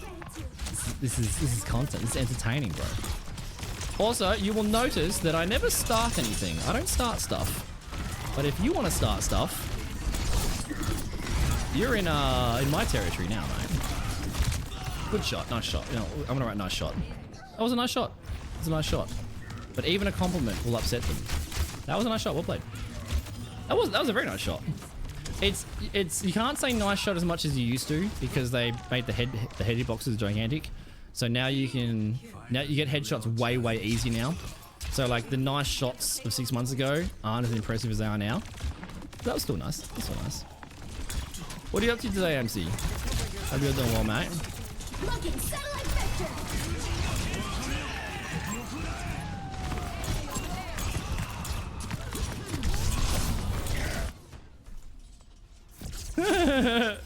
His Juno killed him. GG, well played. Alright. Come on. Genji diff? Oh no, Genji diff. Oh, Genji diff? Was it a Genji diff? I mean, it's team-based, team game. Well played, everybody. Good luck next game, all. Get diff my... Oh, that's funny. That was a good game to end on, bro. That was entertaining as hell. It's compliments or insults in team-based games mean nothing because there's a million factors. There's a million factors. It's never a 1v1. If you have different tanks, different players, different maps, defense, attack, there's always different stuff. That's funny, bro. They're just projecting their own insecurities, which is funny. I'm gonna call it there because I have to eat at least once in this 2-day period. Tomorrow there may be a stream. There'll be some sort of content on one of the socials or in the Discord. There you go. Because I'm gonna go try to play tennis for the first time in months. And I broke my hand playing tennis, so I'm gonna go try to play one-handed. And then hopefully on Monday we'll get the cast off. I mean, you know what? It does say I also suck at video games, thanks to AMC. And that player said I got Genji diffed, so maybe, you know what? Maybe they're right. It does say I suck at video games. And then I should get it off on Monday. And hopefully then we can get back to playing like full FPS, some tournaments, got some casting coming up. And yeah. But there may or may not be a stream tomorrow because I want to go exercise, I guess. But there'll be some content somewhere. And then there may or may not be one on Monday because I'll be at the hospital. So I might see you guys on Tuesday. We'll see. But I'll be in the Discord. Thanks for the raise today and the follows and the bits and the subs. I appreciate it. And thank you for 3 years of partner. It's our 3-year partner anniversary. So thank you. Thank you for spending the 3 years with me. It's been a year since we've come back and it's been 6 years since we streamed. So, I mean, $15 and I will. but I'm not insulting myself for free. You want to insult me? Help me. I got my electricity bill is due in 7 days. All right, it's pay. It's pay. Not pay to win. It's pay to pain. Pay to pain, bro. But yeah, this might be everything on there. Maybe we'll stream tomorrow. Maybe we'll stream Monday. But it might everything on there at the moment might be all that's left. Let's send a raid to someone. I'm never awake at 1 a.m. anymore. So let's see who's online. Send them some love. Also, maybe spam the BBC if you want to as well. Do not spam Drop Bear Cry or you are banned. We might, oh, we had a hype train? Bro, I didn't even realize, wait, we had 2 hype trains? No, we had 1 hype train. Thanks to AMC and Raging Raptor for the bits. Didn't even realize. I apologize, guys. I apologize. Let's see who's online. I'm gonna eat some spaghetti and go to bed. Let's see who's online. There's a lot of DBD peeps. Masher's online. Let's go raid Masher. Let me have a scroll. Yeah, scroll. Ooh. Ooh. You know what? No. We're going to go raid an ancient friend. They're playing Once Human, which I was just about to say. We might play Once Human at some point. I'm not going to hang around for long because I don't want to spoil anything. We're going to go raid Dark Outlaw. They were one of my first ever viewers back in the day. I never get to catch them anymore. They are pretty loose. They're pretty loose. They're lovely. They're lovely. They got 1 viewer. They're playing Once Human. You'll enjoy them, hopefully. And yeah, it's my 3-year anniversary, and I've known them for 6 years. 6 years. Let's go be fun. Let's go be friendly to a freedom person playing Once Human. Let's go lively up their chat. All right, I will be live at some point. Go be nice to Dark Outlaw. Say g'day. Give him a follow. Anyone that was here when we had 0 viewers and that was hanging out and being friendly when we were growing and starting out is someone deserving to repay the love back to them. I love rating channels that are smaller or that are longtime friends. So we're gonna get Raid Outlaw. I'll see you guys tomorrow. Maybe depends on the cast. Otherwise, I'll see you next week. Thanks for hanging out, guys. See you later. Goodbye.